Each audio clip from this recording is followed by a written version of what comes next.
Okay, hold on. Here we go. Right here. All right, right here. Economic Times. Kendrick Lamar's performance at the Super Bowl labeled as the worst halftime show ever. Hold on. Let me keep going down. Yahoo Sports, Kendrick Lamar, worst Super Bowl halftime. Can y'all hold on 1 second? Just let me get through this and y'all can talk about it after. Kendrick Lamar, Yahoo Sports, worst Super Bowl halftime show.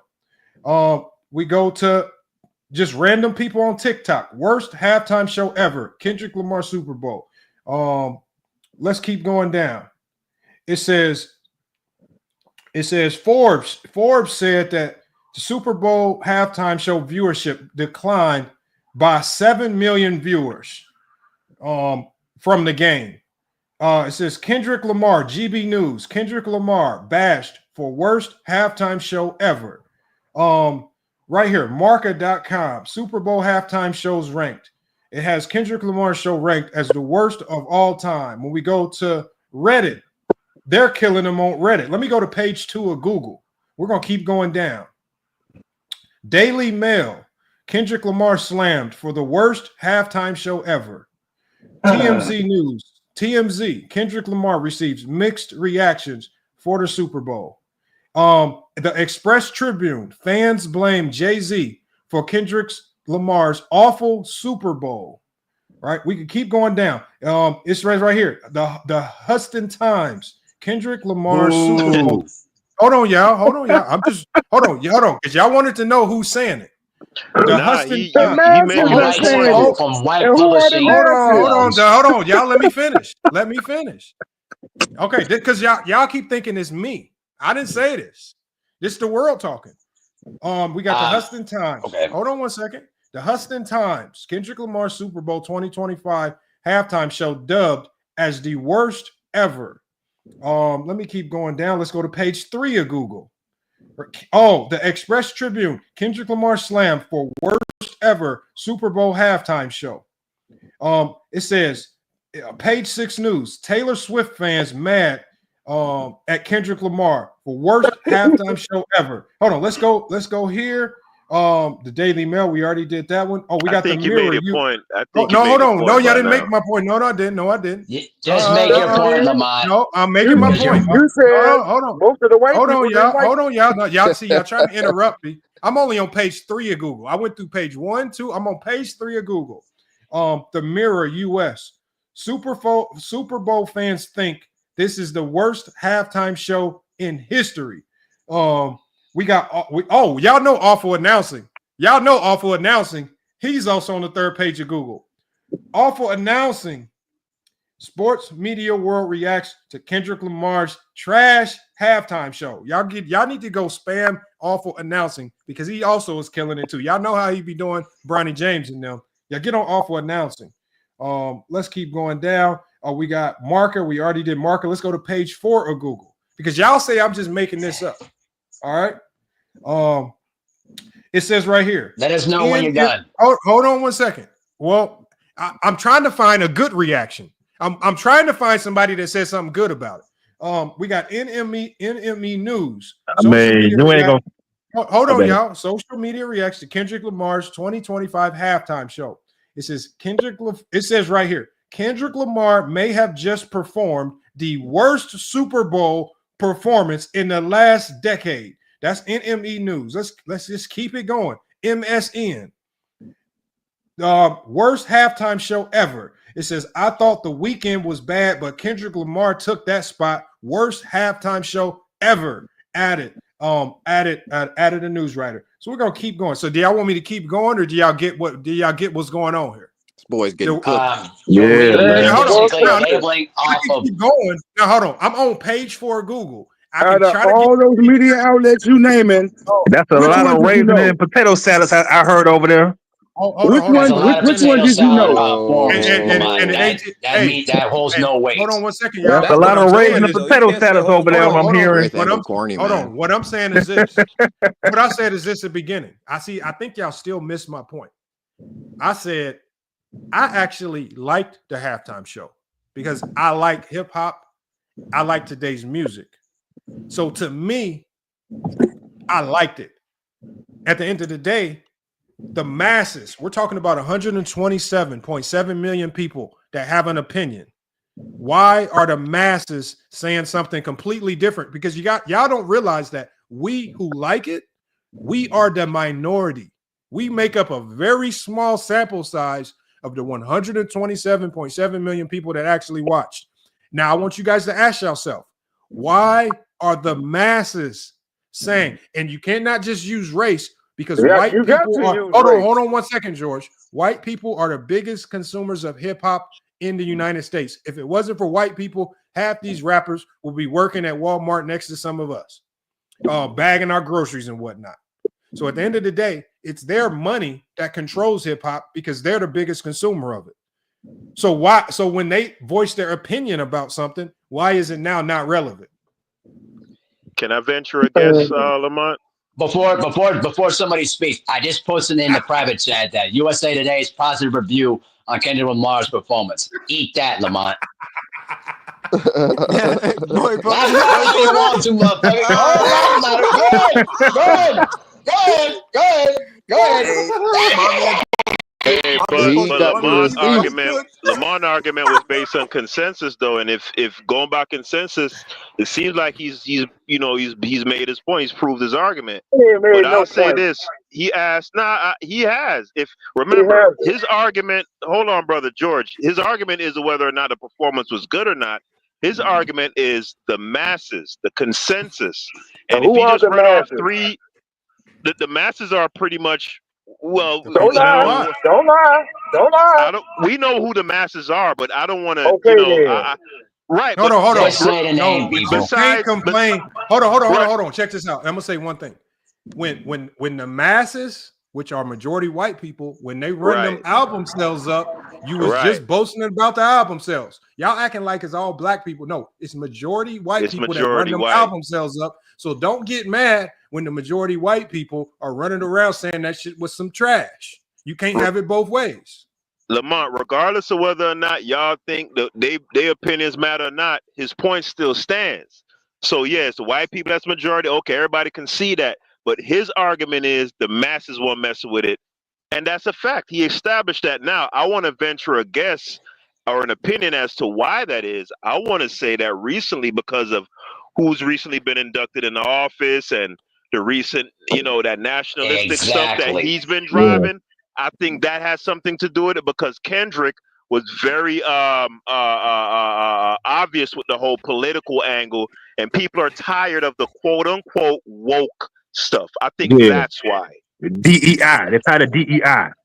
Now they're using DEI as another term. You buy that argument, Lamont? That sound a good argument to you? Say it again. I couldn't hear you. That's an excellent argument. I agree with that. I was saying that the masses clearly not messing with it, and I was saying that the why behind why they're not messing with it is because it was recently been inaugurated into the Oval Office, kind of nationalizing the American public about being against quote unquote woke stuff, right? And Kendrick is kind of like the poster boy for that, and I think that's the reason why they're like, it's a turn on. Hold on. Nobody looks at Kendrick Lamar and looks at him as a woke rapper. But hold on, no. They're looking at it as a symbolization. No, they're not. Nobody. Hold on. First of all, you don't believe that, Lamont? No. You don't believe it? First of all, it was a lot of people that didn't pick up on a lot of the symbolism until after the show was over, and then people started highlighting certain things. So I picked it up immediately, though, bro. As soon as it happened. Hold on. That's just me. As soon as I saw Sam Jackson. What I'm saying is, in the moment when people were watching the show, right? I didn't pick. I'm not even gonna pretend right now as if I'm watching it in the moment, and I picked up on all the symbolism. I didn't. Obviously, I picked up on the Samuel Jackson thing, being Uncle Sam. That was the one thing. Obviously, it was the most obvious thing, but all of the other stuff you had to go revisit. So secondly, the one thing that was obvious to me that I picked up on was that he was taking a ton of shots at Drake. To me, that was the overarching theme of the whole show, to take shots at Drake. If you are pretending that the political messages and symbolism that he trickled in, that did not supersede or override the shots at Drake. The shots at Drake was the biggest thing. So you think that's why? And the only That's why reason the the shots at masses are Drake not fell messing with flat. it. No, what I'm Is saying it- is okay. I'm saying the shots at Drake fell flat because the masses, at least the demographic that was watching the Super Bowl, they don't care about your beef with Drake. We do. Consumers of hip hop do, but the masses, the 127.7 million that were watching, they don't care about your Not Like Us song. He didn't take a lot of shots at Drake though.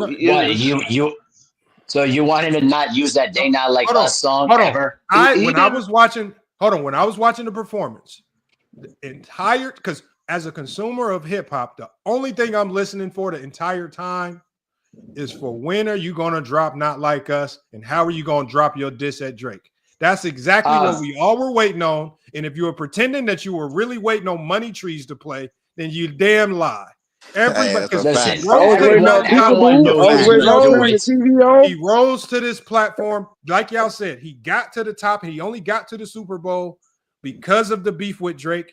And when he got on this stage, all we did as consumers of hip hop, how are you gonna take this last haymaker blow at Drake, do the Super Bowl? We were not lit. We were not waiting on any other song. How are you gonna introduce Not Like Us? Are you even gonna do it because of the lawsuit?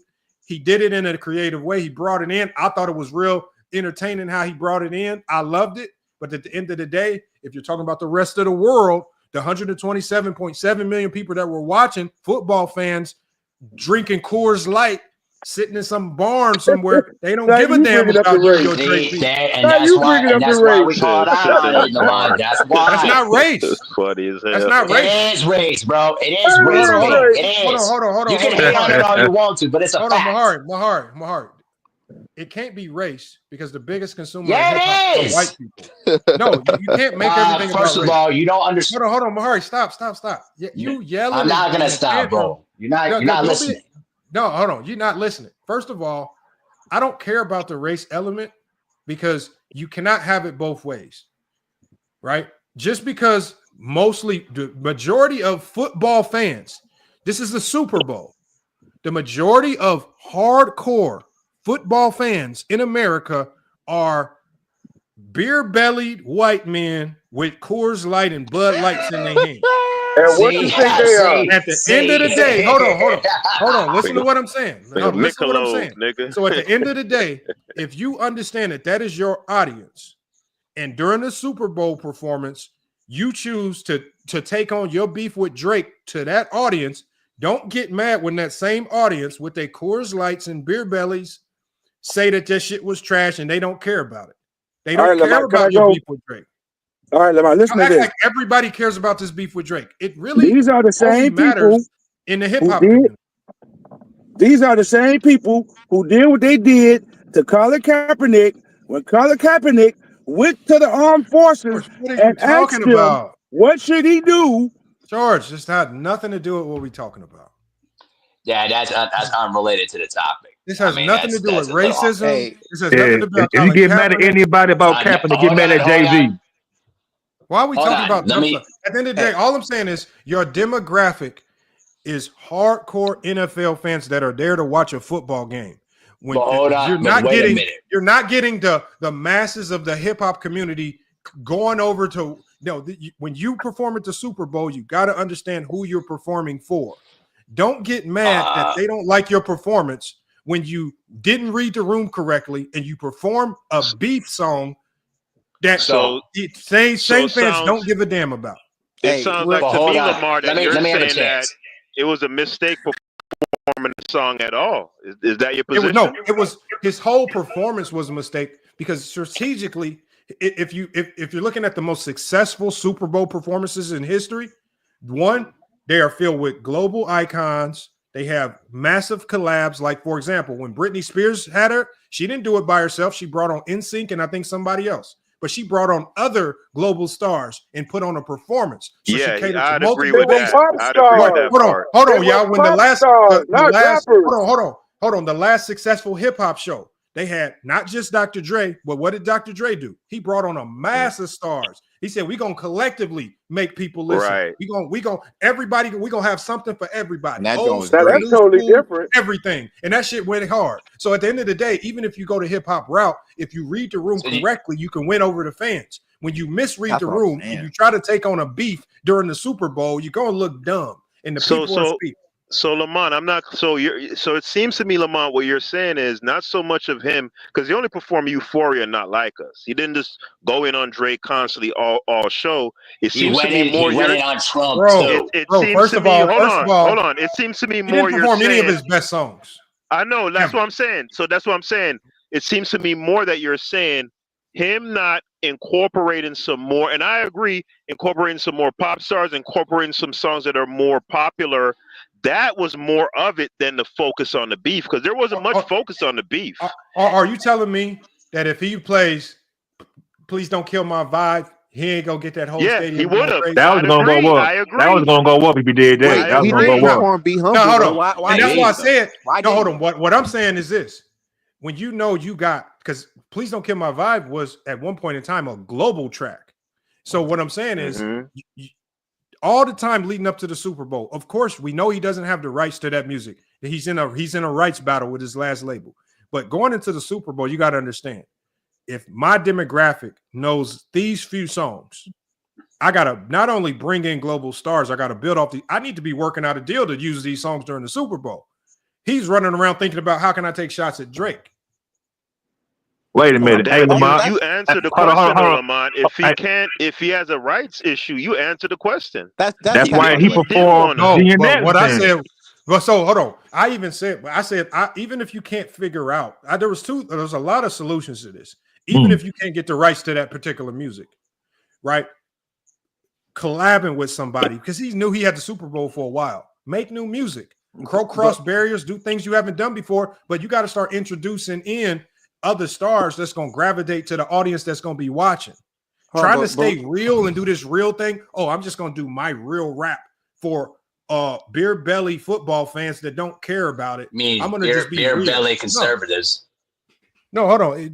Hold on. It's a whole bunch of Democrats and non-conservatives that have got beer bellies and Coors Lights. That don't mean nothing. But hold on, though. So let me get this straight. Let me ask you this, and I'm gonna make sure that we clear. You're saying that you would rather see Kendrick Lamar add maybe relevant stars to his performance and maybe diversify his music selection. Now, keep in mind, there's only so much he could select because of his legal battle. So I don't know what you would want him to do. Let me ask you like this: if you were managing Kendrick Lamar's performance, how would you script it? Go. I'm asking you, Lamont. Go ahead. I already told you.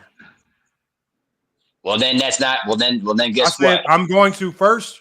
I'm going to bring. I'm going to collab with somebody that I know is going to win over the masses immediately, right? And again, to the hip hop community, some of the names aren't going to be the most popular names to us hip hop community heads. But I'm saying Kendrick's talented enough to where he can collab with anybody and make fire music. He can collab with Adele, make fire music. He can collab with Pitbull, make fire music. Kendrick Lamar's talented enough where he can cross barriers, even if he crosses into the country side of things, because he can cross into any barrier and still be elite. Oh, you wanted him to bring Lil Nas X up there, didn't you? No, Lil Nas X is still hip hop. Lil Nas X is crazy. No. You got Lamont fucked up with that one. Hold on, George. That was a joke. No, George. What type of music is Lil Nas X? I just feel like this. He's not my type of music because I don't listen to it. It's a new genre. You got Lamont fucked up. Because y'all know the crazy thing about it. Because did y'all know that? Remember, y'all remember when Lil Nas X did that country song? Yeah. Mm-hmm. What did the country billboards do to that song? They booted that shit up out of there. They said, you can claim this country, we ain't rocking with it. They kicked that shit up out of the country sector. So at the end of the day, because he tried to go invade a sector with his own little, and they said nah. So at the end of the day, you can't dictate to certain bases what they can accept as music for them. If they don't like it, they gonna let you know. And I didn't hear none of y'all complain. I I didn't see none of respect y'all that. going to run and stand up for no Lil Nas X when they booted his old music off the country billboards, because we all know why they booted it off. But he ain't have a whole bunch of people fighting for him either. I mean, it was terrible. But here's the thing. They did it to Beyonce too. Right, but guess what? Beyonce won an Emmy. What did she win? We got Academy Award or we something? got RJD podcast. He's saying he should have did an album with Big Extra Plug. No, Big Extra Plug is not a global star. Wow, did he say that? Is he from Texas? How do you know about Big Extra Plug? No, RJD podcast. I mean, if he's being serious, it's got to be one of the dumbest comments. Hell no. Big Extra Plug is just not becoming like an actual artist instead of a mixtape artist. Like, you can't be for real. Look, Big man, Extra Plug.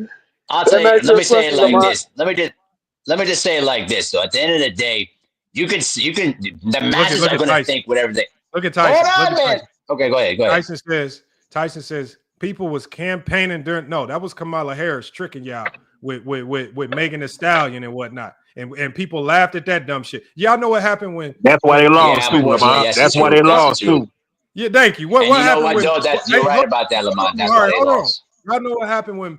See, what happened was Kamala Harris tried to bring hip hop into a space where they said that shit don't belong. And as soon as she started bringing the twerking and the Meg Thee Stallion, man, they said, man, if you don't take this dumb shit up out of here, her ass lost this election. Let me ask you one question, Lamont. She lost like a motherfucker doing that dumb shit. So what that if shit did not Kendrick work. would have let Future open and they did another diss song? You still would have said something? Future's not even doing music right now. I didn't ask you. I said, what if you had Future? I don't know. I don't think Future would have. I don't think Future. I think that he would have needed to cross into another genre, right? Because like as B said, Kendrick has very you have to have a taste for Kendrick's music. Like you have to really like Kendrick to gravitate to his music. Like Nas. And so what I'm saying is understanding that he has a very peculiar fan base. If I'm in the Super Bowl, I need to bring somebody in. I need to collab with somebody where they not only can hear my sound, but I can bring somebody in so I can get their ears and attention. If you just walk in the door, like a bad bunny, or something. I'm gonna give you another pop star. What about Chris Breezy? Jay-Z ain't gonna let Chris Brown go up there. Yeah, I don't think Jay-Z would have let that rock out. No. Hey, Lamont, are we gonna talk about some of this basketball stuff, or are we kind of stretch this out? No, we can talk about the basketball stuff. I know y'all will. All right, can we please talk about the Dallas Mavericks situation? Because let me be honest with you, man. I had to because here's the thing, man. Like I do think that the Luka trade was just pretty much an ends and means type of trade to try to get the team out of Las Vegas. That's what I think. I thought you said you want to talk about the basketball stuff. That ain't basketball. It is basketball stuff. It is about basketball. Man, that's okay. You know what? Then I'll rephrase it. Now Anthony Davis is hurt again. I just don't think the Dallas Mavericks are going to be much of a contender now. Bro, that's not news either. Well, then what do you want to talk about then? No, I'm saying when Anthony Davis getting hurt don't surprise nobody here. Yeah, it was just a matter of time. Yeah. Well, of course, yeah. I just think that I think the more interesting element to talk about is what people are pretending. Just like y'all pretending that Kendrick Lamar put on a good Super Bowl show. Oh, God. No, shut up, LeBron. I enjoyed it, bro. The rest of y'all masses. No, I enjoyed it too. But it's a lot of people pretending like this combination of LeBron James and Luka Doncic ain't about to fuck the league up. Hey, this is where I knew he was going to. Oh, the Glazers. Shit. Talk about Jimmy Butler and Golden State, bro. No, don't try to. No, we're gonna talk about George. You're not running from this. We got yes, I am. No, let's talk about it. So, what are your projections, Lamont, with that team currently constructed? No, I'm asking though. I know what I get what you're saying. You're saying they're gonna fuck shit up. Got it. What are your projections? I don't know. Better win the championship. You're not really saying nothing. You want to tell you why? So what they fucking up then? You're not saying nothing. Hold on. Listen to what I'm saying. I'm gonna tell you right now that right now, as constructed, I believe they have a title contending roster. How far you go, is going to be based on what your roster look like when you enter the playoffs, right? If you're telling me right now that LeBron James goes down with a sprained ankle or something, right? Of course, it's going to change everything. If Luka goes down and that calf starts acting up again, of course, it's going to change things. So right now, I feel like right now, roster wise, they have a title contending roster because you just added a top 3 player in the league to the Lakers, a Laker team that was already playing good basketball. You got 2 of the best wing defenders in the game, right? Dorian Finney-Smith and Vandal, who are both healthy. Austin Reeves might be one of the best, if not the best third option. Third option. Right, yeah, they're rolling. Right? They're rolling. And then when you look at the guys coming off the bench playing much better, I mean, they just brought some dude in on a 2-way contract. I'm talking about dude coming in fucking shit up. They're rolling. Right? So floor and ceiling, Lamont. Floor and ceiling. Well, obviously, if you're a title contending team, your ceiling is a title. Championship, right? And what's the floor? And your floor is not winning the title. I mean, so first round knockout essentially is the floor. No, I mean, it's simple. But what I'm saying is, if you want to box somebody into making a prediction, yeah, you shuffling. No, it's not because if, for example, there was a couple years where I made predictions I thought Philly would go far. But then Joel Embiid goes down. I'm like, how far? You ain't the only one, Lamar. You went and you basically said too that Ben Simmons was going to make an impact in the postseason. No. Health permitting. Take the health off the table. Title. They're a title contending team. I like that. Let your nuts hang, bro. I like that. Oh, no. Right. Hey, yo. Oh, hold on. What do you see? I want to see. I'm a 90s nigga. I'm sorry. That's how we used to talk. Hold on. No. Hold on. Go ahead. No, because at the end of the day, hold on. No, at the end of the day, I think the projections. It's not even about talking about the projections about how far you think they go. What's right in front of us right now is the play, the combination. Right. We've never. It's just right now today, it's the best backcourt in the NBA, Bron and Luka. Today. Right now today, hold on. Name me a better backcourt in the NBA. SGA and whoever. No, that's not a better backcourt than Bron and Luka. SGA and a homeless man off the street. I asked you one question, Lamar. No. If you're going to say that they're not the best backcourt in the NBA, you need to name me a better backcourt. That's not a backcourt. SGA and the nigga in front of the 7-Eleven asking for No. change. You can. I'm asking you a serious question. The SGA Give me a better backcourt than Bron and Luka right now. If you say Murray and Westbrook, you got to be one of the smoking. Great got to be smoking. Come on, man. You're smoking all time. Jimmy played. You know you're smoking. Hold on, Jimmy played a 3 on 2. Why are y'all struggling? Hold on. Why are y'all struggling to come up with a better backcourt? I don't think the Lakers have no chance of winning. Why the are y'all championship. struggling? I'm gonna come out and say straight up, they have no shot. Right, you Lakers fans, you do this all the time. You get question. Who got a better backcourt? Boston did, but Boston changed their lineup. Why do we always deflect from answering real questions? Yeah, Boston did, but they changed their lineup. Hold on, because and then we got RJD podcast in the back saying it's not a backcourt. Bron is a facilitator. He operates from the perimeter. He's part of their backcourt. He's not a post player. He does not operate in the paint. Tatum and Brown. Tatum and Brown. That's not so better. I'm gonna tell you why it's not better, George.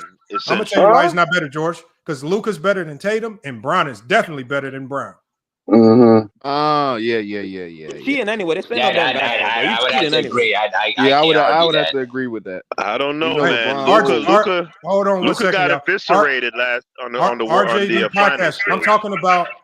I'm not really because y'all, newsflash, the positions, the forwards, that's just really used to tell you who you defend.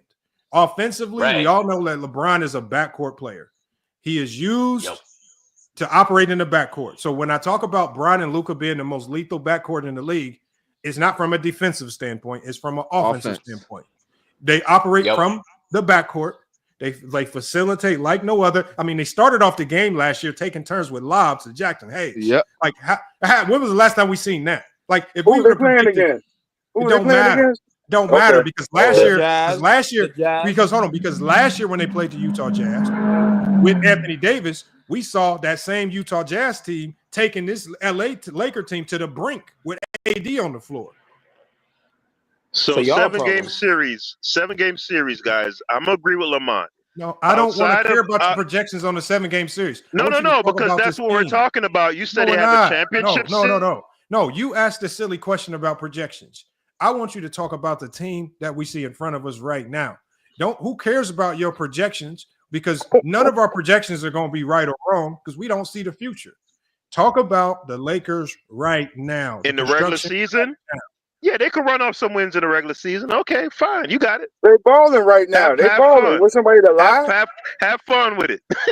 Hey, Lamont, did you hear that the Lakers added Alex Hey, Lynn? he just said he don't give a fuck about the playoffs. Yeah, All they right, wait rock see out. would it, yeah. I'm good with it. All right, we got you. This might be the Lamont, best. you Go hear ahead. that they added Alex Lynn to the team now? Yeah. How do you think that's going to help him Y'all out? wait Christian Wood for him, man. I feel bad for Wood, bro. I don't want him to bench.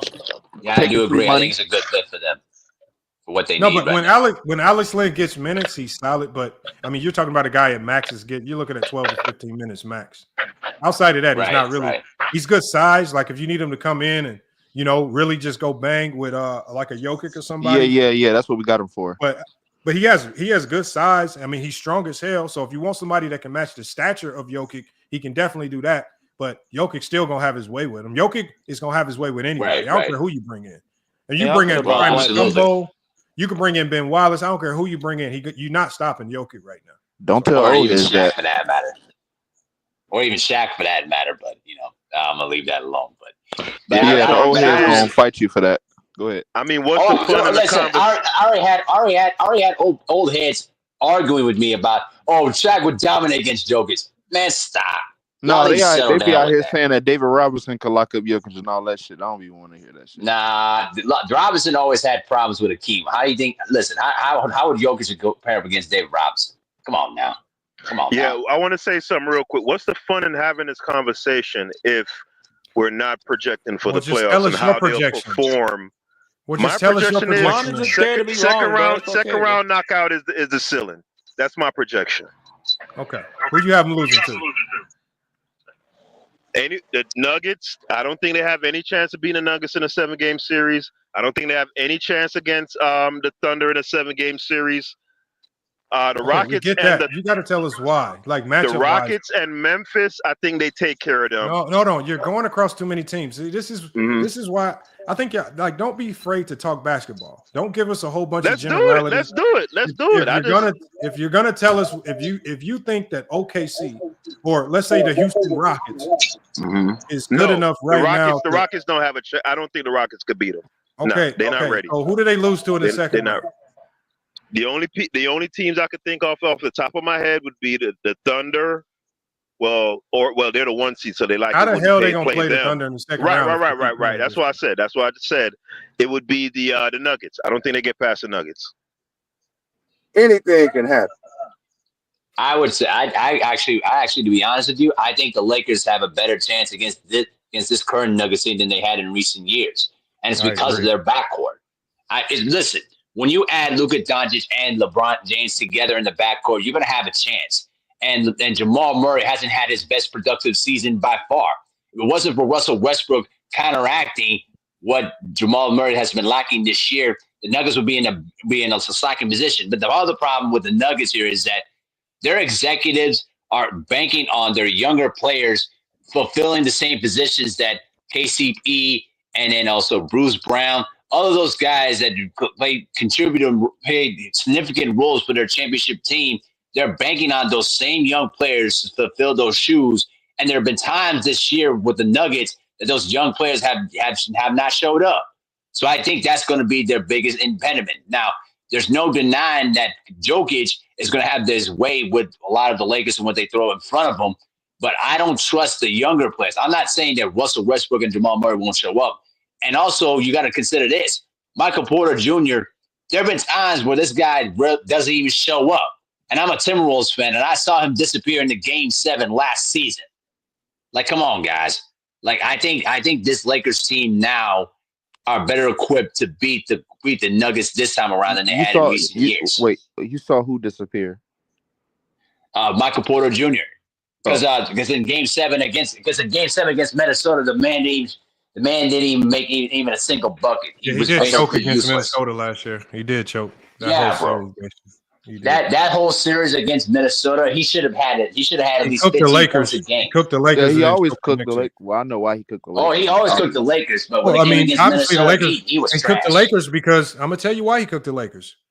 Because when they go into that, when you have Anthony Davis and you continuously going into that drop coverage, you just allowing these guards are just attacking you downhill all day, and there's nothing you can do to stop it. And so Murray could get off, Porter could get off on them DHOs, getting open shots screens. off of screens. And so now, what are they doing now? Sit and drop. You made that up, Lamont. That's a lie. Hold on one second. Who doesn't sit and drop? Anthony Davis does not sit in drop coverage. That is a lie. It's a fabrication. Denver. You made that up. Denver. Okay, so versus Denver, what coverage were they running? Ice, drop, hedge and recover. Which one were they running? Hedge and recover or ice. They were not hedging and recovering. What are you talking about? He's not Jokic.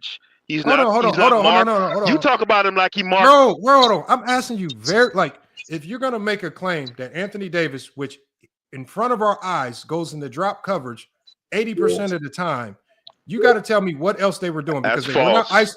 Hold on. So were they icing ball screens? Yeah, either ice or hedge and recover. That's what I see when I watch the highlights. I don't see a ton of drop. Hold on.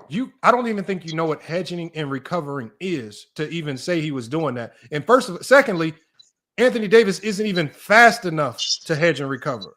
He's horrible at it.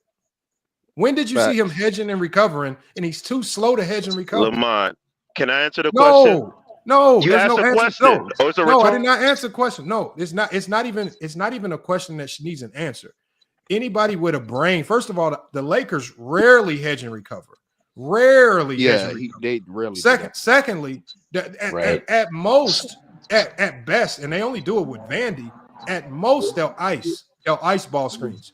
And with AD in the lane, they were almost always going into drop coverage, which is why this is why they started. Anthony Davis is mark. So Anthony Davis is mark. Hold on, please. There's really in this conversation when we talking X's and O's, there's really no rebuttals or retorts because the facts are he was in drop over 75% of the time. Yes, on occasion he switched late shot clock situations, but even on switches, he was getting barbecued by Jamal Murray and Michael Porter Jr. because they just shoot open. So at the end of the day, on switches, he's getting cooked. In drop, he's getting cooked. It got so bad that they started putting Jokic in pin down situations, running Nikola Jokic off pin downs. Yeah. Y'all know how crazy that is? I hear a lot of cap. No, they were running pin downs for Jokic. So are you telling me if I pull up the film right now, it's going to support hedge and recover? No, what I'd like to see is something more. No, not film. Do you? Don't run from the film. No. Stats. Show me something. Show me what stat is going to show a hedge and recover? No. They have. Hold on. What's the website that y'all pay for? That keeps track of those sorts of things. The film tells a story, bro. No, your logic doesn't make sense. Film is a scientific because Lamont is acting like AD is the modern version of Mark fucking Eaton, and that's fucking not cap. what I said. Like he's some lumbering. No, he didn't say that, bro. He said Anthony the man Davis can't recover. Is not a good help defender. He said he's not a good. He doesn't recover well. When Lowe was showing that breakdown, when that other goofball was trying to show that highlight, and the nigga went out. Bro, hold on, bro. The reason why I want you to stop talking, because rotating in defense is not hedging and recovering on defense. Is AD a great roamer and help defender? Yes. Is AD great out of hedging and recovering? No. It's something completely different. So don't conflate what Lowe is showing being in great help and great rotations versus what you just said, which is hedging and recovering. Yeah, but you said I don't think you know what you're talking about. Go ahead. Do I get to talk? You said that he isn't. All I'm saying is start from a premise that where everybody's on the same page. Don't right. You're bringing up Lowe's video. Lowe's video had nothing to do with hedging and recovery. It was about AD's ability to defend in the help gaps as a rotator on the help side. That is not hedging and recovery. Two sentences ago. That has nothing to do with I don't want to cut you off. I don't want to cut you off. Go ahead. It has nothing to do with any coverage that I'm talking about. The Lakers got tortured by Denver with broken pick and roll coverages. They consistently ran it, and they consistently defended the pick and roll bad. And because they ran that pick and roll with AD, they made sure AD was in the pick and roll intentionally because they knew he was either going to press up and they would get a great ice on the perimeter, or he would go into drop coverage and their guards, Nikola Jokic, either Porter Jr. is going to fire up the three, Murray's going to get into the middle of the paint and create havoc, or Jokic's just going to get to the middle and do whatever the hell he wants with these crazy passes, lobs to Aaron Gordon, kickouts for threes. He's just going to cook, or he's going to bully his way right into AD's chest, push him under the rim and score a layup, which is what we saw time and time and time and time again for the last 2 years. Can I make a point real quick, brother? Let me make a point. Now, you said that hedging and recovering is not an option for Anthony Davis, specifically because he is not fleet of foot. He doesn't recover well. No, and he's just lateral. That's what you said. Listen to what I'm saying. Hold on. Haskell, listen to what I'm saying. Hedging and recovering is a team philosophy. The Lakers are not a hedge and recover team.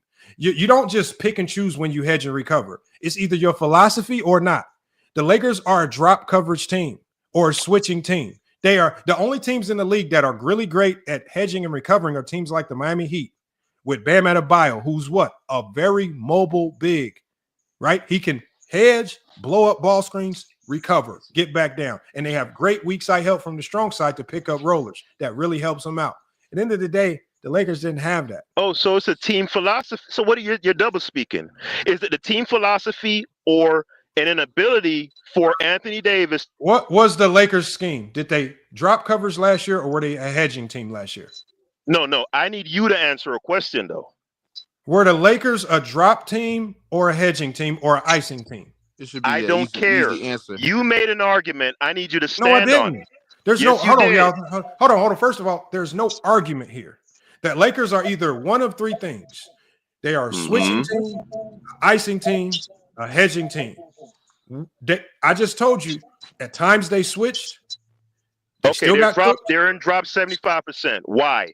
Because of Anthony Davis's inability to play anything else. That's what you said. Have to do.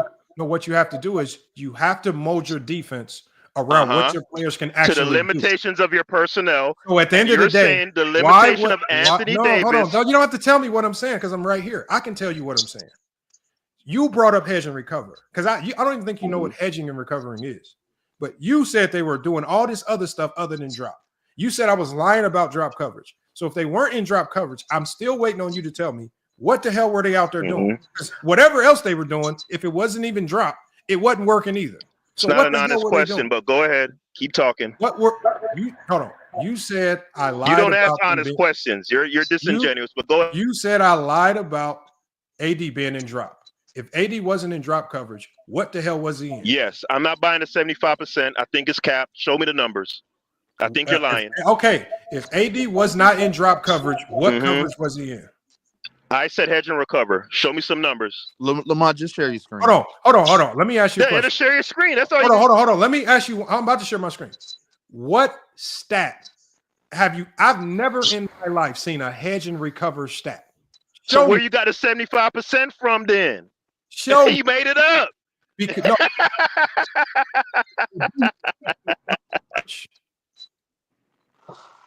Just show it to him, Lamont. End this madness, man. Yeah, just share your screen. Please, bro, because it's becoming a stupid topic at this point. Just finish it, man. All right, here we go right here. Y'all want the film or y'all want the numbers? Put the film want the up, numbers. Give him what he wants. Give him what he wants. He wants the film up. I'm going to the film.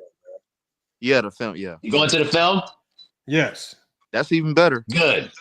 Good. Bruh. Please post the film. End this If match. you say 75% is not film, that's a stat. I'm pulling the film. Hold on. We can go. We got plenty of time. Hold on. I got plenty of time. Actually, you can go select the video. So you made that stat up. So you made that stat up. No, hold on. You can find a video. Put the link in the private chat. You can find anything that you want. First of all, I can't put a link in the private chat to Synergy because you got to have a Synergy No, I'm account. talking about him. I'm talking about him for the video. He has no information. He doesn't even know what hedging and recovery is. He talked about hedging and recovering and then referenced Lowe's video. That's how you know he doesn't know what he's talking about. This is people who like to hear themselves talk. Synergy doesn't track that stuff. Hedge and recover and that sort of stuff. They don't track that. Oh, okay. I'm going to play the video first, and then we'll go to Synergy second. I'll give them both to you. All right, hold on. I'm picking. I got to download it first. Take your time, brother. I'm gonna be done. It's gonna be done real quick. This is just one video right here. Now I haven't even watched these highlights. I don't know what it's gonna show. I don't know what it looks like. We just gonna look. Lakers haters, boy. Lakers haters.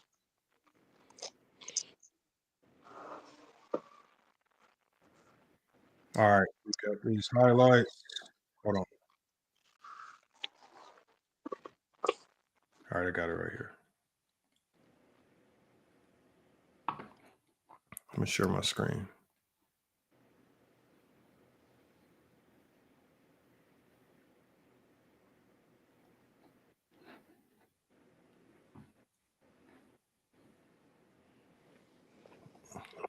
All right, we just gonna let it rock, y'all.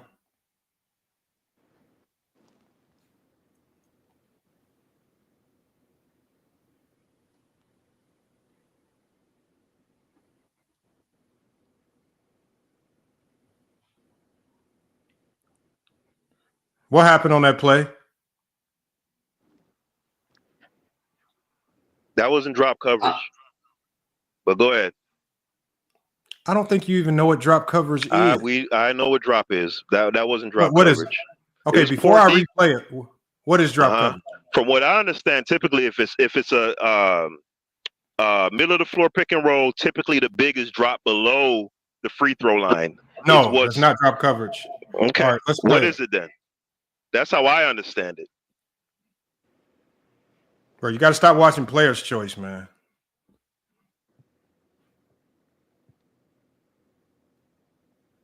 Okay, so you're automatically in drop, yo guys. If you're not switching, so on a screen, you always have to be doing something, especially if you're the guy that's not getting screened. In this particular case, Jokic is screening Reeves, and now AD is on ball. So there's a couple things you can do here. You just said he hedges. If this is the first play of the game, when he's fresh, he's not tired. If he's a hedge and recover type of guy, this would be the best time to do it. AD is now dropped below the 3-point line. And as I said, because AD drops so much, he allows guards to just turn downhill and get a head of steam running right at him. And just like I told y'all hold on one second. And I told y'all on Goat James King video, guards today are too good. When you let them get to the middle of the floor, they do not fear shot blockers. And so on this very play right here, AD is not hedging, because if he was hedging, the purpose of hedging is to blow the screen up and push it back to where it came. AD is not mobile enough to do that, because if he hedges, it's going to create a significant mismatch with Reeves on Jokic. And they're just probably going to throw the ball over the top to Jokic. He's going to cook that particular matchup right there. So AD in this particular case, he's always going to go in the drop. That's why they're always screening his man. And so we'll watch what happens as AD's man get dropped. I'm going to run it back 10 seconds. Yeah, I'm conceding this one, Lamar. No, there's no conceding. There's no conceding. We're just doing film study. You don't have to try to stop it now. No, I'm not stopping it. I'm saying that okay, that's hold on. drop. Let me just talk to the people. This is for the Go ahead. This is for the people. This is not for you. My bad. So we got AD. His man is going to get screened. Jokic is screening. AD is not pursuing the ball. Walks to the rim for a layup.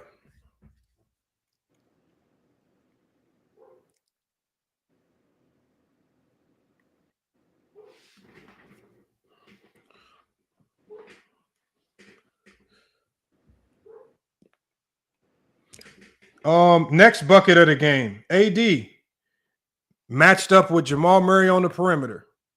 Even with the shot contest, great defender. They don't fear shot blockers anymore. You give them space, and I always tell my players this. If you're not close enough to touch him in the chest, he's wide open.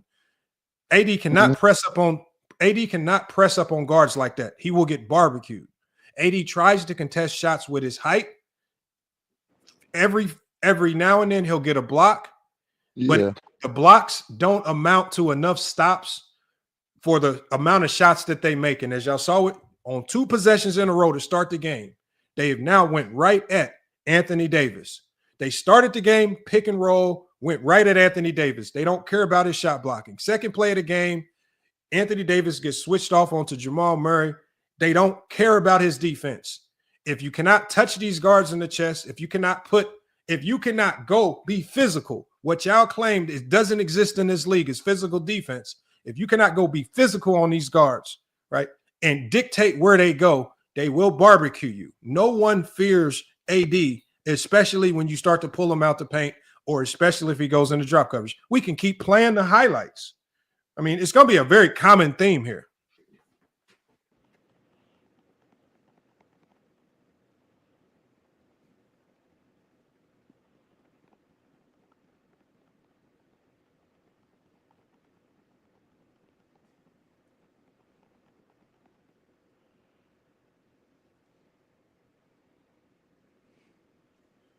Oh, walking AD down, going at AD. Oh, good steal, AD.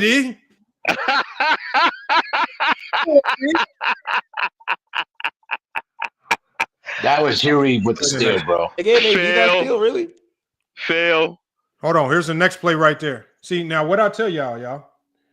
So Lamar, you're not going to concede your failure right there, though? He was getting back down. But that is AD's main weakness. Post defense against bigger centers. We know he poked the ball away. Hold on. He poked the ball away. Our emphasis right now is not on him poking the ball away. Our emphasis right now is on his inability to guard the 3-point line, which you supposed to show 75% drop. Okay, that's what I'm looking for. Okay, hold on. No, what I'm supposed to show is what do the Lakers do consistently when AD's on the floor, right? What you try to do, what he's trying to do, y'all, is he's trying to muddy it up. First, he's the one that made this. You made the statement that they run hedge and recover. What I'm looking for is I want to see one hedge and recover out of AD. Just go to successful one at that. Secondly, one thing we do know is the one thing we've already seen is drop coverage. Also we've seen guys kill him at the 3-point line. So we still haven't seen this hedge and recover. I have the numbers on drop coverage. Even if I show you the numbers, you're not gonna like it. But I'm gonna pull up the numbers next. Let's just keep playing because Jokic just knocked down a 3 on AD. And why did Jokic knock down a 3 on AD? Because AD is always sagging and dropping. Why? Because he has absolutely no lateral movement whatsoever. All right, so we're gonna keep playing it right here. He just let him shoot that too. He has no choice. Look at AD deep into the paint. Wide open 3. Down. Yep. He cannot press up on anybody. With AD's lateral quickness, he can't. Hold on, we're gonna let it go. There you go, Cash.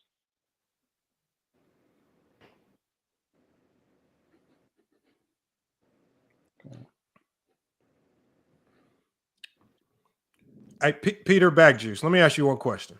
This one with Coloco, right? Yes. What disingenuous question you got for me now? If you had to take a guess, how often did AD hedge and recover? I don't know. You said 75%. I'm gonna. No. Hold on. Okay, no. I'm only asking you this question because. How you gonna ask me a question and mute me, dog? Hold on. I'm only because I think you need to understand this. You said I lied about AD being in drop. 75%. You lied about that. Hold on. No, first of all, even well before I even said a percentage, the first thing you said was when we were just talking about drop coverage. You're just only harping on the percentage because you think I don't have the synergy numbers. I have the synergy numbers. So what I'm saying is well before I even mentioned the percentage, I said that AD is a drop player because he doesn't have the speed. And all we've seen in this film so far, and there's plenty of games we can go through, is AD not hedging, not recovering, but he's either sagging off his man or he's in drop coverage. What I'm asking you is, in what game or what moment is there anything that you can give me that I can pull up to show the people of AD in hedging and recovering? Because you said hedging and recovering. Yeah, shit. You could go to the 2020 finals against the Heat. You could go to the 2020 Western Conference Finals. Plenty of examples of him hedging and recovering. So you're telling me if you could tell me if I go to any game in the 2020 finals, if I go to those highlights, we're going to see AD hedging and recovering, even with a much better defensive. You could see examples of it. Yes. Now, hold on, y'all. Now, are you saying this because you don't think I'm going to pull up the film, or are you saying this because you know it? No, because I've seen it. Okay, so what is hedging and recovering? Hedging is where you're leveling off the ball handler, in essence. What do you mean and leveling allowing, off the ball handler? So that he doesn't turn the corner and get downhill, Lamont. You said that earlier. Basketball isn't rocket science, Lamont. Like Okay, so first of all, that's not hedging and recovering. It's not about leveling nothing off. Hedging and recovering is an aggressive defensive strategy. Hedging and recovering is aggressive. Hedging and recovering is for guys that want to get after it, especially on the perimeter. Guys that can move. Off ball. So what was your question for me? You said you had a question for me. Hold on, Pack Juice. I wish sometimes. I don't think you had a question though. You're lecturing. I wish sometimes when you know you're dealing with somebody that just outclasses you in basketball, you just listen and stop pretending like you know the game. And right now, all you're doing is pretending because I'm not impressed. What do you want from me? Hold on. Right now, hold on. We haven't even got through all the film. But what I'm saying is, I'm only stopping it because I don't want to get copyrighted. So I got to make sure I stop it before I play it. I don't want to just run it consistently. But what I'm saying is I can switch right now to a 2020 game and we won't see any hedging and recovery. There's no coach with a brain that's ever going to put Anthony Davis into a hedge and recover situation, especially with as much as you utilize him on the offensive end. That's what I'm saying. You said hedge and recovering.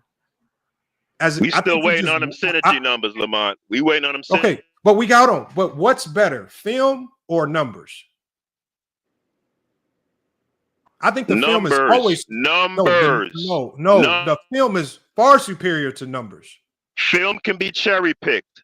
Film cannot be cherry picked, especially on defense. We just gonna keep playing it because we're dealing with a very little kid when it comes to actually talking basketball.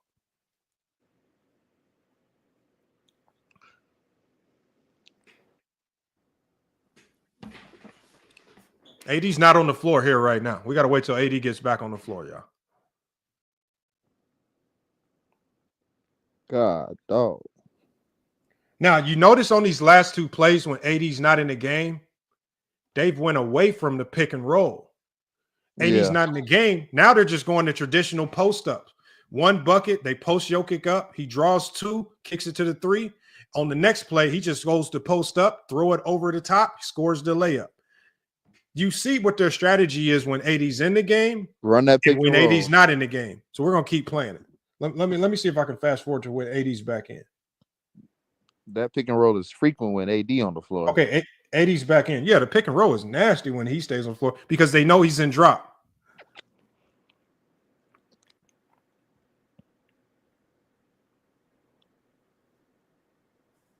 And you see the difference with the benefits of being in drop when you know the guy is not a great three-point shooter? Because we saw Nikola Jokic on this play just completely sagging off of AD. He has the luxury of doing that with AD because you're talking about a guy that's like a 29, 30% three-point shooter. He's playing the numbers, but you can't play that number with Nikola Jokic. He's shooting close to 40% from the three, which makes him a matchup nightmare. But we'll sometimes 50.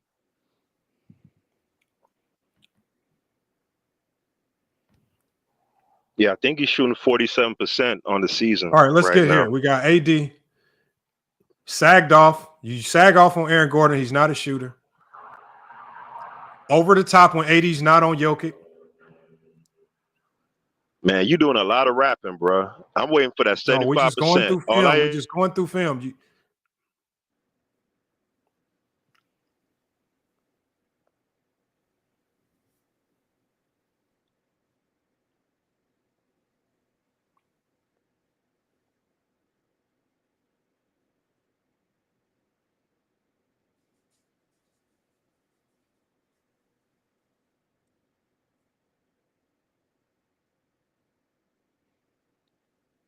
Good defense.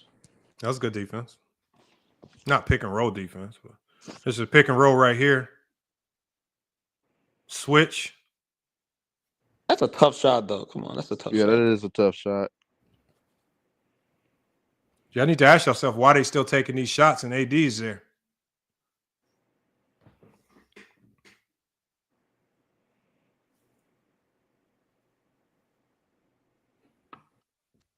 That boy is so soft. Now that's a legit criticism. The boy is soft. Who? But all that AD. Oh, nobody's soft in NBA, bro. I hate that. I hate when they throw Bro, that. why do y'all like nobody in NBA is Or soft? he's physically No, there's fragile. no ors. then. Like, How why do we got to go to stupidity? Nobody's soft. I mean, in for the league. NBA standards, I mean, they're not. Something's top There's line. no such thing as being soft in the He's NBA. not durable. There's How players about in the league that disagree with Getting you, injured Lamar. don't mean you're not soft. This ain't That's got nothing just to do with his everybody gets game, injured. though. Like, what the No, hell? that's narrative talk. That's narrative. he's That's not he's not fan durable. Stop. We tell us we don't do About the basketball gimmick talk. basketball talk, y'all. Saying Gimmicks are somebody's fun, soft though. is because the reason why I know none of these guys are soft, because the one thing I do know is if Peter Backjuice was in AD's face and you called him soft and he slapped the shit out of you, you ain't gonna do nothing back. Exactly. That don't make him not soft. Bro, That do AD make finna that get a make you lawsuit, bro. soft. The hell, he wouldn't even do That that. is AD soft. finna get a That lawsuit. actually make you soft. I'm about No, to it get some don't. money if AD try to slide Hold me on, up, y'all. bro. Let's I'm get about to stick get to a the bag. film because the soft narrative is not Yeah, basketball throw that in the talk. trash. Throw Me that shit in the saying garbage. that this tells you it's not basketball talk. All right, That's a let's go It's stupid not. argument. That is a really I know. dumb argument. I know, but you the That's one like ESPN I don't talk. telling people saying somebody's soft is not true. Stick to basketball because you said Yeah. hedge and recover. How What I'm about watching not for, durable? Since you're what That I'm has watching nothing to for, do with y'all look, ball. what we if doing, you y'all, miss is 40% what of your happens, game, y'all. What happens, y'all? When is the we're last not time gonna- you missed a game? Hold on, y'all. Hold on. We don't derail. See, right now, it's an ultimate derail of the conversation. Peter Backjuice is going to try to deflect from hedging and recovering. We've seen plenty of drop. We've seen plenty of switching. We have not seen any hedging and recovering. And this is just one highlight. And I'm going to go straight to any game in the finals in 2020, and we won't see any hedging and recovering because he said that's what AD does. AB was wrong, man. I mean, no, he just wanted to come up here and say somebody was wrong. Yeah. Teams be leaving Jokic open a lot for three, like for some reason. You called you a liar. I just want to see hedging and recovering, especially in the fourth quarter when they really activate the pick and rolls. That AD with the catch and shoot, was that AD? Or I'm blind. That's not AD. I'm tripping. That's not AD.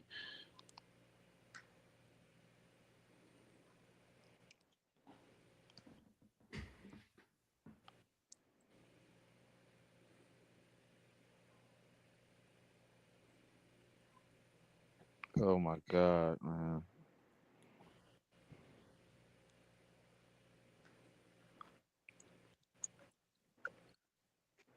Well, Jokic then dropped. You see how Jokic dropped?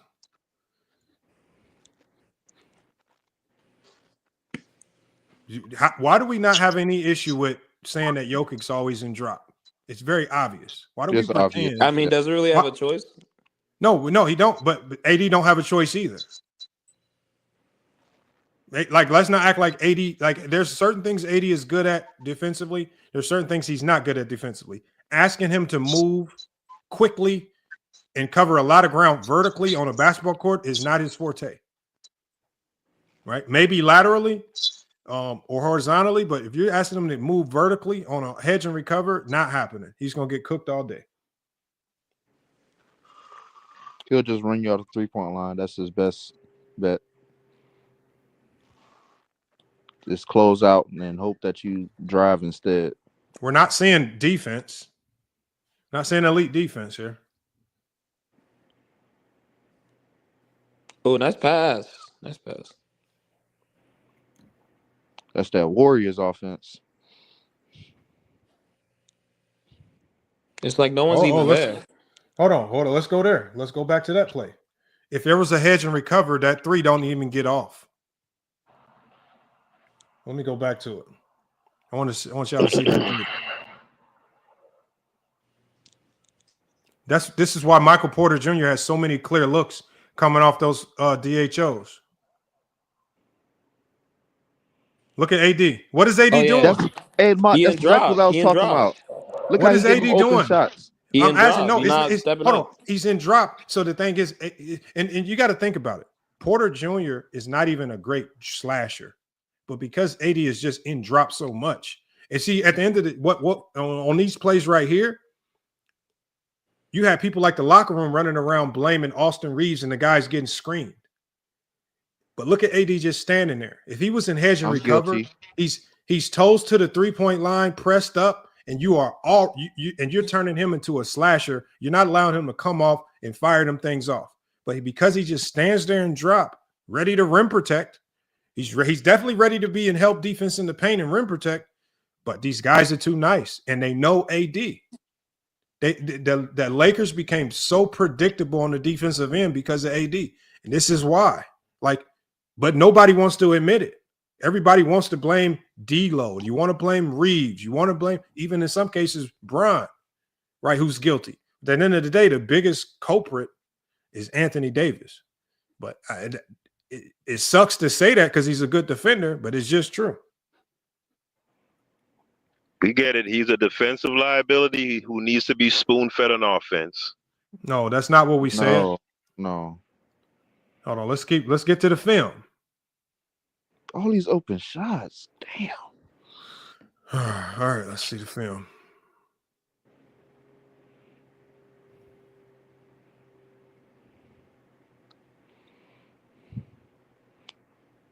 I'll tell you what, they was not making AD's job any easier.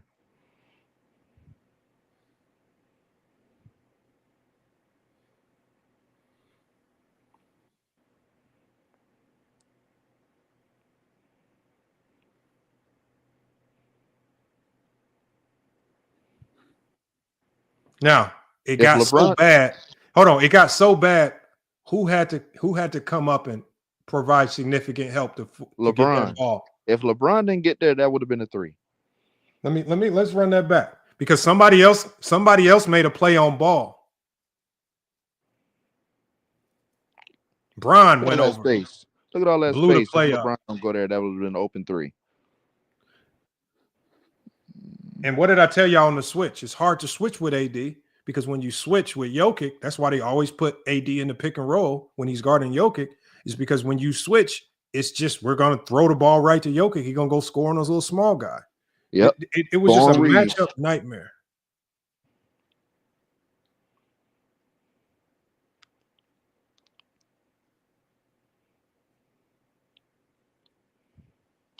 Ooh, that boy Russ.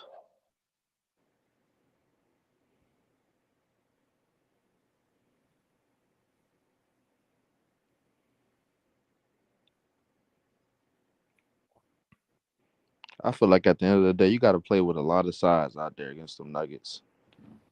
What you got to do is you got to play with a lot of wings that can defend. Yeah, but like that's all you got to do. They got to have some size too. Like we got locker room in here. It says so we can't blame Austin Reeves and D-Lo. That's not what I said. Defense don't work like that. When a defense breaks down, especially at the NBA level, it's not always about pointing at one person saying what you have to do is you have to look at how is the other team consistently attacking you, right? And what is their attack based around? When you watch how the Denver Nuggets attacked the Los Angeles Lakers when AD was on the floor, is they were attacking AD. They weren't attacking D-Lo. They were not even attacking Reeves. They weren't even attacking Bron. When AD was on the court, Jokic went to screen whoever had the ball. I want y'all to ask yourselves that. Why would Jokic, when AD is on the court, always go screen ball? Because AD is always in drop. To get AD out the paint. No, this is what I'm saying. Not to attack him. When they switch, it doesn't matter.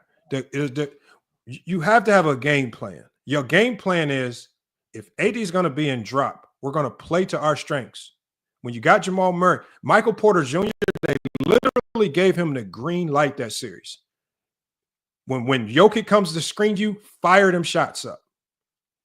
And all he did with AD sitting in drop, make or miss, he's coming off firing them shots up. What is the starch difference between when LA defended those pin downs versus when Minnesota defended those pin downs? Was Karl Anthony Towns and Nas reading them guys in drop, or were they toes to the three-point line, turning them guys into drivers? There's a reason why Porter Jr. struggled that series. It wasn't because he just all of a sudden started missing shots. It's because the defense defended things differently. And they made life hell on those pick and roll screens. That's what you got to do, though. Oh, I mean, I'm taking a healthy Mavericks also. Add that to the two other teams I said. So okay. Nuggets, Thunder, and Mavericks. Okay. All right. Wow. I got you. I'm not tripping on who you pick. I don't really care who you pick. That's just your pick. Predictions are predictions. Predictions don't mean nothing. Because and as you've shown, Peter Bagjuice, predictions are not a testament to your basketball IQ. Because you literally just said the Lakers were hedging and recovering. We haven't seen one hedge and recover whatsoever. Nope. Right? It's not a testament to your IQ. That's just anybody. 5-year-old can make a prediction and be right. Hey, one of my best, my greatest FanDuel lineup that won me $9,000, my girl picked it on some luck. She picked half of the players in the lineup. So at the end of the day, predictions are predictions. Am I going to get that 75% though by the end of the night, Yeah, brother? I can pull up. Hold on. I can pull up the synergy numbers. I appreciate you. But tell us more as I pull this up. Tell us more about hedge and recovering that the Lakers were doing with AD. Yeah, but even say again, you're being disingenuous because when I said that, when you asked me what a hedge and recover is, I'm not asking what it is. I'm not asking what hedge and recover is. All I'm asking you is if you came up here and said I was capping about AD being in drop. So yeah, AD is not in drop. You was hold on. No, I know you said that before I even said a percentage. So if the Lakers if we're not putting AD in some type of drop cover situation, tell the people how they were utilizing AD on defense. If I'm wrong about him being in drop. Mm-hmm. Well, I objected to the 75%. You have a different No, you didn't. recollection. I did not say 75% until later on in the conversation. We disagree on that. Hold on, no, you're lying. Hold on, Peter Jack, please don't lie. We were having a conversation about drop covers. You came up here and said I'm cap about drop. I didn't say a number. I didn't say a percentage. I didn't say anything. So and then hold on. He said, "How am I scared of locker room? What is locker room saying?" He said, "I find it funny that as soon as AD gets traded, everything is magically his fault." No, but I've been saying this. I've done videos on this last year. I've said this at the beginning of the year. Him and the Johnny. The problem is when I say it, y'all so because y'all were so vested. Because remember, locker room, you made a whole video series about me blaming Bron and AD last year defensively. Right? Your biggest gripe was, how come you're not talking about D'Lo and Reeves? So at the end, I've been saying these things. It's just funny how when AD gets moved, they put more athletic wing defenders on the court to blow up pick and rolls that magically a lot of the problems they were having just disappear. All of a sudden, without AD on the floor, they can now guard pick and rolls very well. Yep. All of a sudden, when AD's not on the floor, you stop the hottest duo in the league at the time on a 6-game win streak, Brunson and Karl Anthony Towns. All of a sudden, you're able to, the Indiana Pacer team, 4th in the East, have one of the best offenses in the league. They all of a sudden now can guard the pick and roll. They did well against Boston. They did well against Boston also with AD. It's not. Well, the one thing we know with Boston is Boston's not a heavy pick and roll team. They're an ISO team. Yeah, they're a 5-out ISO team. That's why they run 5-out in ISO, right? That's why they run double. They run a good amount of pick and roll. They run. I know their sets. They have a wedge set, right? They have an elbow series that I've copied. Right, they have the elbow series is based out of the hammer action. It's Darvin Ham's offense. It's an ISO set. These are not pick and roll sets. They run Iverson screens, so they have a ton of Iverson sets. Iverson sets are ISO sets. When you send Jason Tatum over the top, Brown underneath, right? These are all ISO sets. Boston is an ISO team. So at the end of the day, you're talking about a completely different team. So there are some teams where what AD does well is going to shine. But there are other teams like Denver, what AD does well doesn't look like a strength anymore. And those are the teams like Denver. Because remember how they plowed through the Western Conference that first time around, plowed through everybody. Right? They were able to beat the Warriors in the split actions. They were able to beat the Memphis Grizzlies. They get to the Denver Nuggets, heavy pick and roll, targeting AD. They get walked down, and it looks pretty easy. Then they do it again the next year. Then they're doing it in the regular season. Why were they having all of these problems with Denver? Or over the last couple of years, teams that go pick and roll heavy.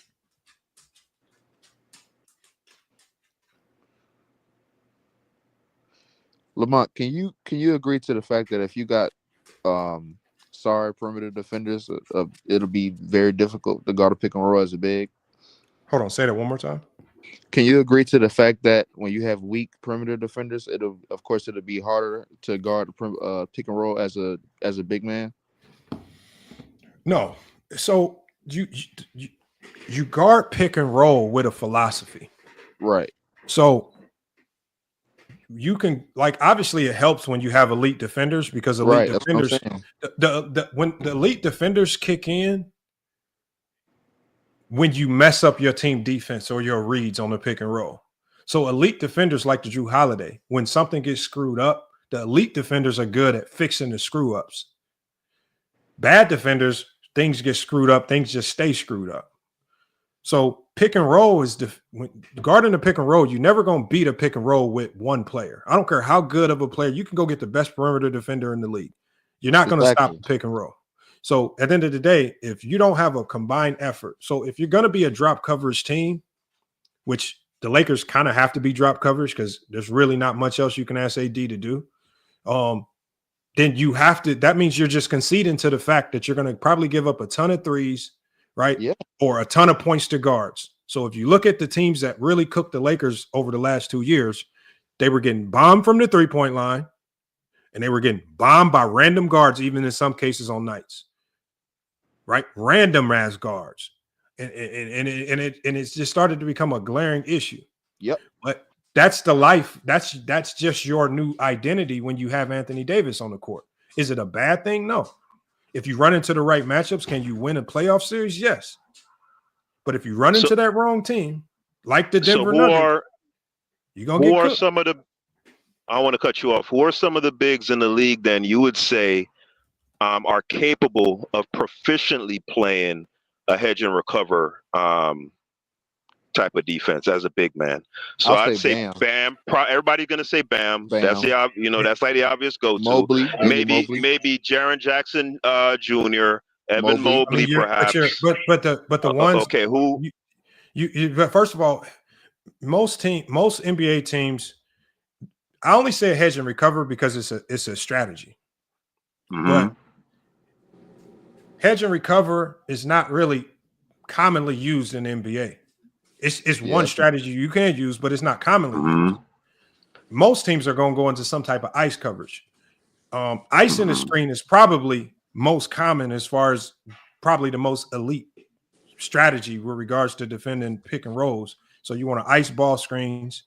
That's probably going to be your most elite strategy. Drop coverage, because of how good the guards are now, has overnight, kind of over the last couple of years, become the worst strategy. So drop coverage, you're going to get cooked. You just got to pray and hope that they start missing threes. And over the last 2 years, the Lakers were literally just praying and hoping that teams would miss threes because they were not. This is where I'm getting confused. So is it a deficiency? All right. So you're saying even if you wanted to.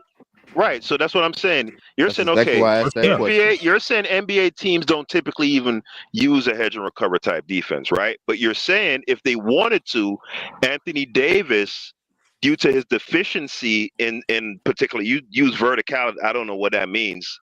No, I said the main reason why you would never put AD into hedge and recover is because he's one of your best offensive weapons. I'm not going to burn him out. Said, dude. Hold on. I did say that. I said earlier, I said, what coach in his right mind is going to put either your first or second best offensive option consistently into hedge and recover because you get burnt out. I said, there's no coach in his right mind that's even going to consider that as a viable option for AD. But so at the end of the day, there are. So he's capable. So you're saying he's capable then? No, I'm saying no. What I'm saying, no, I'm saying. So take a position. You're double talking, bro. Hold on. Listen to what I'm saying. I've given you two reasons. He does not move well enough vertically to even be hedge and recover. Thank you. That's what I just. Hold on. Hold on. Stop talking. You're double talking, Lamont. Listen to what I'm saying. No, you're bringing up two different things because I gave you two reasons as to why the Lakers never do hedge and recover, and they don't do hedge and recover. You said they do hedge and recover, yet we will never find it on any film. You're the one that's following your line of logic. No, hold on. Who's the one that said the Lakers do hedge and recover? And I'm still holding to that, but I'm following your line of logic. No, there's no logic. What I'm telling you is there are multiple reasons why the Lakers will never do anything with hedge and recover. Got it. And one of those at the end of the day, no matter what reason you select, whether it's AD's inability to move vertically, whether it's just not conducive to him being good on the offensive end, there are a handful of reasons why I know the Lakers never put AD in hedge and recover. There you go. There you go. Stop talking. One of them is he's slow-footed. You said you've seen AD in all of this hedge and recover. You're a liar. You're a liar. So you did not say that. You're a liar. You did not say that. You said the man is slow-footed, vertically, can't let. Hold on. You're a liar, exactly. Lamont. So that's why he's not in hedging and recovering.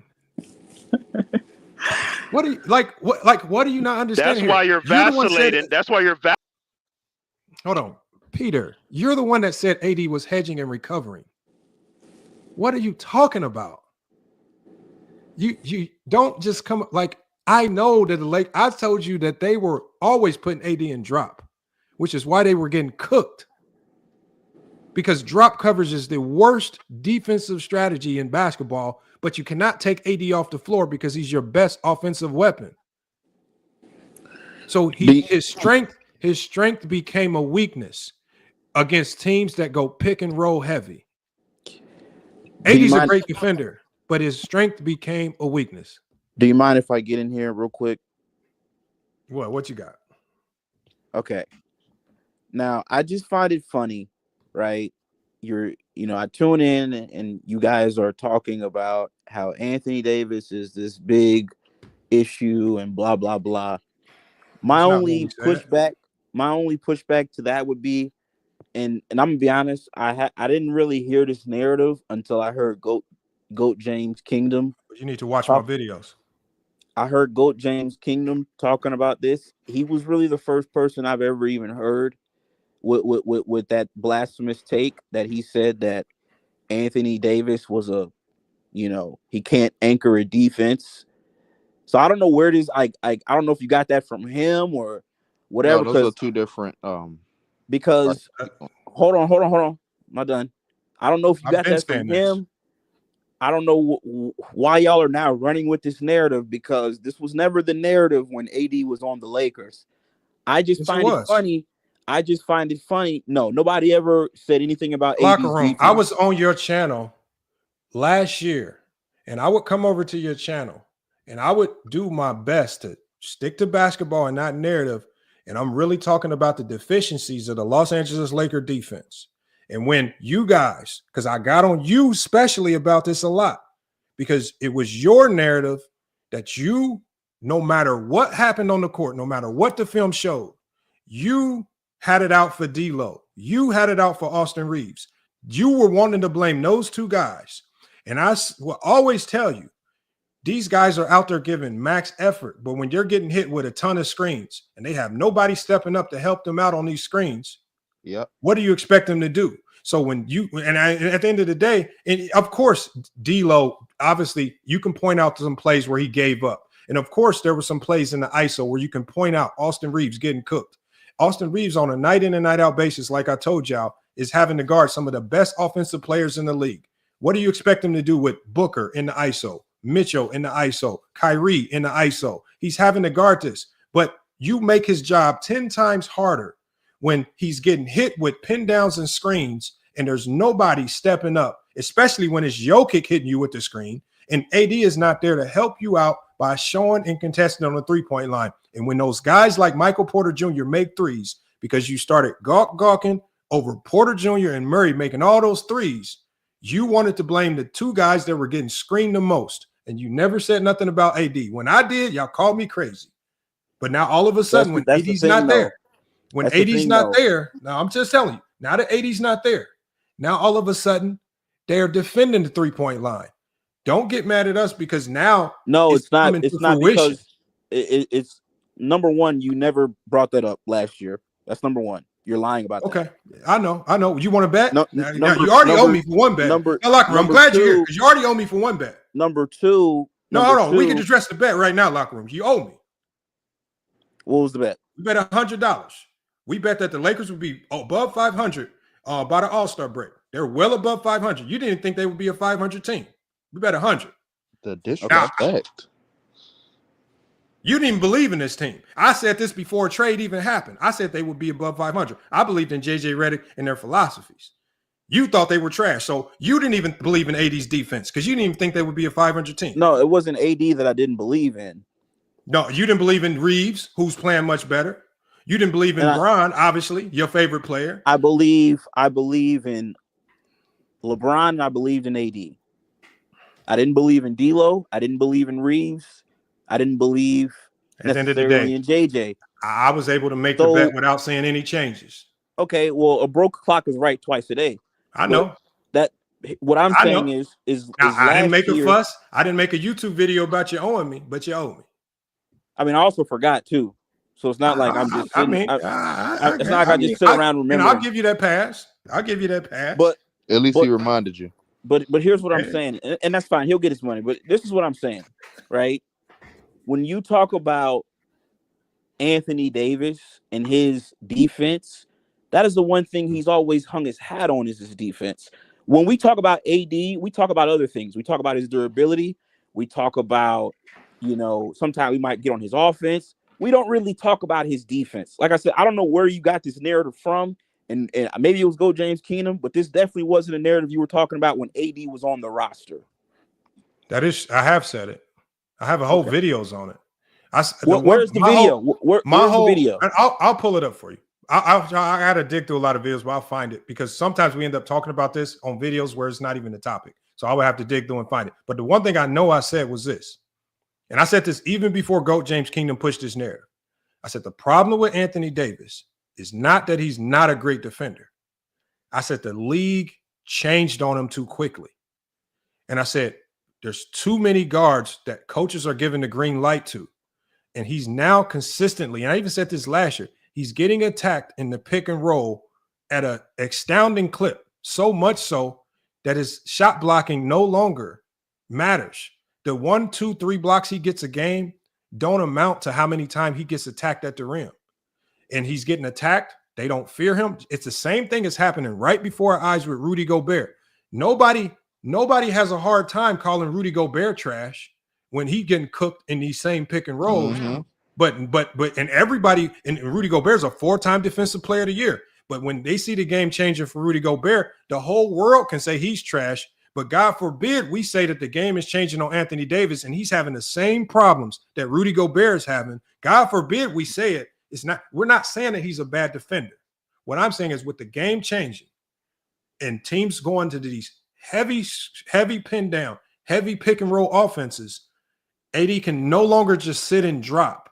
And as long as he was sitting and dropped, the Lakers, teams like the Utah Jazz, the game that we saw last year, those were close games because Jordan Clarkson would barbecue from the three-point line out of them pin downs and screens.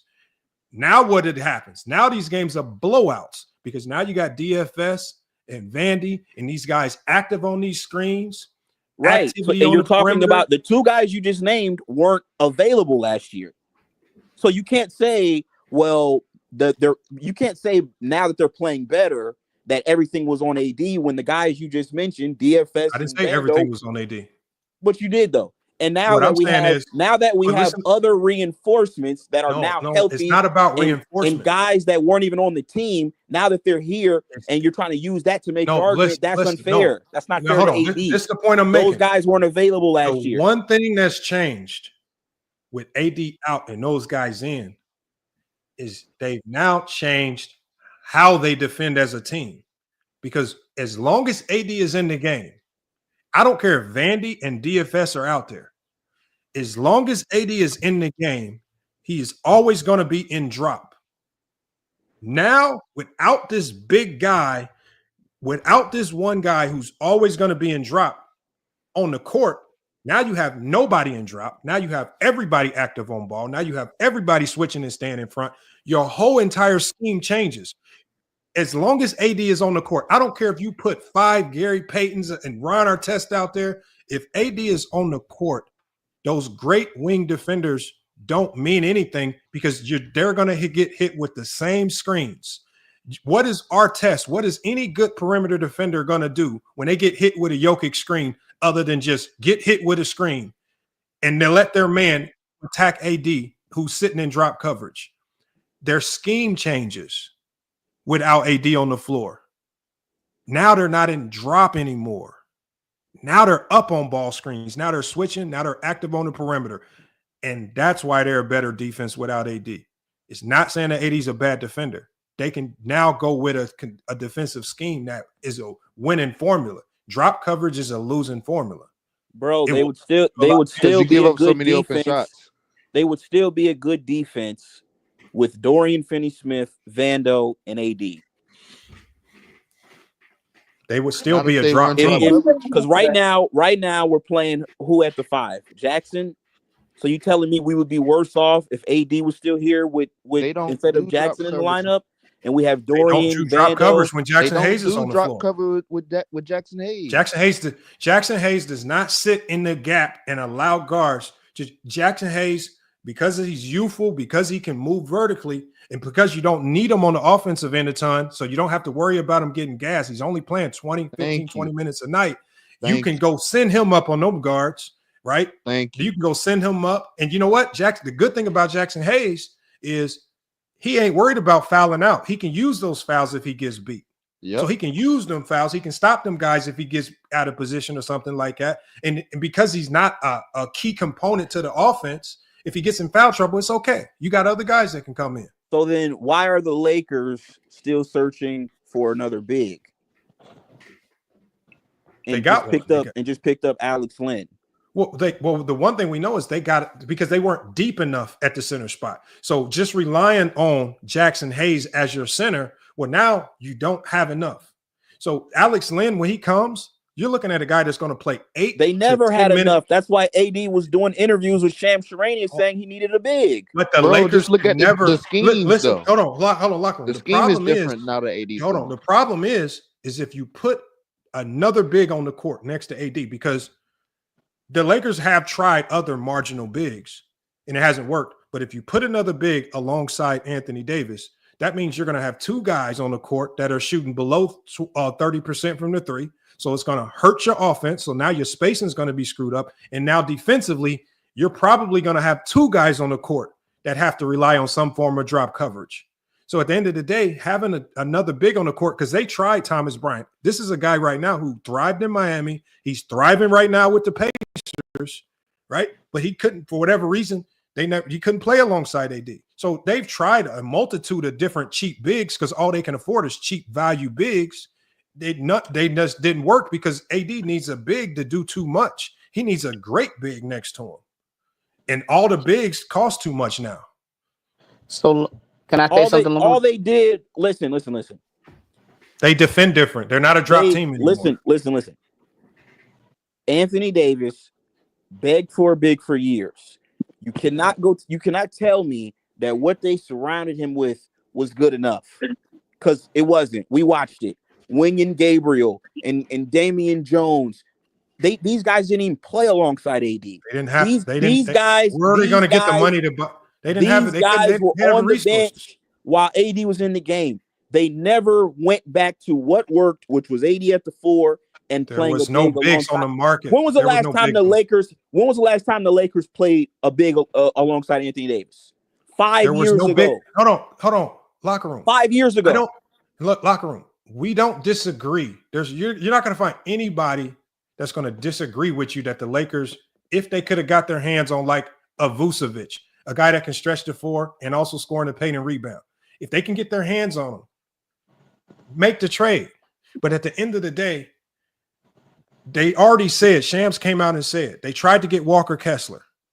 They said the Utah Jazz was trying to rob the Lakers. It was just would not been worth trading with them. And as Danny James just shown, he wasn't going to do no fair straight up trade with the Lakers. He was going to try to take them for everything that they got. So at the end of the day, they tried. It's just that there was no deals that they could do where the Lakers don't get robbed. Nobody disagrees that the Lakers needed another big. But right now, the need for having an elite big is down. Now y'all are trying to blame AD when the Lakers. AD. Okay, y'all are trying to blame AD. Y'all are trying to blame AD now that he's gone, right? When all the man asked for the last 4 or 5 years since the Lakers won a championship was to stop playing him at center and to play him alongside that would not have solved anything like they did when they won the title. That still don't lose anything. So when they don't do that, y'all don't blame Rob. You don't blame the coaching staff. We did blame Rob. We did blame the coaching staff. And then when they trade him, y'all say, "Oh, well, the reason why he didn't win was because it was AD. He don't know how to do drop cut. Okay, he don't know how to do this, and that." Okay, so locker room. It doesn't make sense. Locker room. Let me ask you, defensively over the last 2 years. Well, let's just talk about that first run where the Lakers had a ton of success, right? If you look at that playoff run, they played Memphis, a split action, ISO heavy team, had a lot of success. They played Golden State, a split action team. They're not a pick and roll team. They're a split action team. Has success, won that series. They run into the Denver Nuggets, a pick and roll, pin down heavy team.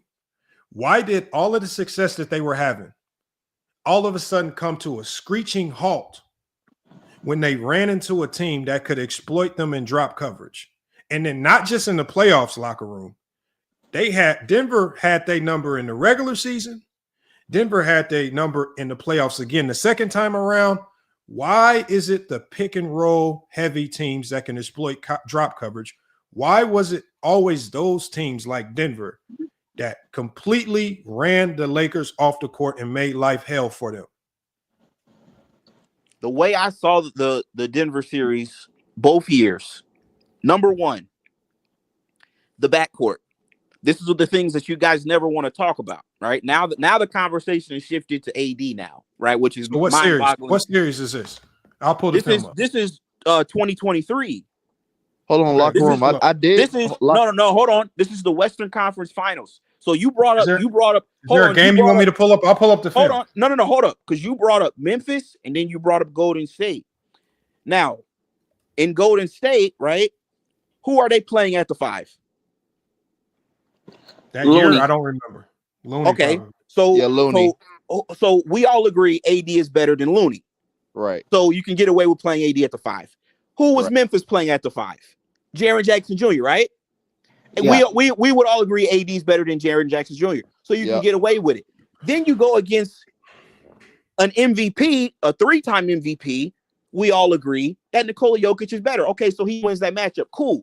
I'm looking at the backcourt in the Western Conference Finals in 2023. The same starting lineup that Darvin used against Memphis and against Golden State, which was D'Lo, Reeves, and Schroeder. He uses that backcourt. Let me ask you a question. No, PTSD. Hold on. Why are you talking to me? Hold on. Let me say this. You're talking to me about AD when you need to be talking to me about Dennis Schroeder, D'Lo, and Austin Reeves. So let me ask you one question. Okay, because it doesn't matter who the lineup is with Denver. So nothing matters then. Listen to what I'm saying. Listen to the question because I want you to answer this question. Okay. no matter who the lineup is, I don't care who you say should be on the court. You can remove D'Lo. You can put whoever you want in. When Nikola Jokic, this guy who's an MVP, when Nikola Jokic runs to go set that screen for Michael Porter Jr.'s man or Jamal Murray's man, what does the wing defenders do when AD's sitting in drop? And I don't care what defender it could be. Who was the Lakers' best perimeter defender at that time? Was it Vandy in 2023? Yeah. I want y'all to tell me this. I want you to try to envision this in your head. Let's say Vandy is guarding Jamal Murray, and Jokic goes to set the screen on Vandy. And you got Jamal Murray coming off that screen towards AD in drop coverage. What does Vandy do to correct that? Doesn't he blow that screen up? Weave off. No. Listen to what I'm saying. Jokic is one of the best screen setters in the league. He's a big body, and all you need is a split section of being open. So when I'm asking you this, because since you want to blame the perimeter defenders, the Denver Nuggets spammed the Lakers with pin downs and screens, especially with Nikola Jokic being the primary screener. Let's say it's not Reeves. Let's say it's not even D'Lo getting screened, because we know they're bad defenders. Oh my God, yes. If you screen Vanderbilt, who's an elite defender, how does he recover when AD is sitting in drop and you got Jamal Murray coming off that screen in the middle of the court straight at AD, and he's about to get this shot off? Vandy just got screened by Nikola Jokic. And just like Locker Room said, Nikola Jokic is the MVP of the league, averaging over 28 a game.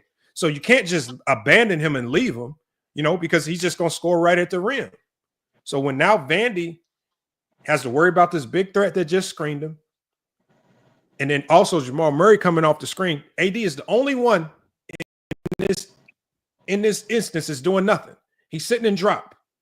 What does your elite defender do to stop Jamal Murray from getting off? Two things. Number one, you're being disingenuous, because Vandy, no, just listen for a second, because Vandy, I noticed how you put Vandy in the conversation. Vandy was not even a starter. This is a hypothetical. It's a hypothetical. Hold on. Locker room. I'm not saying this actually happened. I'm asking you to think. I'm just making a point. Question. Okay, I'm about to get to it. So it's a hypothetical question. Number one, I'm asking you. Number one, it in this hypothetical situation, because I'm giving you, because you said if you put better defenders on the court. I heard what you said. Me and you both know they didn't have this starting lineup that you said out there. I'm saying, how does putting better defenders change Jokic screening whoever's guarding Porter Jr. or Murray? I don't care if it's the best perimeter defender in the world. If you get screened by Jokic, that's going to free up Murray or Jokic. With AD sitting in drop, because AD's job is not going to change. He's still going to be in drop. He's still going to be standing at the free throw line, doing nothing, waiting for these guys to drive at him. What do these great perimeter defenders do once they get screened by Jokic and their man is coming off these screens looking to score? This is why playing AD at the 5 never made sense from the get-go. Because in your scenario, right? No, just listen. All the theatrics. No. Listen, all the no. I'm about to answer your question. All the theatrics are not necessary though, right? So let's just take your example. Jamal Murray calls for Nikola Jokic to come set the screen, right? No, that's you're saying what is AD not supposed to do?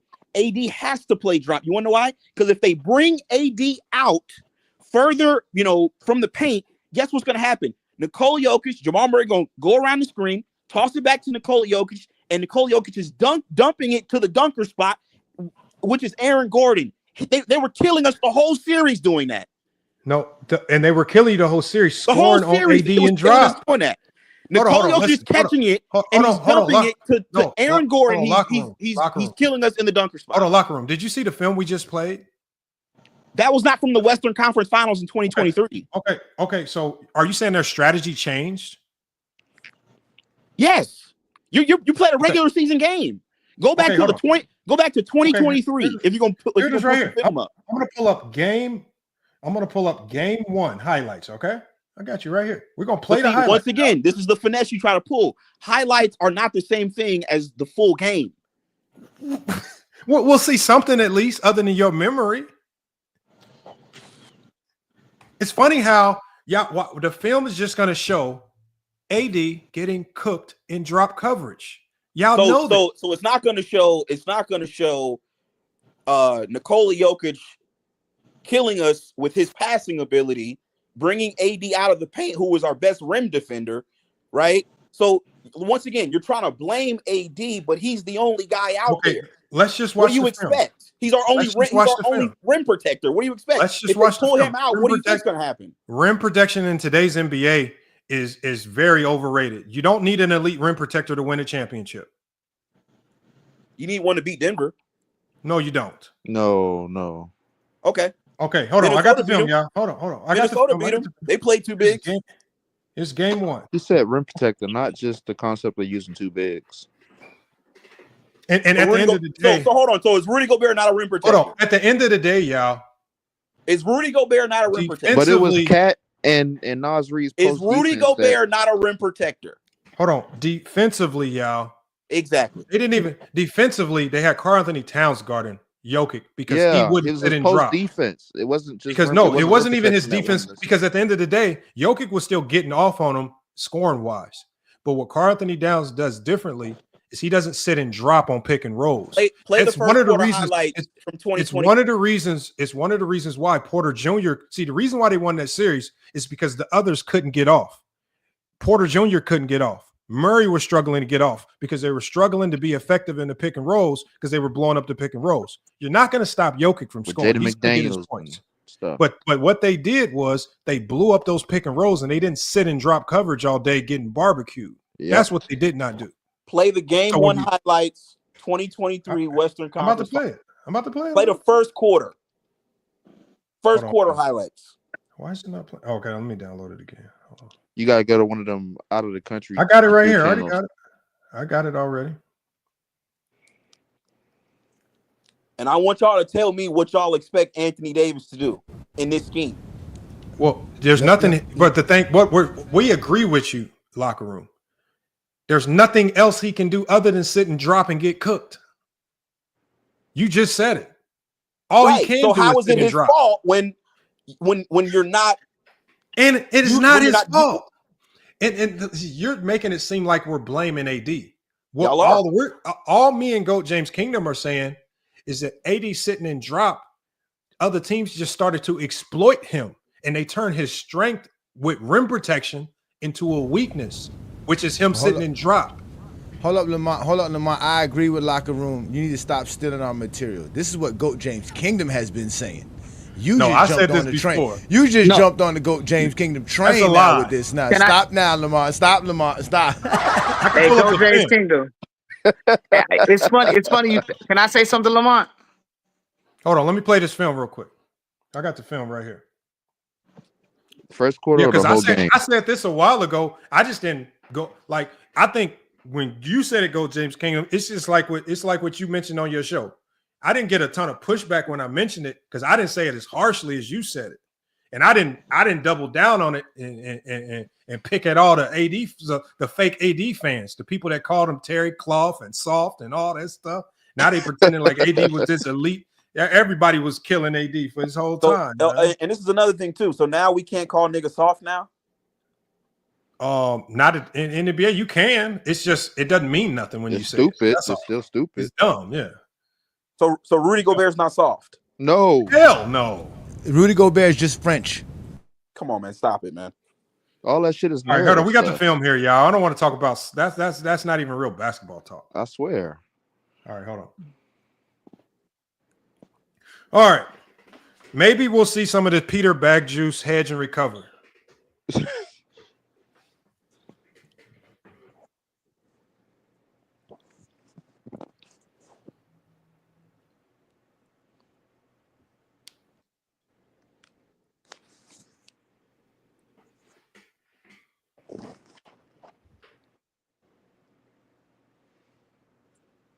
That's D'Lo's man, right? Yeah, he didn't score. Right. He didn't score. Had to help him, and then they missed the shot. See, that's what AD's good at right there. Look, I'm gonna show you. Let me run that back. And I think Goat James Kingdom highlighted this. We're not taking this away from AD. This is what AD is great at, being a help defender at the rim. Yeah, This is help. his He's best very good in help. attribute. Watch this right here, because all you got to do is hold the fort down long enough for him to be a great rim protector and shot blocker. This is his number one attribute right here. And we going the other way. Yep. Lamont, pause it right quick before you go into the next situation. You also got to ask yourself, ladies and gentlemen, why was Austin Reeves ended up on Gordon at that time? Again, teams figure out ways to make you do those switches, put Anthony Davis in a bad position. I more than like guarantee you that Anthony Davis was guarding Gordon before that particular play was shown to us, and he was screened off of. He was screened off of because, again, Anthony Davis just wants to drop and sit in the paint. So go ahead, Lamont. All right, hold on. We're about to play it.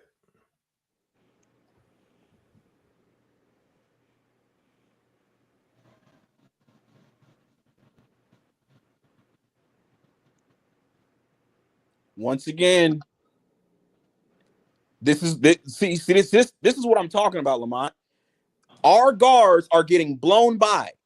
AD has to then come to help, and guess what? Now we have nobody on the backside, and and we're not allowed to blame Reeves. We're not allowed to blame D'Lo. No, because you're not looking at how Denver's playing the pick and roll. Show that play again, Lamont, please, so we can show how Denver's playing pick and roll. We haven't even really seen anything. We haven't even really seen anything of significant value. Just because Lamont. What we have to do is show them how you play a pick and roll defense. And D'Lo getting blown by. No, you're not. That's not what you're seeing. That's what I saw the last two plays. No, what you're seeing is mismatches. And when you got Aaron Gordon, who's so far in this, they've been able to get switches with Austin Reeves on the Aaron Gordon. The first thing he does is put a head of steam down and drive right to the rim because he's 6'9", he's bigger, stronger, more athletic, and he's playing the numbers right there. That's what you're supposed to do. And Aaron Gordon's going to win that battle most of the time. Like Aaron Gordon's going to win that battle against most guards in the NBA. Like you guys be asking D'Lo and Reeves to stop guys like Aaron Gordon from driving. Like, when does this happen? No, he couldn't stop Jamal. He couldn't stop his own man. Okay, but since when? He couldn't stop KCP. Okay, so let me ask you this. Okay, let's just play the film because your over-exaggeration of what these others are doing is crazy. So let's just play the film. Let the film talk. You don't have to.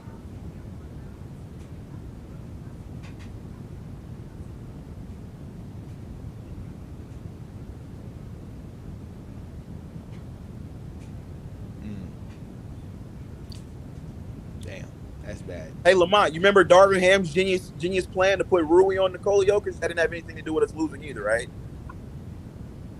You have no choice because Anthony Davis doesn't. Remember when we had Tristan Thompson? But you have to understand what he was trying to do. His plan putting Rui on Jokic. Obviously, Denver did a good job of making significant adjustments. The plan was, okay, if you guys are going to try to attack AD and drop, we'll put Rui on Nikola Jokic. Now we have a more athletic guy that can get up on these screens. They completely ditched and went to a completely different strategy whenever either AD was out the game or they took AD off of Jokic. And I showed y'all that on the last clip because when AD was out the game, they just started posting Jokic, just like they started posting Nikola Jokic when Rui was guarding him. And then he would just go to work on Rui, just using his size and strength. But whenever AD was on Jokic, boy, they went pick and roll heavy like a motherfucker and abused that drop cover. So at the end of the day, they weren't trying to get a lose-lose formula. Trouble. That's why they put Rui on him. You don't need your best player getting in foul trouble. That makes sense, but yeah. False. That's because Anthony Davis can't play like he said in the pick and roll situation. No, but that does make sense. That's got nothing to do with pick and roll. Okay, are we going to watch? Hold on, locker room. You asked for the highlights. Yeah, now watching. Now hold on. I'm still waiting for you to tell me. I'm still waiting for a play because you said that they're putting him in pick and roll. I'm waiting to see a pick and roll play. Hold on. When I see something that's going, especially at a meaningful time, we already through the first quarter. Yeah, hold on. Pick and roll. Hold on. If I see something, I'm going to stop and rewind it. I'll stop and rewind it. If you keep talking, but you haven't told me to stop and rewind nothing, not one time. We're doing film study right now. So at the end of the day, if you see something where you want to blame D'Lo and Reeves, I'll stop and rewind it, and you could talk to the people. Other than that, man, we gonna keep playing. If you see something, just tell them to pause it. No, there's nothing to see there. It's just my glorious goat. Oh, Jesus.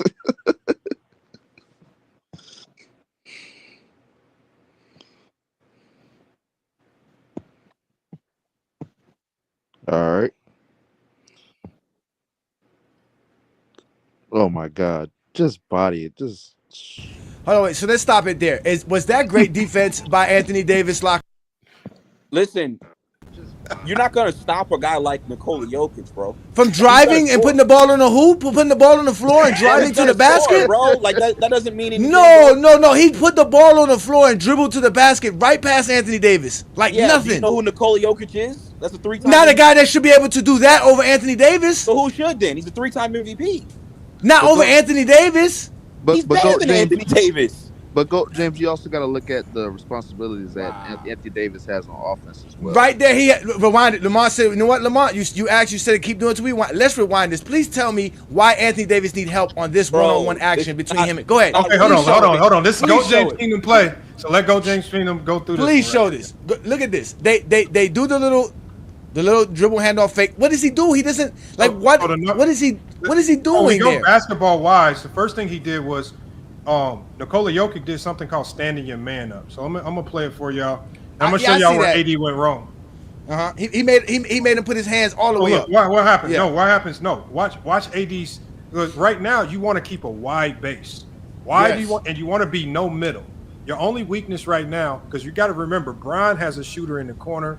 Bron is your kind of first line of help, but at the end of the day, you don't want to give up middle. You just don't have a lot of help if you just give up a one dribble, low effort drive to the rim. So let's see right here. Watch where AD goes wrong. And this is nitpicking. So AD stood up. See how he stood up and played the pass. And he jumped. He got off his feet a little bit too as well, Lamont. He got off his feet a little bit as well. Play the video. We can play it. What are you doing, bro? He scored. It's a 3-time MVP, No, bro. he blew. He did the same thing. He was blaming Schroeder, Reeves, and all these guys for it, getting blown by. That's what happened. He got blown by Jokic. Ignore the accolades. Just look at the film. Why is Anthony Davis not covering space right there? Low oh effort, my God! Low effort. So hold on. Jesus. Here's another 3 right here. Go ahead. Talk to him. Go James Kingdom. Here we go again. Let's cover space. Now Reeves contested, right? Perfect. You don't get the rebound. Look at him. What are you doing? Stand there not looking around, knowing Joker's out there, and you leave your man wide open for a three-pointer. You can't do that. You have to know this. You're supposed to be an elite defender. Elite defender. What Jokic, you got to jump. How you going to let AD just get a clean dunk like that? No, but we're not making arguments about him being the best defender. Hold on. We got another one. Again, look at this. You talking? This is why they put Rui on Joker, because it don't matter. Anthony Davis can't guard nobody. He can just protect the rim. Go ahead and show it again, Lamar. Oh my God. All right, hold on. Let me run this back. Now, Lamont. Once again, I want. Here we go. This is one-on-one. This is elite defender. This is the guy that's supposed to be defensive player of the year that's been getting snubbed. That they say is better than Rudy Gobert, better than Bam Adebayo. He's better than Wemby. He's the greatest defender in the league right now. Watch what Joker does to him without effort. To his defense, the same shit happens to Rudy Gobert, but no, it doesn't. No, it doesn't. Oh, that was nasty. Damn. Easy work. Look, easy work. Now, Lamont, you know you're finessing, right? Because you're not going to show. I'm not doing anything. That was Go James. The highlights aren't going to show all the times Nikola Jokic misses. It's only going to show scoring plays. He wasn't doing too much missing this game. So that's why I say showing highlights is kind of. Oh wait, there you go, Lamont. They go to drop coverage again. The drop coverage. Where's the hedge and recover? Hold on. There you go, Lamont. Rewind. I'm the only one with basketball eyes here. I'm the only one with basketball eyes here. Rewind this shit. If you remember, if you're locker room, if you remember Game 1 versus Denver, Nikola Jokic didn't do too much missing. So at the end of the day, there's not too many misses to show because he definitely got off. But we can run this back. You said run this play back? Run this same play back, Lamont. Let me know if they play drop coverage or they playing hedge or they playing what you said was ice. So what are they playing there? And what is this game 1, 2003 playoffs? Hold on. 23? Yeah. Oh yeah, 2023. I'm sorry. Okay. So GOAT James, Jokic wasn't able to spend. So let's go. Drop coverage. See, and this is hold on, and this is what I wanted to. This is what I was trying to ask locker room. When you get a guy who gets screened by Jokic, because it don't matter how good the defender is, if he gets screened by Jokic, if he has no help off that screen, like what do you expect? Like, are you going to blame Schroeder on this? Like, does AD have any responsibility as far as slowing up the ball handling? So let's just go back. Joker was 12 of 17 locker room. There's not too many shots to show him this. Hold on, here's this right here. Oh, look, right here. So here's the pin down action. Hold on, this is the pin down action happening right here. So what I'm saying is, once that pin down happens, what do you expect the guy that got hit with the pin down to do if AD does not put any pressure on the ball to slow him up? Well, see, that's the thing. This is the so right here. Hold on, right here. AD drops. So now Schroeder, this is a guy who just got hit with a pin down, and he has to not only fight through the pin down, he also has to fight through Jokic, who's also setting the screen. So he went through essentially. Hold on one second. This is for the people. I'm just talking to the people. He essentially went through a double stagger, right? Because you had Murray who cut through, set the pin down. Then he's getting hit with Nikola Jokic on the screen. AD has done nothing but just stay and drop. So who do we blame on this when the guy scores? Do we blame Schroeder for not turning into Superman and being faster? Or does AD have any responsibility to apply any pressure to this? If you actually watch Dennis Schroeder that series, you would know that Dennis Schroeder is not a good defender at all. Dennis what are you doing this? Locker room, what are we doing this play? Locker room, we talking about this play. Locker room, on this play. I'm talking about on this play. Can I finish though? No, hold on. Talk me through this play. What did Schroeder do wrong on this play? Look. Jamal Murray. Look, he's still standing there. What do you mean? What is he doing wrong? He's lost. No, he's not. He's slowing. Rewind it. He's slowing. No. Oh wait, he's slowing down Aaron Gordon. So Aaron Gordon is now play. Go play it again. And watch Dennis Schroeder and how late he is to recover on that play. Yeah, but watch what he did. He had to tip. No. Let the film talk. Pause it. So he's still standing right. Look how far away he is from his man. Look how far away he is from Jamal Murray. And you gonna blame AD for that? Yeah. That's why AD has to help him. AD has to help him. Hold on. Let me break you through. I'm gonna walk you through why I would blame AD on this play.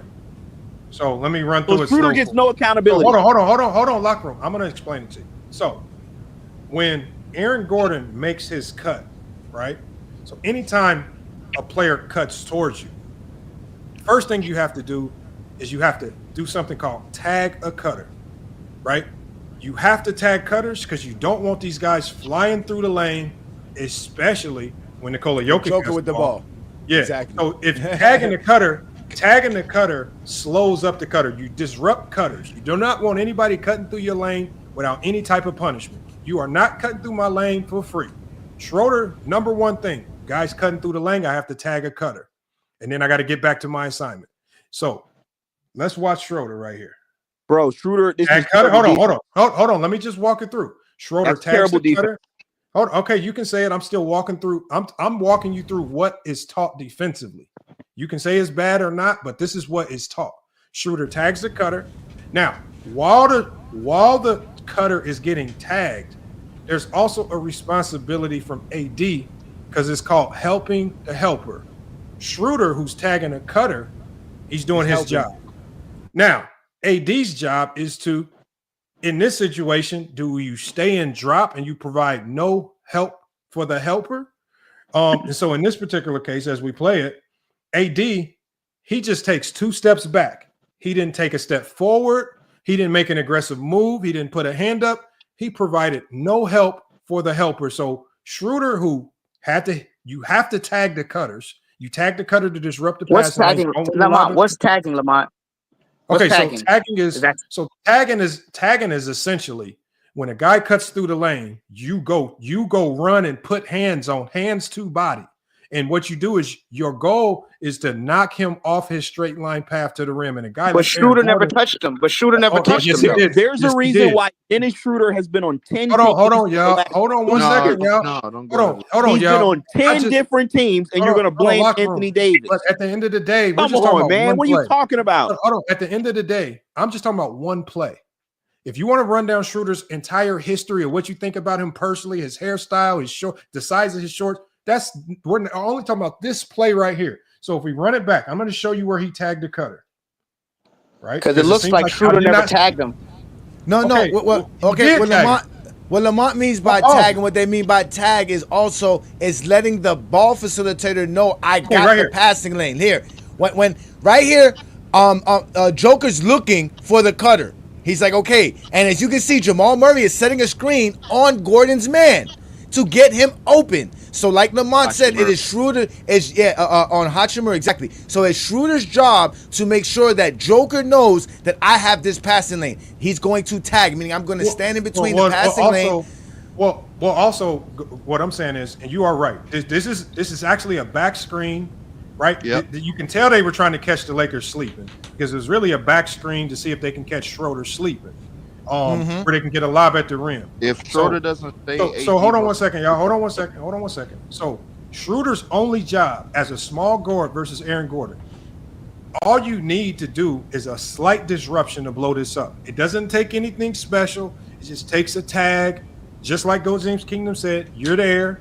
You can't throw the pass. Just a slight disruption because guys that are lob threats, you'll always their timing is key. How they set their feet is key. So anytime you disrupt it, you completely blow up the lob. So let's see if he disrupts it.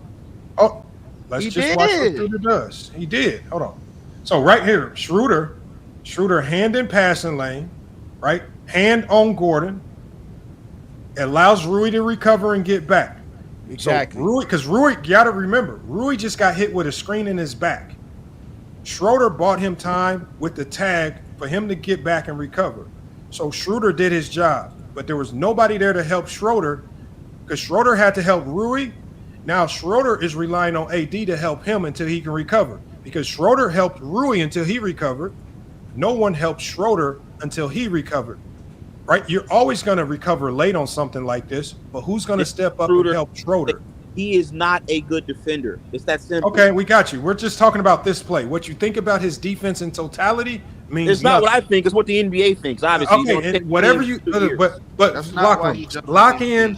We're talking about individual plays and what happens on plays. What you think about him as an individual we covered player the whole series. does not mean anything. You. That's why he got. That's why the Lakers didn't resign him. We're breaking this down play by play. Right? Because the narrative is that you want to blame the perimeter guys. If you want to blame the perimeter guys, what we're showing you is it looks like the perimeter guys, active movement, tagging guys, but when you got it wasn't good enough. And it's what I told you. Hold on. Effort doesn't matter. I told y'all is it's not good enough. What I told y'all is this: when you got a guy sitting in drop coverage doing nothing, it's almost like you're playing 4-on-5 out there. And so, if you're gonna sit and drop, and AD is not asked to go step up on guys who are coming off pin downs, if AD is not, if he's not gonna ice ball screens, if AD's just gonna sit at that free throw line and be in drop, then you're essentially playing 4-on-5, and this is what's showing. Right, but the whole time they putting Schroeder and everybody else in the actions though. Make that make sense. I don't know what's wrong with it. Yeah, because it takes team defense to stop a team. You have to stop everybody. Yeah, AD was the problem, but they're putting Schroeder and everybody else in all the action. Because they put Aaron Gordon in action. They're putting Aaron. Come on, man. Hold on. Listen. Hold on. This is exactly unfolding how I said. I said when AD's on the floor, they are using Jokic as the screener or disruptor for a lot of these plays. So Jokic on that play, it might look to the common person he's not in the action. But Jokic is key to this action because as long as he's setting the screen and AD is guarding him, AD being in drop is what they're trying to attack. They're attacking AD because they know every time AD gets every time Jokic screens, AD sitting in drop. We can run to this play right here. Like Yeah, AD does. okay. I mean, this is what the film shows. I can show them a play that where somebody plays drop and the team plays exactly how they're supposed to. Yeah, I'm sure when Michael Malone was scheming for the Lakers, he was like, "Yeah, let's put AD in all the action and not Dennis Schroeder and all." All these What you do? Hold on, locker room. What you do is you attack the weakness. So at the end of the day, if I'm not going to run an offense that allows AD to be a roamer and rim protector, what I am going to do is when I know I got one of the best mid-range players in the league, which is Jamal Murray, when I know I got one of the best catch and shoot three-point shooters in the league, which is Michael Porter Jr., if I can get them open looks because of drop coverage, you got the biggest screener in the league, who's also one of the most elite offensive weapon as well, because he's a threat no matter whether he has the ball or not. Jokic screening is what's more lethal than anything, because now you're exploiting AD in drop. Like if you look at all of these offenses when Denver runs their offense, Jokic is always operating from the free throw line or above. You see, he's never doing anything operating in the paint in AD's domain. He's keeping AD extended high, and because AD loves drop and won't ever come up and guard the three-point line, he's pinned down screens, sending these guards high while AD stays in drop. It's always going to be advantage Denver on almost every offensive possession.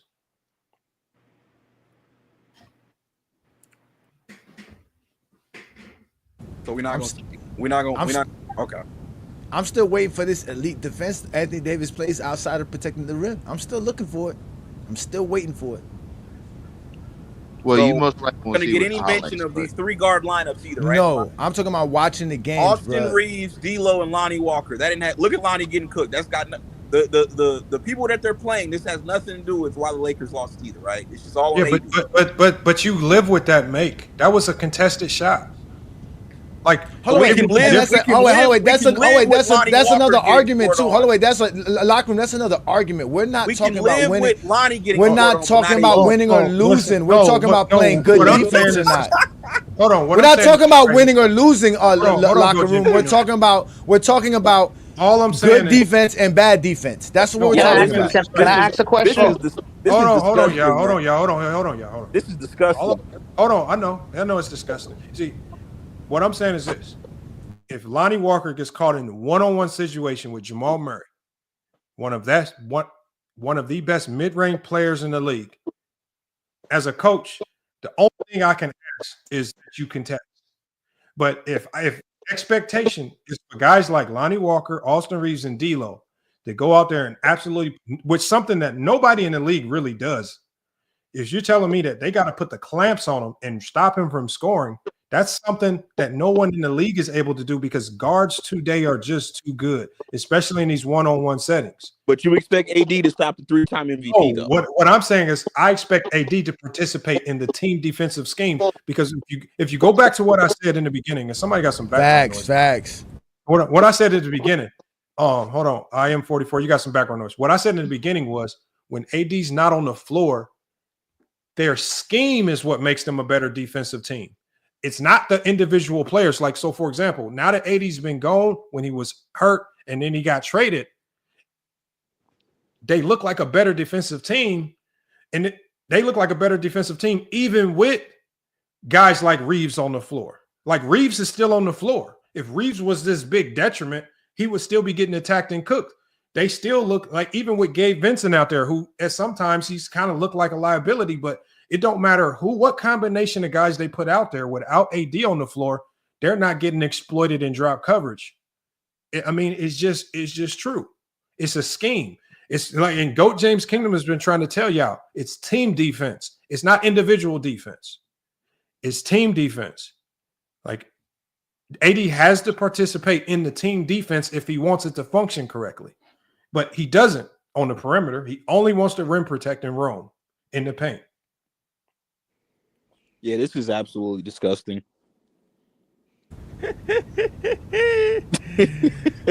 this is brilliant. I love it. This is basketball. Hold hold on, y'all. Hold on. Here's another play right here, and I'm glad we finally drop got coverage. What is how far is that? Is that LeBron's fault that Jamal Murray is really open for a 3-pointer right here? Hold on. I haven't even played the play yet. I want to go slow so I can kind of show people. Let me run it back because I want to break it down slowly. Let me get to this next play. Okay, so we got Jamal Murray at the top of the key. Remember, this is how they love to initiate the offense. Even though Jokic's the MVP, even though he's the best player in the league, he's the screener in this action right here. Let's see what happens. Hold on, wait, Lamont. I already knew what was going to happen, Lamont. I already saw it. Lamont. Can we please watch Anthony Davis fight to get his drop position because he's mad he can't get his drop position? Can you please rewind it and show it again? Watch him fight because he wants to get Jokic. Hey, AD, sitting. What is Schroeder? Hold on. In this play right here, on a double screen.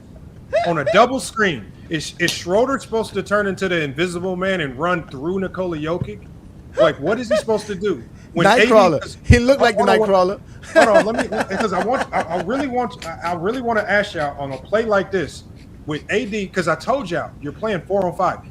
Essentially, they're playing 2-on-1 with Schroeder right now because AD is not even a factor in the play because he's sitting in drop.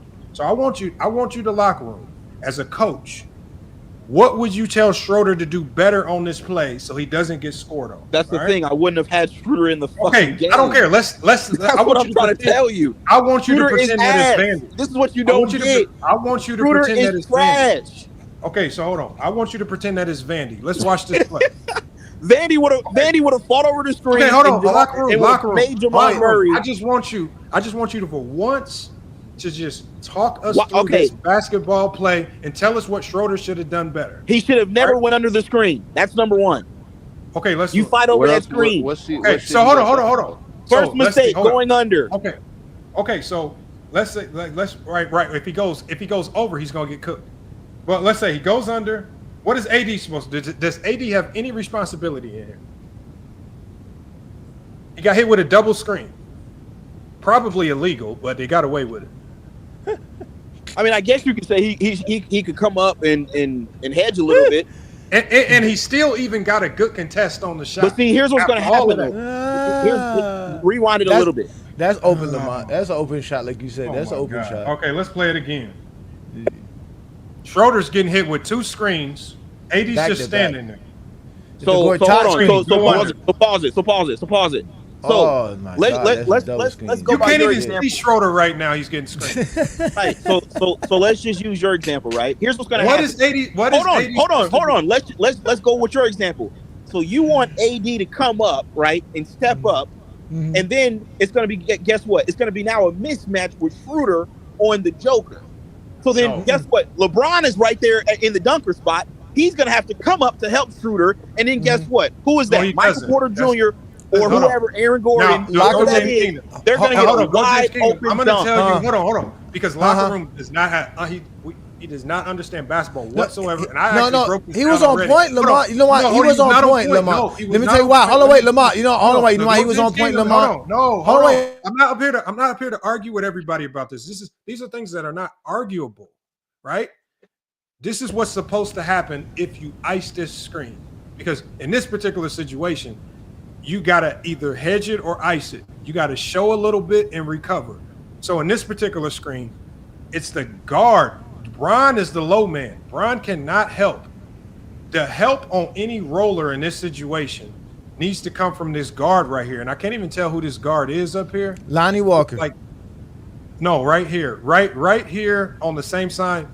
Is that Lonnie Walker? Yeah, that's Lonnie Walker. That's Lonnie Walker. Okay, so Lonnie Walker. Westbrook. Westbrook. Hold on, one of those two. Let me finish what I'm saying. No, Lamont, I wasn't trying to argue with you, Lamont. I was just trying to say. Let me finish my progression right here. So I want to explain. That's Troy Brown. That's Troy Brown. Okay, so yeah, I can tell it's somebody. So at the end of the day, if Jokic rolls, right, it's on, because what we call Troy Brown right here, he would be called the strong side helper. So because AD and Schroeder are tied up into this two-man pick and roll game, if AD is angled correctly, he can stop the skip pass to the corner.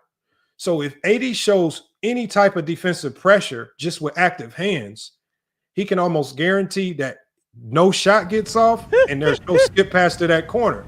So, and if he passes, it'll hold on be 1 second, y'all. Everybody's unmuting their mics. I'm hearing too much background noise too. So Troy Brown, if Jokic rolls, it's your job to pick up roller until Schroeder and AD are able to recover. But that's not even able to happen if AD stays on that free throw line. It's like Jokic is not going to roll. Jokic's not going to do anything as long as AD is staying right there and they're making Schroeder play 2-on-1. AD is just sitting there. He needs to step up. You cannot be scared to get beat. And that's, I'm going to tell y'all the number one sign of a bad defense when you got a whole bunch of guys that are scared to get beat to the rim. It's okay if you get beat. You're going to be torture. You're going to have hell trying to guard these guys, just giving them wide open shots. Don't be scared to get beat. Step up and guard the ball. Talk it through. Rotate back if you have to. Trust Troy Brown to pick up the roller, and y'all recover after y'all clean up the pick and roll. But in this instance right here, nobody's doing it. Starts with AD. AD triggers everything. If he steps up, he triggers Troy Brown picking up the roll, right? He triggers, and then that blows this play up. But as long as AD stays on that free throw line, Schroeder's playing 2-on-1, and there's nothing good that can happen. And we know the end result is so wide open jumper. So you're just so I see what y'all are doing here. Basically, this whole breakdown is going to be. Hold on. This whole breakdown has basically been blame everything on AD. Don't blame Schroeder. Don't blame D'Lo. Don't blame Reeves. Don't blame nobody else. No, like, this is disgusting. Because what I was going to say, Schroeder is not a good defender. Because there are plenty of series where when teams are not, like, for example, when you're dealing with the Celtics, when you're dealing with teams like the Grizzlies or even the Warriors, teams that are not heavy pick and roll, AD is going to look like a monster defensively, and we give him his flowers and credit. In this particular series, and some of the struggles that got them eliminated from the playoffs, Denver's main weapon was to turn AD's strength into a weakness. No, it wasn't. And that's what they did. No, it wasn't. No, it wasn't. Okay. Can I ask Go James a question? Yeah. All right, let's keep playing the film. Hey, I wanted to ask a quick question on that last play, Lamont. Yeah. Just if Dennis Schroeder doesn't go under that screen, which is a horrible mistake in that situation, in my opinion, if he gets on top of Murray and forces him strong side where Lonnie Walker or whoever y'all said was at, forces him that direction, doesn't that do a better job of disrupting that play?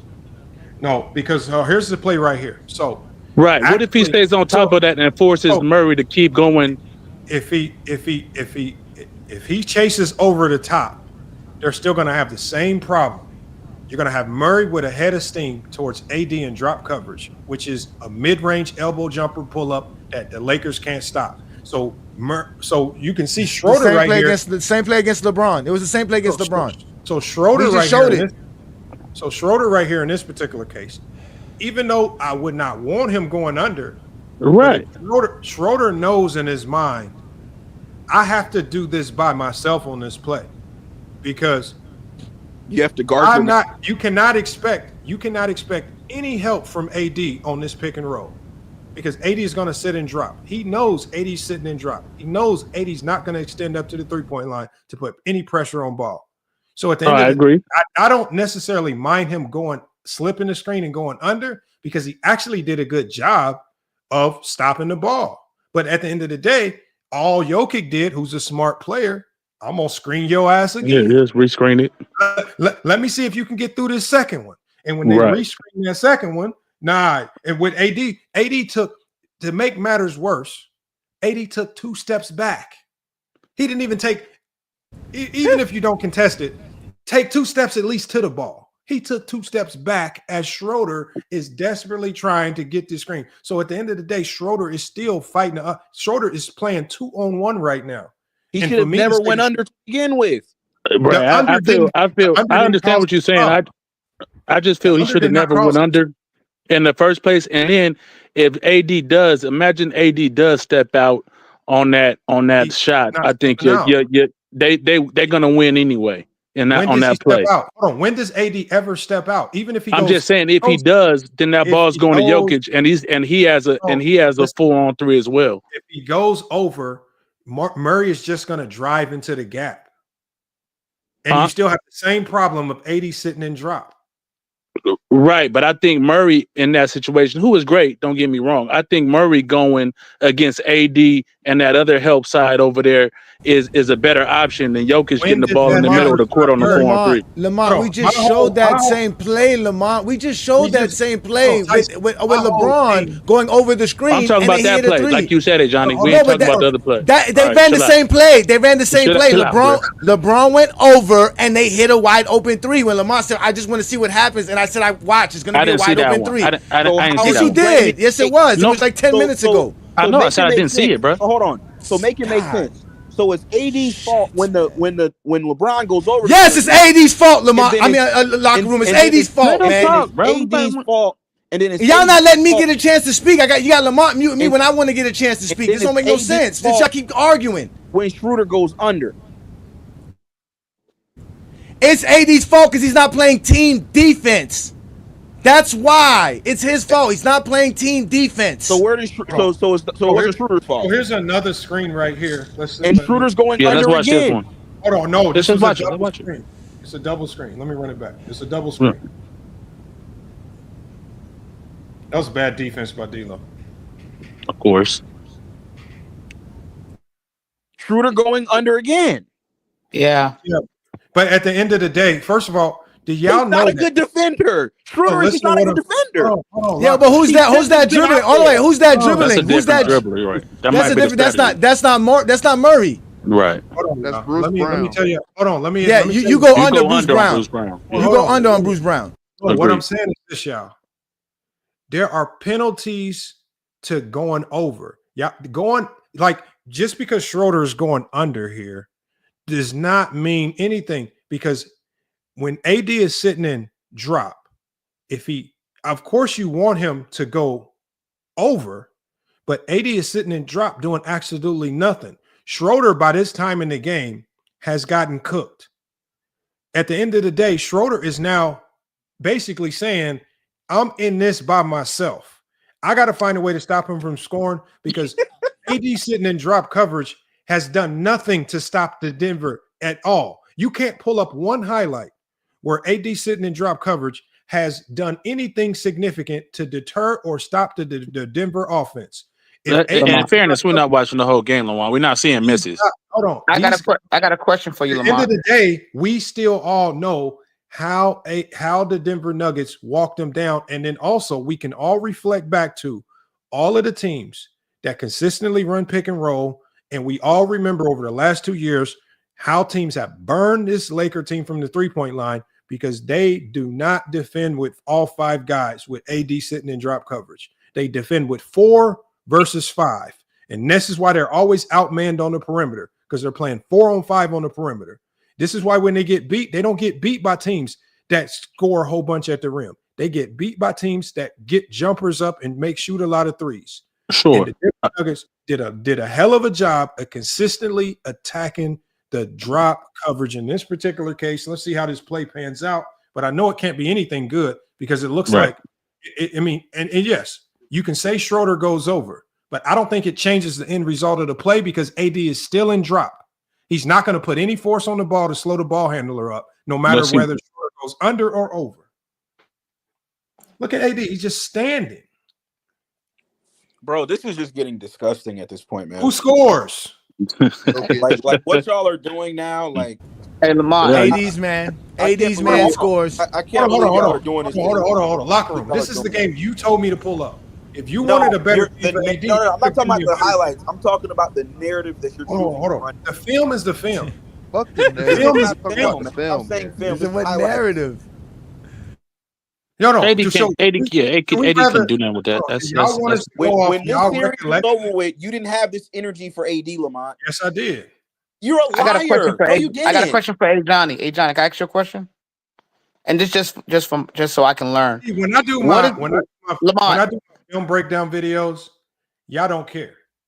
And then all of a sudden, I've been very consistent. I'm a defensive coach. Everything that I do when I coach, I'm tailored towards making my defense better. Everything. When I talk to Matt Painter, who is also a defensive guy, right? A lot of my philosophy stem from Matt Painter, a guy who's a defensive coach. Hey, Johnny. Everything that I do is revolved around defense. So I'm not running around looking for reasons as to why to say AD is a bad defender. I think he's a great defender. I told Johnny this. I said, I think the NBA has changed. His strength is now a weakness versus certain teams. And it's a liability because he's sitting and drop too much. This does not mean he's a bad defender. It just means the game changed on him. And we've seen that happen to a number of players in this league. When it happens to AD, now all of a sudden we're not supposed to say nothing about it? Ask your question, Lamont. But don't you think coaching can be a Lamont part of that too? Bro, there's only I just got a quick question. When you have AD on the floor. If he's gonna because of how teams attack with all of these guards and these guard play and how well teams can shoot the basketball, if you got one guy always in drop coverage, you're gonna be playing 4-on-5 on the perimeter. Now, but whose idea for him about to be in drop coverage? Y'all complain about the thing is if you take AD out of drop coverage, let's say you have him icing or hedging, all you're doing is open his ass up for more injury, more all types of, because as soon as his legs move more than 3 feet apart from one another versus Dallas, what happened?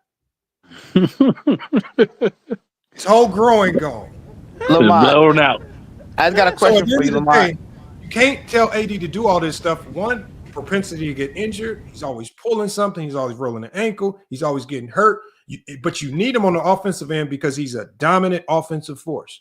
So now you're spending half your time trying to find ways to keep him in the paint on defense, keep him out of pick and rolls. But Denver was not letting it happen. Denver stayed attacking him. It just happened. Yeah, this is absolutely disgusting. Yeah, yeah.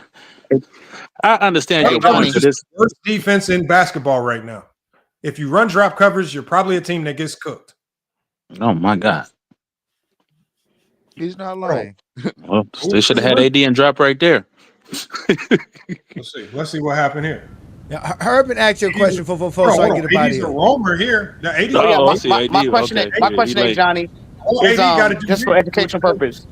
What's the first line of defense? Like typically, right? If in a game, like what's the first line of defense before? Because I would assume that the center would be like last, right? Not in today's NBA, my friend. The point of attack defender is your first defender, the guy who's playing your the point guard. Traditionally. So is it safe to say that if your first line of defense, your perimeter defense is weak, that causes a problem? No. What? Because today's NBA, you got to play team defense. In today's NBA, if you cannot guard the pick and roll, nasty. So, for example, let me tell y'all something. This is getting. Hold on one second. Hold on 1 second, locker room. Hold on 1 second. You can make a case that the Cleveland Cavaliers have the worst defensive backcourt in the league, but they got the number 1 defense in the league. I want you to, if this so-called point of attack defense means so much, the Dallas Mavericks last year had one of the best defenses in the league, but they had the worst defensive backcourt in the league. At the end of the day, when y'all run with these narratives about point of attack defense, this is not the 90s or the 2000s. Teams attack much differently now, and they attack out of something called the pick and roll. You cannot defend the pick and roll with very smart players and a team-oriented defense. You will get cooked. Coaches now have become very smart. And what they do now is they guard the basketball with 5 guys. Tim Duncan talked about this. Guarding the basketball with 5 guys with these zone principles. Understanding where to be. Giving every guy on the court an assignment. As long as you do this, we're going to send help here. But at the end of the day, this Laker team, as we can see time and time again, these guys don't know where their help is coming from. They don't know what to do on pick and rolls because AD's sitting and drop, right? And there's confusion after confusion after confusion because nobody on the perimeter has a role. Because they're playing 90s basketball. They're playing individual basketball. If you're telling me, unless you want to tell me right now that Donovan Mitchell and Darius Garland are elite point of attack defenders, which we know they're not because we saw Donovan Mitchell in Utah, horrible defender, and Darius Garland never been a good defender. We saw Luka and Kyrie last year, both of them horrible defenders. How were they able to be on teams that were top 10 defenses? And in this case, Cleveland is the #1 defense in the NBA right now. How with the worst defensive backcourt in the league? Explain that to me. Well, you because it's 5 you on see them 5. Twin Towers in Cleveland. No, but hold on. I thought you just said that the most important line of defense is the first couple of defenders. It is. So are you saying Jared Allen and Evan Mobley are better I'm not than saying Anthony those Davis? guys.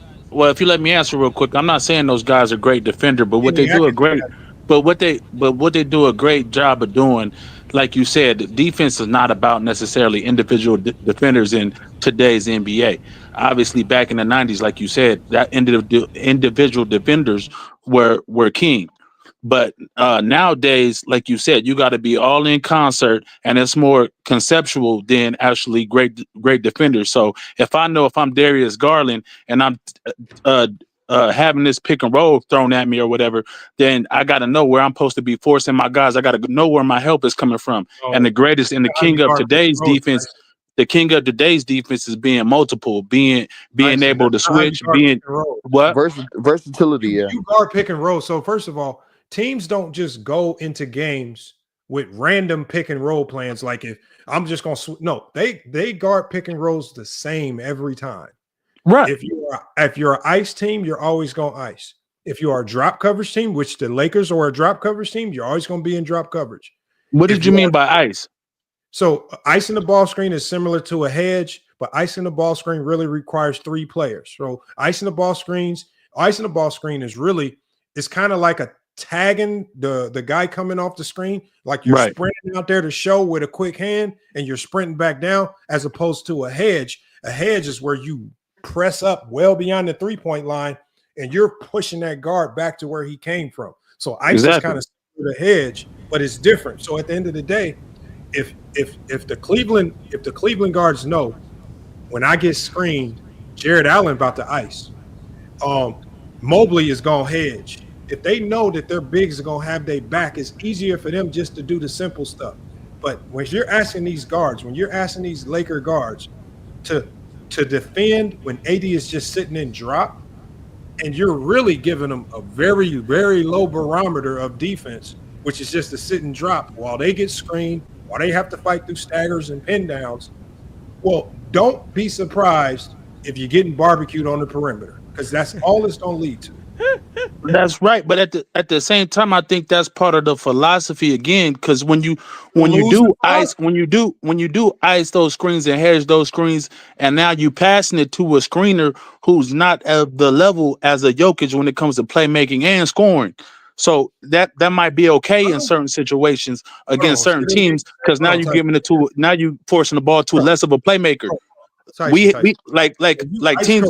I'm a Suns fan. For real quick, Lamar, I'm a Suns fan. So when Booker comes off the screen, they say that they happen. Huh? When you ice and hedge correctly, there are certain passes that you are naturally taking. So the purpose of icing and hedging is that you want the ball reversal. So at the end of the day, because it's a shot clock game. So at the end of the day, when you ice and hedge correctly, you want ball reversal. You want this ball getting thrown out of this pick and roll action. If correct, you are in the offense, that's what I said. No, but you're saying throwing it to another guy, because what's happening with the Lakers is the Lakers. You're forcing the ball out of the ball handler's hands. So a lot of times they're giving it to the in a lot of those cases they're giving it to the person that set the screen. Okay, so now show me one of these plays where the Lakers being in drop coverage is forcing the Denver Nuggets to get out of the pick and roll action. No, I didn't say that. I said if you're icing it or hedging it, you're forcing the ball usually to the person who sets the screen. The problem with most teams, no, you're not. When you're icing or hedging, for example, when you're icing or hedging, you're forcing the ball to go to the weak side. You don't want the ball to go to the screener. You're not going to allow the ball because you're using strong side. Again, like I said, again, can I show you? Can I show? I'm a Suns fan, so a lot of times Nurkic is setting that screen, and they want the ball to go to Nurkic because he's not the playmaker of a high caliber playmaker. So he's getting the ball and he's hesitating, blah blah blah, so forth and so on. He doesn't know the next pass a lot of times. So I'm saying it depends on the personnel on the floor where you want the ball to go. I was agreeing with you. Can I show them the play, Lamont? Can I pull the screen up and show it to them? What you're talking about with the icing? I know you're frustrated, Lamont. I see, you see why I act the way I act. So Lamont always do this, bro. When you start talking basketball. No. All right. So look, let's watch what Lamont. All right. So right here, we're gonna watch the ice. All right. So LeBron's gonna give the screen right on the dribble handoff. Right. He's gonna give the screen right here. Right. And watch what Tyler Hero does. This is what he's talking about with icing, so that he can put the ball to the weak side. Watch. So that look. Bam. They played that drop coverage, but still, look. That's the ice that he's talking about. Then he makes him pass it to the weak side, and as you can see, the Heat play team defense. Everybody knows what to do, and you see the rotation. The Lakers still get a basket here, but everybody's still in there. Look, it's still a contest. Two guys are at the ball. No, that's just good offense. All right, but let's watch what the Lakers do when you have Anthony Davis. Look what Anthony Davis does. Let's watch how much Anthony Davis moves and rotates in this position.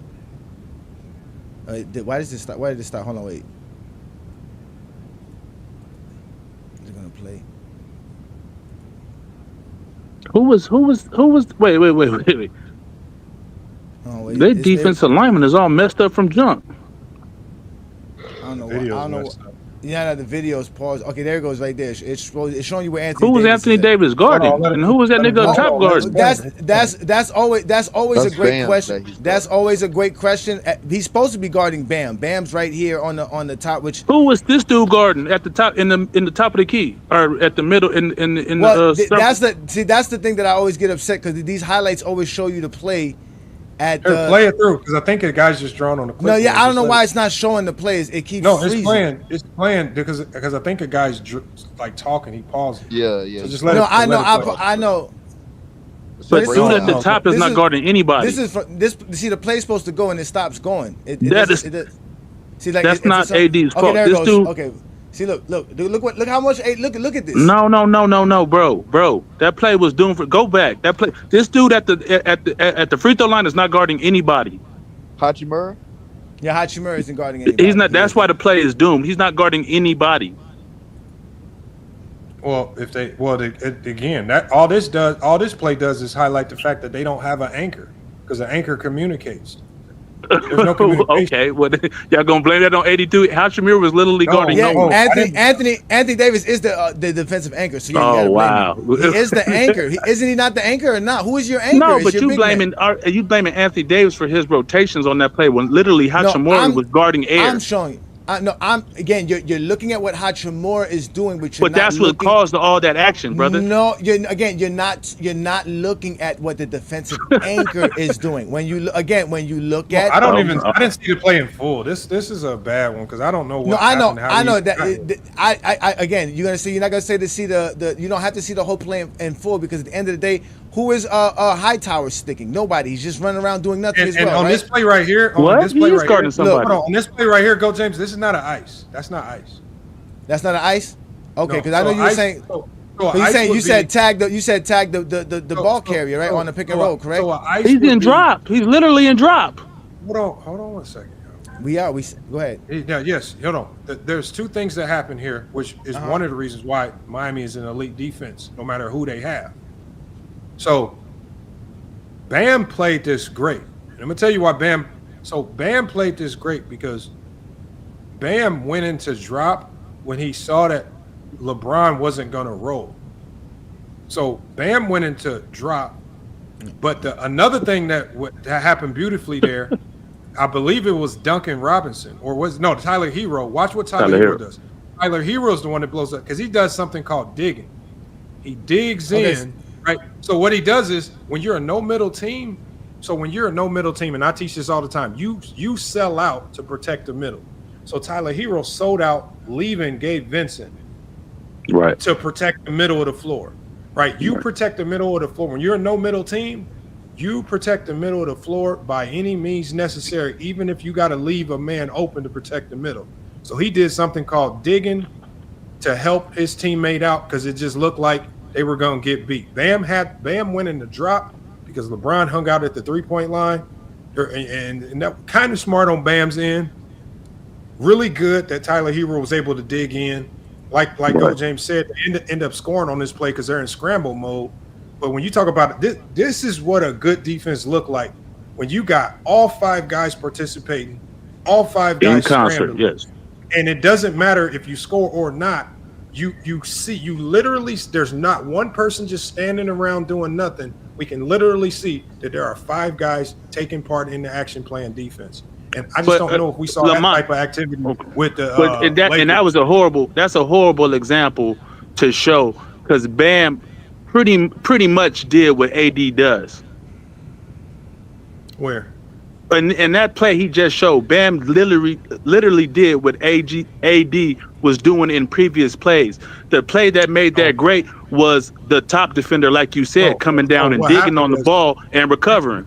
Well, what the difference in this play was, as opposed to Nikola Jokic, who generally after screens when they were playing the Lakers would roll into the paint, where you could send strong side help to tag the roller, or Jokic would either screen and roll, or Jokic's going to screen and then re-screen. In this particular case, Bron just popped. He just popped. Right. So at the end of the day, he didn't put no pressure. I don't mind the drop in this place, because as long as Bron pops out, we can guard the ball with 3 people. You got the guard fighting over. You got Bam stepping up, who we know he's going to contest. Bam is always going to contest. A lot of the highlights that we show with AD wasn't even putting the hand up to contest. He's just standing there. Bam is always, when you see Bam, he's always going to have that one hand Bam out. is elite. Bam is always going to have that one hand Bam out. Not And when you go up, Bam is going to contest. You know they're communicating, because you saw Tyler Hero. As soon as that guy broke for the middle, they're communicating because Tyler Hero dug in. Everybody's flying around the court. So it doesn't surprise me that no matter who the Miami Heat have, they always have a good defense.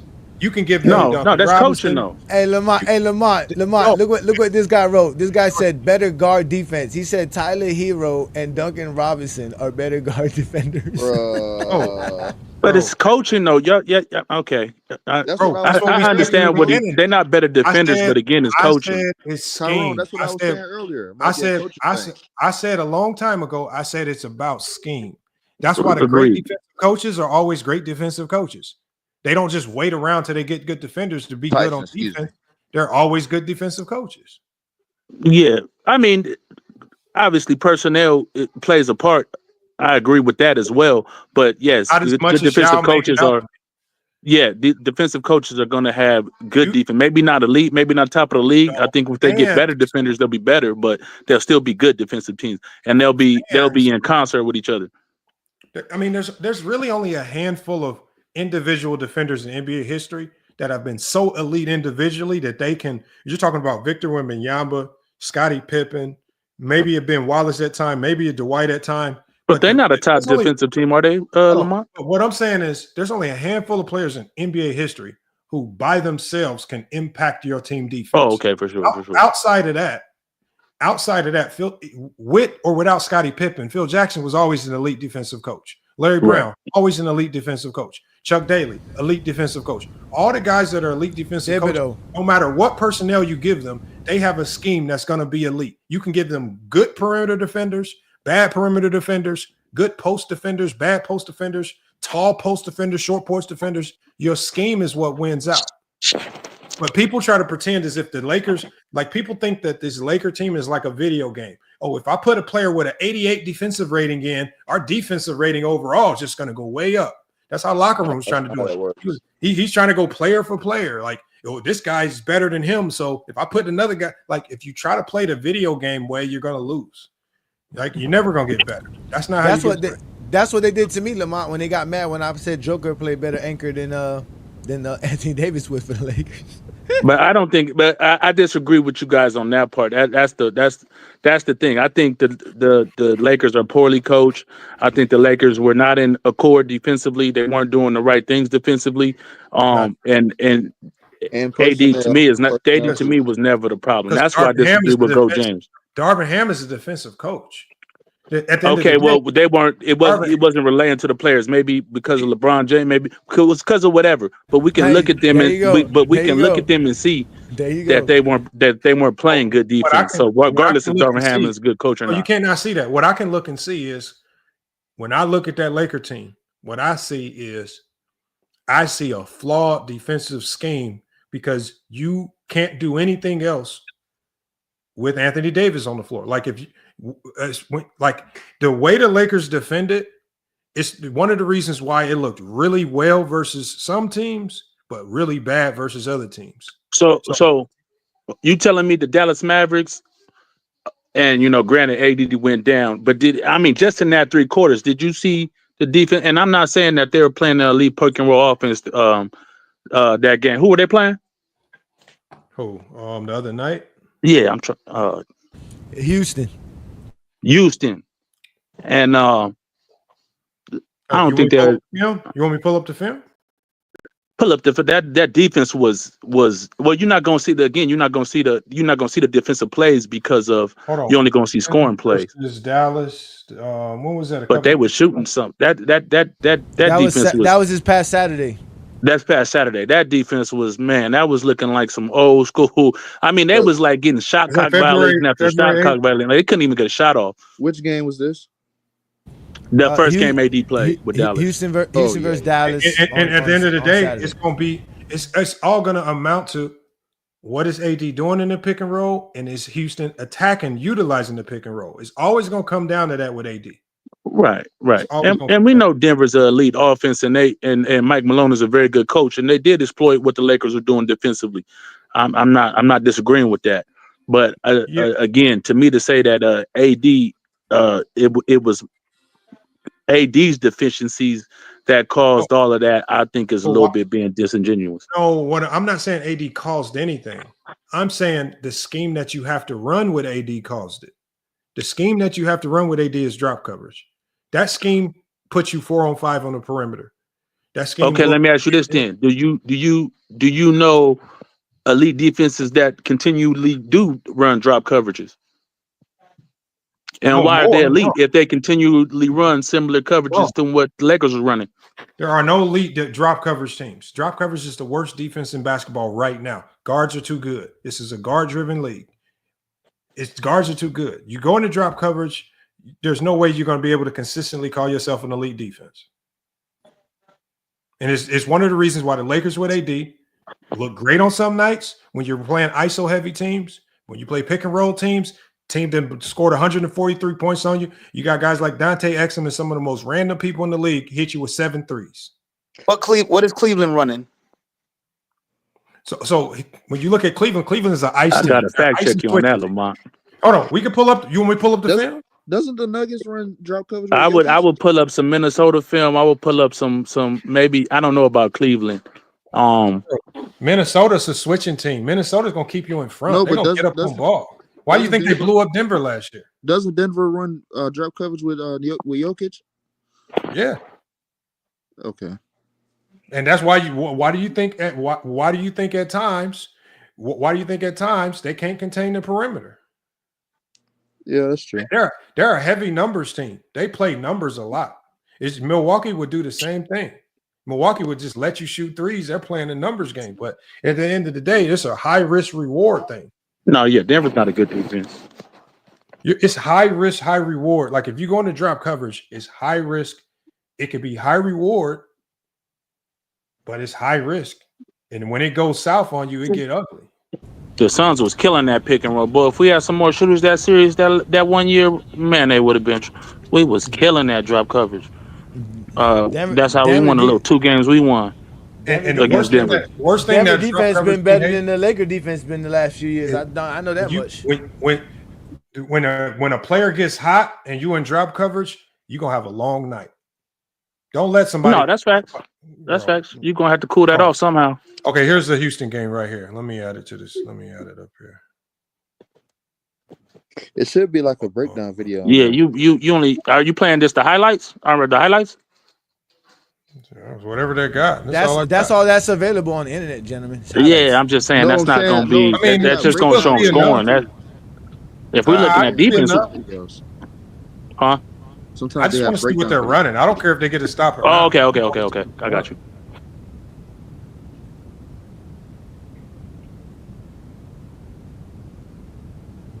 That's rim protection. See, again, we're not taking this away from AD. Great rim protection. No, I got you. They're not gonna make the playoffs again. Sengun going in and drop. Get barbecued. Clay came out cooking that game, boy. Clay came out with a torch. Okay, hold on. Lamont just told you why. That wasn't drop. That was hedge. No, that's not drop, but AD's not in the pick and roll either. No, yeah, he had that. But they're not playing a drop. But they're big man. They're not playing a drop. Hell no, they're not playing drop. Clay just got cooked there. Yeah. This is Got them. cooked by that first step. Yeah, this was a switch. This was a switch where they ended up getting I'm in That's Thompson fine. onto. You got to live with that. Yeah. That's a. Yeah. Hold on, let me see. Same thing here. They found the switch, and Anthony Davis went to barbecuing them. They kept putting smaller guys. They had nobody big enough to handle Anthony Davis at all. No answer for him. That's how you know it was. You about to see no Houston plays for about 3 minutes. they wasn't scoring. That was not scoring, bro. See the drop coverage. You hit to get the 3-pointer in your mouth. Yeah. All right, hold on. Let's see how they defending it right here. Pick and roll.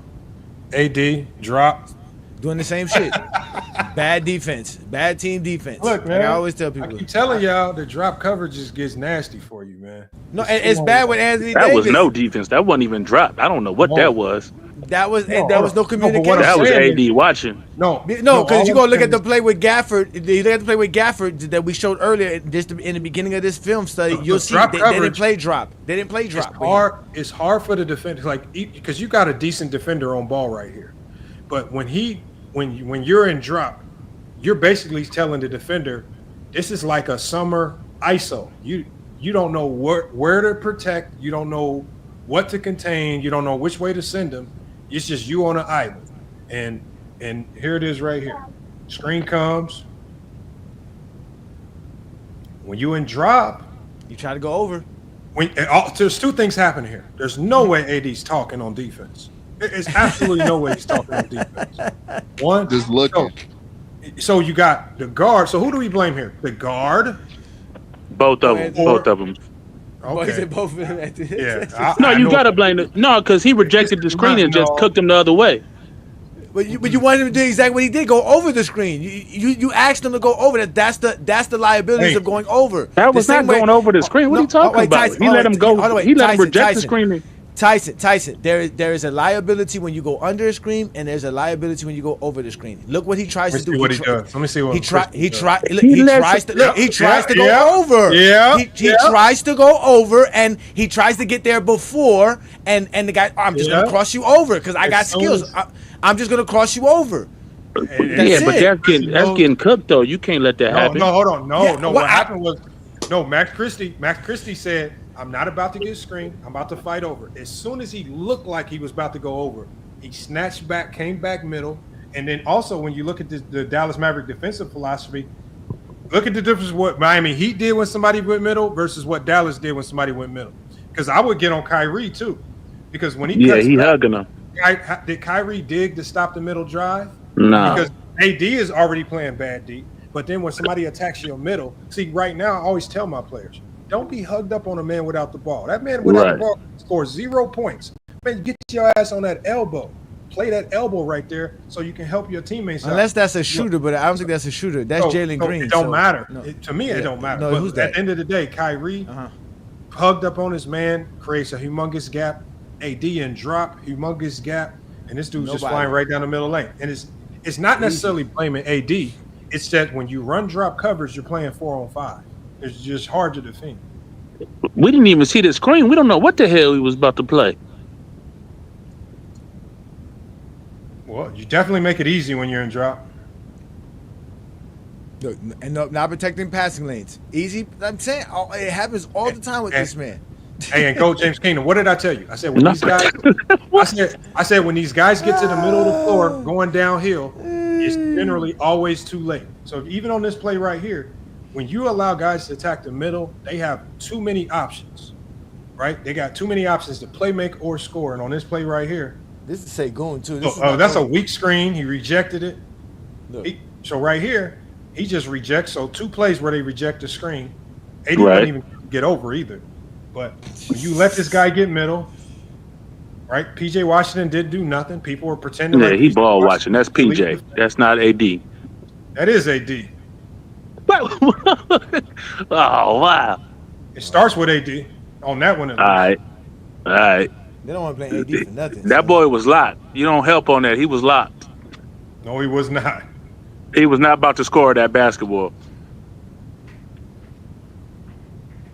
Like if you're gonna attack a team with Anthony Davis on it in the ISO, you'll probably lose. He said Sengun was not gonna score. That's Sengun. No, he was locking him. You didn't watch the game, bro. He was locking Sengun up. You didn't watch it. I did watch the game, sir. We watched it. You saw Sengun dribbling to the middle and posting and turning his back and kicking the ball out because AD was locking his ass up. Okay. So look, AD's not on the floor right now. Sengun's an all-star. He's definitely good score on AD. Good block. Yeah, that's good defense.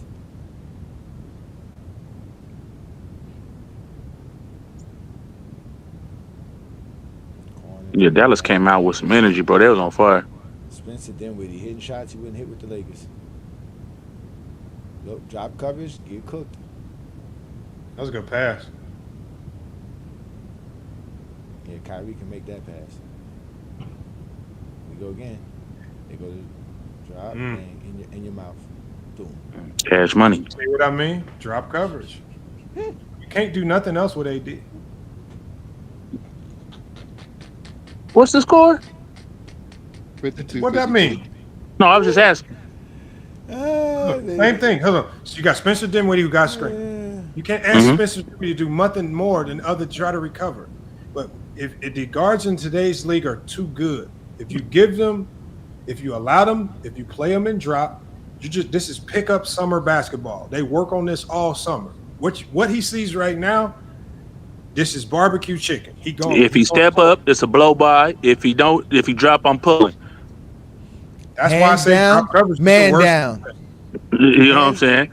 It's one of the two. That's what he sees when he come off that screen, Lamont. If he step up, it's a blow by. Look, the difference here, in which what Sengun just went in the drop coverage here. The only reason why I say it's a little bit smarter is because AD shooting 29%. Yeah, facts. So you play the numbers. So you play the numbers game. I think he gets burned on this one though. Yeah, he knocked it down. He was on a cooker. He was cooking.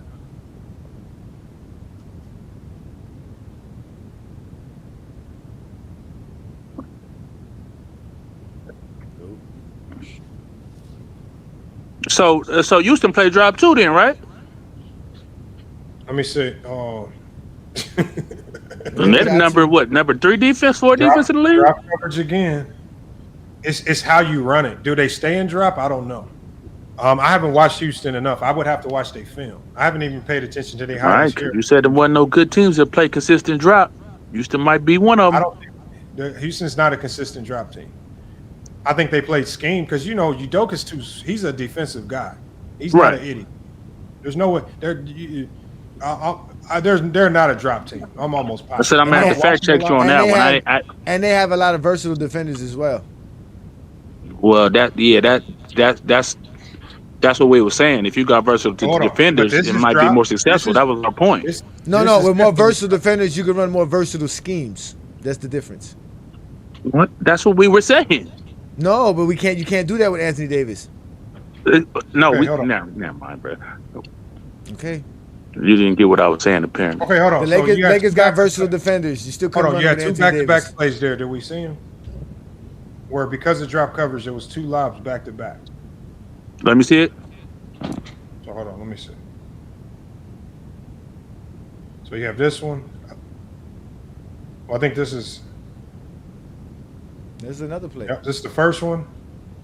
Because of drop coverage, you let them get ahead of steam to the middle, and then the second one.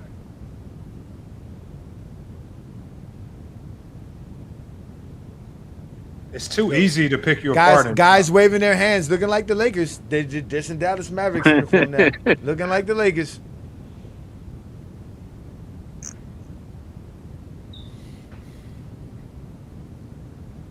Yeah, they almost walked him down when AD went out. Really, Kyrie? You can't blame Kyrie on that. I can tell you why.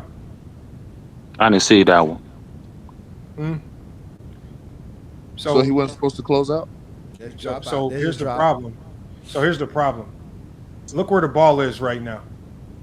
Kyrie's in perfect position right now. Yeah, right there, yeah. Right? Facts. So Kyrie's job, so the first help guy, so if you look at AD right here, your only job is to play with active hands and to kill that passing lane. They can do whatever they want going back the other way. So But I wonder why we should watch what happens. So right here, hold on. Right here, AD's one already opened up to the middle. He's allowing the guy to go middle. Kyrie is still in perfect defensive help right here. If Kyrie leaves, he's out of position. Kyrie needs to stay right there on that block. He's in help. AD's only job right now is to play with active hands. AD's job right now is to defend the ball. You need to stop that A to B pass to the corner, right? You got to start killing options. This is why you never let people get to the middle of the floor, because when they driving anywhere else, you're killing their options. But without active hands in that passing lane, you cannot tell Kyrie to be in help and to contest this three. Now you're asking Kyrie to do too much. When the man on ball, if you get into a no middle stance and you send the ball where it's supposed to go, you don't get in trouble. No, that's Kyrie. Come on, that's Kyrie, bro. That's not Kyrie. Yeah, it is. I disagree. If I'm watching film, the first thing I'm talking about on AD, because y'all just talked about point of attack defense off that pick and roll. You got to be pushing guys out the middle. You cannot let, especially a guy like that, who's not even a good offensive player, you cannot let him get to the middle of the floor on you, because anybody in this league is going to cook you with the bucket or the pass. And you cannot tell Kyrie to be in help and cover that three-point line. You got to put up some type of resistance to keep him out the middle. Yeah, but AD is recovered though, and he's just standing there. He's not. Just because somebody is guarding a ball, don't mean they're doing a good job. Just because AD is here, don't mean he's doing the right thing. Look, AD is Lamont, he doesn't protect driving lanes and passing lanes, Lamont. He doesn't do it. Look. AD is just because AD, like a lot of people look at this and say, "Oh, AD's there, good defense." That's not how basketball works. Basketball does not work like that. Your job. He cut off the driving lane and everything. No, he did not cut off no driving lane. No, he did Watch not. him. Keep playing. Walkthroughs, the assistant coach is doing exactly what Anthony Davis is doing. Keep playing. He did not cut nothing off. The ball. Oh, okay. When that pass He's right in front of him, bro. I think you got a bad angle. Tyson, that man made Dylan Brooks look like John Stockton. Y'all think that if you allow players today to get to the middle of the floor, you're giving them too many scoring and passing options. Your job, AD, especially a guy like Dylan Brooks, who's not very hard to defend, as long as you keep him out the middle, don't let him get middle. It's too much because you're. No, I agree with that. If you understand that you have Kyrie sitting in help, the only weakness that you have on the floor right now is that corner three. Push him out the middle. Kyrie cannot be in help and guard that corner three. He's not 17 feet tall. Exactly. Get your ass out the paint. Then he's not in help. Yeah, but the ball. Okay, I'm not going to argue with you. You're gonna say otherwise, but I think once that pass gets one pass away, you gotta get over there, bro. That's what I'm saying. You know the NBA game is happening like in light speed when you're on the court. Like, no, I'm not disagreeing with you, but I think a good defender in that situation knows that play is open right there, and he's starting to head towards that corner. Now, if AD gets beat and he gets a layup, that's one thing. But I'm not about to just stand in the paint and let this dude have a wide open three once that pass becomes one pass away. What was AD supposed to do, Tyson? What was AD supposed to do? Push him out the middle as the good defender. Why didn't AD hold on, wait. The point is what Lamont is telling. I got what he's saying, bro. I said I agree with him. No, listen. Well, Lamont, no, you don't, because you're saying that Kyrie Irving is wrong, and he's trying to tell you that Kyrie Irving isn't, because I'm saying they're both wrong. Anthony Davis should know that Kyrie's playing that help, so he also has to help Kyrie by not allowing that pass to the corner. So he has to play team defense. You're talking individual defense. Anthony Davis, even on individual level, didn't play good defense because he let the man get wherever he wants to. You can't let a dribble wherever they want to. No. You can't do that. That's all we're saying. So even against individual defense, he let Dylan Brooks dribble wherever he wanted to the point to where he could find an open man. That's bad defense by Anthony Davis. All right, I'm not disagreeing with that, but one step, I agree that it was bad defense on Kyrie's part as well. But I agree with you. I didn't disagree with that. So what do you tell Kyrie to do? Not be in help, or to stretch your defense out, spread yourself thin, stand on that 3-point line because you know AD's just gonna let the guy get middle. You have to be in help. Like KD was in perfect position right there. You cannot tell him to not be in help. Hey, no wonder why Darvin Scam had his hands in his pockets on the sideline. He couldn't do nothing. Lamar don't nothing to do. There was nothing. I can't do nothing. Hey, man, I don't know. Like y'all can look at every player and blame AD, but I'm not gonna do that, bro. No, I'm not blaming AD. Y'all told us to go look at all these that's plays. What you said. You said AD. These are the plays that y'all told us to go find, and we're finding treasure trove of Anthony Davis playing bad defense. I'm showing you. You're not seeing all the plays he played great defense in. I'm showing you how it's almost impossible to play good defense when you're in drop coverage. That's all I'm showing you. It's the scheme, that last not play AD. was AD's fault? It's the scheme. AD is not a bad defender, but drop coverage is making him a bad defender. Again, my issue will always be this with Anthony Davis. He doesn't protect driving lanes and passing lanes. It's not hard to do that. You just need active hands, like Lamont's been saying. Somebody's not always to blame when the offense executes, bro. Well, I blame defensive anchors. That's who I blame, and that's what he is, a defensive anchor. Good job, AD. Drop coverage. Good job, AD. And he's injured. That's when he got hurt, bro. He was about to block that. Mike. He was not. He was about to send that to the moon, man. Bro, that's why. Like Lamont said. That's sprained his pelvic, like Lamont man. said. Like Lamont said. He when had he an adductor strain on the turn. Tyson. Yes. When he had to widen his when he had to widen his space and turn his hips, he blew out a muscle. Yeah, man. He was about to go get that thing. Watch him. Hold on. Spencer Dinwiddie's doing exactly what y'all said Schroeder should have did. Fight over, right? Which is I told you basically giving up the lane. I told you did a good job. But what's the difference? What's the difference? Hold on. Let me finish. Okay, go ahead. There are significant penalties to fighting over, especially when you're fighting over for no reason, which is when your guy in drop ain't doing nothing. Like if I'm fighting over, if you better be doing something to help me out. Watch this. Okay. Hold on. Keep cooking. Okay, hold on. Your rim protector is in drop. He's already down. Check out Max Christie. Look at Max Christie tag. He dig in. Your rim protector. He didn't dig good enough. Hold on. Your rim protector. Where's your rim protector at? The reason why you drop is to be a rim protector. And he's not even doing that. Real quick. What's the point of a dig, Lamont? Max Christie, the point of the dig, Max Christie did right because what is the point of the dig? No, hold on. The point of the dig is kill the middle. Okay. He didn't do that. You're supposed to make that man pick up his dribble and pass the ball. That's the point of the dig. No. What I told you was this. Because Max Christie, hold on. Max Christie did not dig.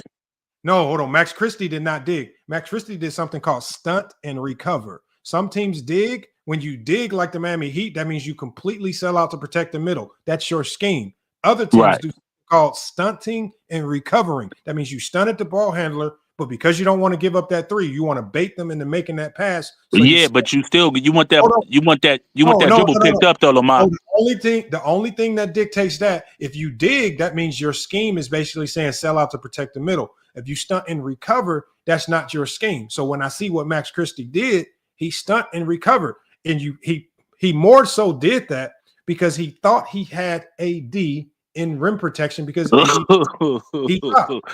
Like y'all, I don't know how you. This might be the best example, right? Hold on, that's the one where he got hurt.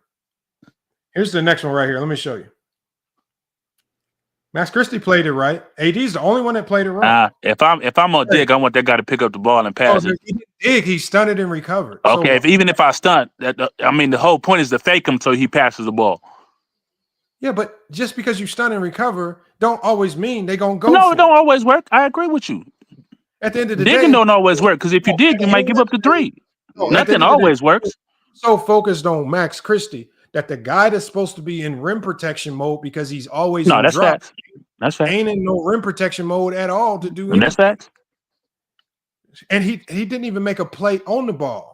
Spencer Dinwiddie's the one that just got screened. He's the one fighting for his life right now, and he's the one that's going to be embarrassed at the end of this play because he had no rim protection. Right.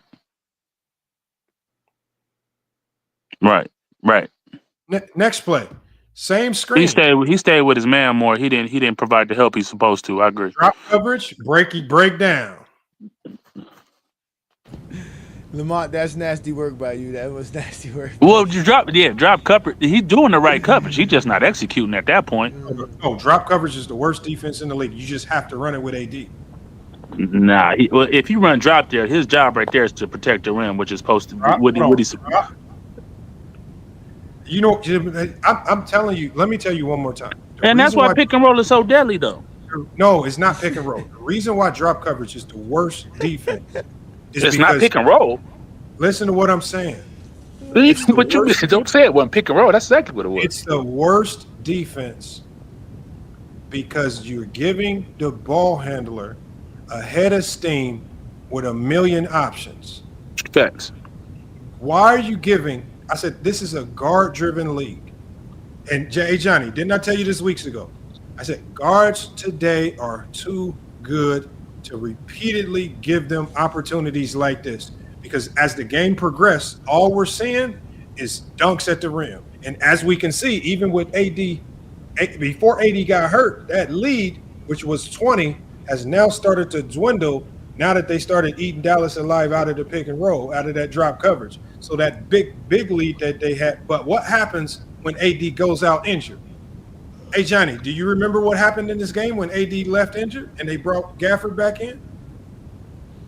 No, I wasn't really paying attention to what would happen. They kept the lead about that. They kept the lead right there.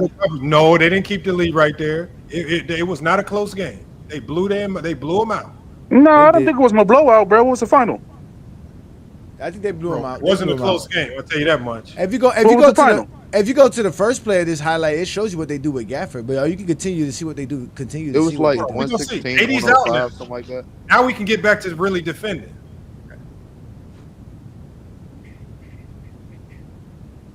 I think it was like 116 to 105. When they go to Kyrie. Yeah. Good pass.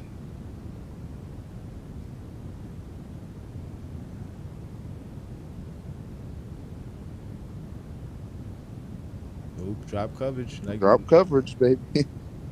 Oop, right there, bang, easy plays. See, now they put Steven Adams out there. It's easier to play drop coverage against him. Cause he's slow-footed. And he's not gonna shoot nothing from the outside, so you ain't got to worry I think Sengun got in foul trouble. Most likely. He did. I remember that. Gafford was balling. Let me see if they show some defensive highlights. Like block shots. Right, here we go. Screen and roll. This is how they defended with Gafford. Boom. Bucket. Stupid. Drop. Same thing. Yeah, bad defense by Gafford. Never lead to nothing good. Have y'all noticed that? Drop right there. Same thing. That's what he's showing. Nothing good. Yeah, but we seeing the scoring plays, bro. They running it consistently. That's drop again. He fights over, gets back, still a bucket. That's what he's trying to tell you, though. He's trying to tell you that. No, but I'm saying this is drop bucket. I almost promise. That's good defense. Got to hit the glass. Gafford ain't got that. Yeah, that's good defense. Hit the glass. Great block or great skill don't mean you play good defense. All right. It just means you athletic as hell. Yeah, man, getting a stop in this league. Now I saw them play a different coverage in the first quarter, but no, I saw him head pick and roll first quarter. Because right now it's the fourth quarter. In fourth quarter, a lot of teams go to isolation basketball. Let me see what they do. They send a screen. Let's see what Gafford did. Gafford didn't go to drop. He didn't go. That wasn't a drop there, Lamont. He met him at the 3-point line. That was not a drop. That wasn't a drop. Yeah, he met him at the 3-point line. But you're not gonna do with Anthony Davis. That's how he's Was it a supposed to do bucket? it.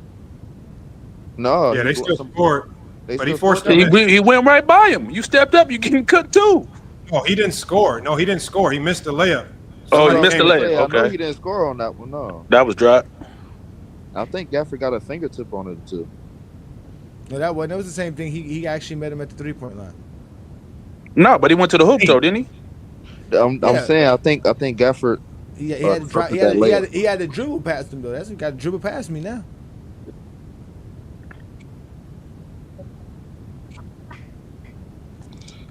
It's just pressure on those bigs, dude. It's tough, man. It's just a lot of pressure. If you want them to stay out there and stand up and guard, that's tough too. That's gonna get cooked a lot of times too. Yeah, to be but honest. no, the problem is on defense is whoever's most consistent. And I think from the way y'all talking, you can't be scared on defense. You cannot be scared to get beat.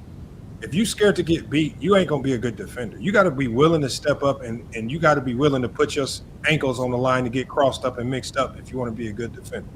You got to step up, defend, put Hence pressure why on Rudy the ball. Gobert is Sound good, and also you protecting That's Gafford's what gonna do that because No you know what coach I'm is gonna saying. sit here. No coach gonna When sit you here do and say, that, "Oh, when we you do can't that with stop one of this." your best offensive players, you on those drives, you subjecting them to foul trouble as well, trying to guard them guys on the perimeter. So it's really it's a give and take in my opinion. Lamar might say otherwise, you might say otherwise. Don't nobody think like that. No, Huh? as a If you got a coach, great, Nobody don't think about foul that's why- trouble. no, because that's why. for example, I tell my guys this. If you Man, get- I ain't asking. I'm talking about. No, Okay, I'm go telling ahead. you right here. This is a common defensive thing. For example, if you get switched, if you get a switch on the perimeter, if you step up, you hedge. One of my bigs get caught out there. What's the easiest way to get a foul?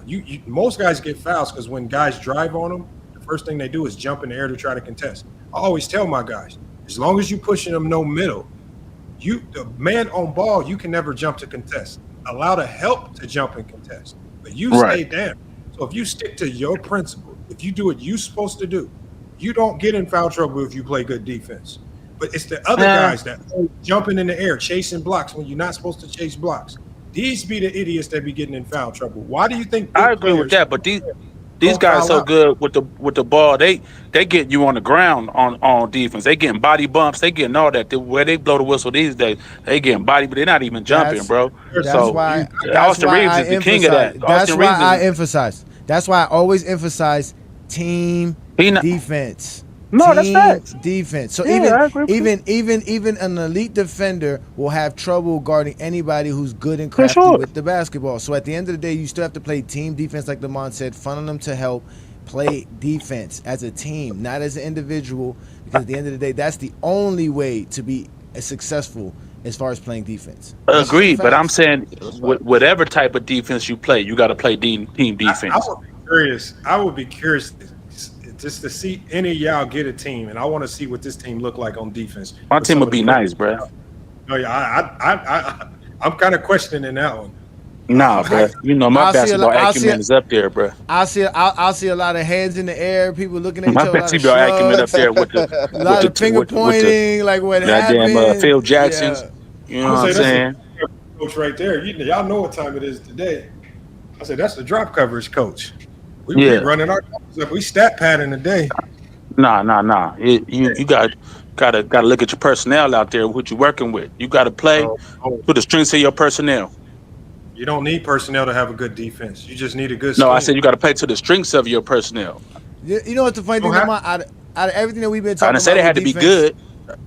Lamont, we spent hours talking defense here on FYF, and I've never heard nobody sit here and talk about defense in the sense of stopping what the offense is trying to do.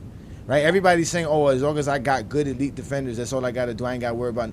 No, because there's offensive sets that are trying to run offenses on you, and like I said, you can't let guys dribble to certain areas. You can't let guys make certain passes. You can't certain guys see the floor.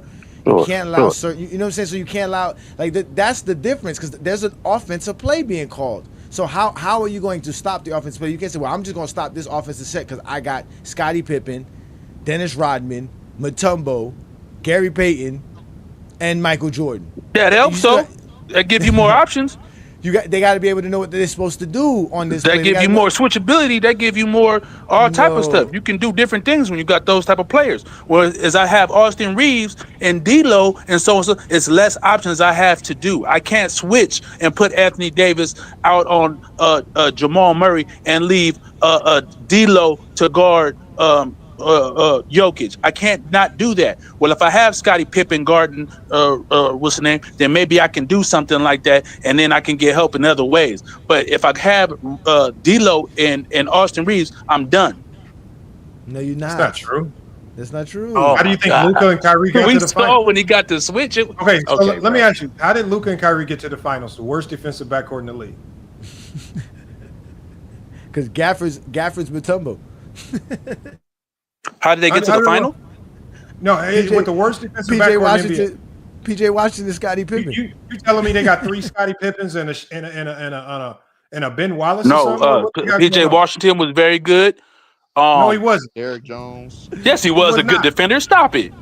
No, he wasn't. No, Derrick Jones Jr. was their best defender. And Derrick Jones, I was about to say him next. PJ Washington was never looked at as a great defender. He didn't play good defense for that team?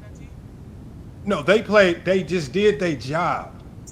Did you notice how doing your job? Did you notice how doing your job makes you look like a good defender?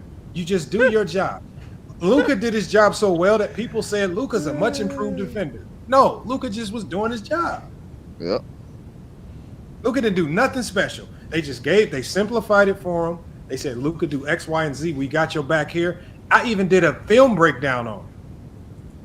And you talking about that finals defense, or are you talking about it leading up to the finals? It was just leading up to the finals. Oh, okay, What changed? The only thing that changed versus the Celtics is the Celtics have a unique attack because the Celtics have this weird ISO attack where they are consistently attacking you the way you guys see the game in the ISO. So now your team defense, it means a lot less because now they're just spreading you out and they don't really care about running no structured offense. Right. They don't care about running no structured offense. They just want you and me as much as they can. This is why Derek White's taking the best matchup, he can go off. Drew Holiday take the best matchup, he can go off. Brown take the best matchup, he can go off. They ISO heavy, and it's kind of odd and weird to defend because there's no structure to it. And so that's what combats it a little bit. But they're the most multiple team in the league besides OKC right now. You said what? Would you agree with that? What? You got guys that can do multiple things. Derek White can defend, he can shoot, he can get off the dribble sometimes. Tatum can do all those things. Jalen Brown can do all those things besides playmate. Porzingis can stretch you out. He can take you down low, pause. You know what I'm saying? They're the most multiple team in the league, and I think that's why they've had so much success. When a lot of teams only got like Isaiah Joe coming off the bench, he only going stroke to 3. You know what I'm saying? Certain guys, a lot of teams have guys that are specialists. Celtics are a team that has the most multiple players and that can do it on both ends of the floors in multiple ways. But anyway, I'm done cooking y'all, man. Y'all have a blessed evening. Go James. Always a pleasure. Lamont, thank you. Y'all have a good one. Other brother? Olo, yeah, you good. Yes, sir. Covered. All right, y'all. Peace, brother. When did AD, like I've never seen people come to AD. They like locker rooms talking about people talking bad about AD. I've never seen this many people talk good about AD all of a sudden. Yeah, all that soft stuff. That's all I heard. Laker fans been killing AD for all these years. Now all of a sudden when he get traded, y'all miss him now.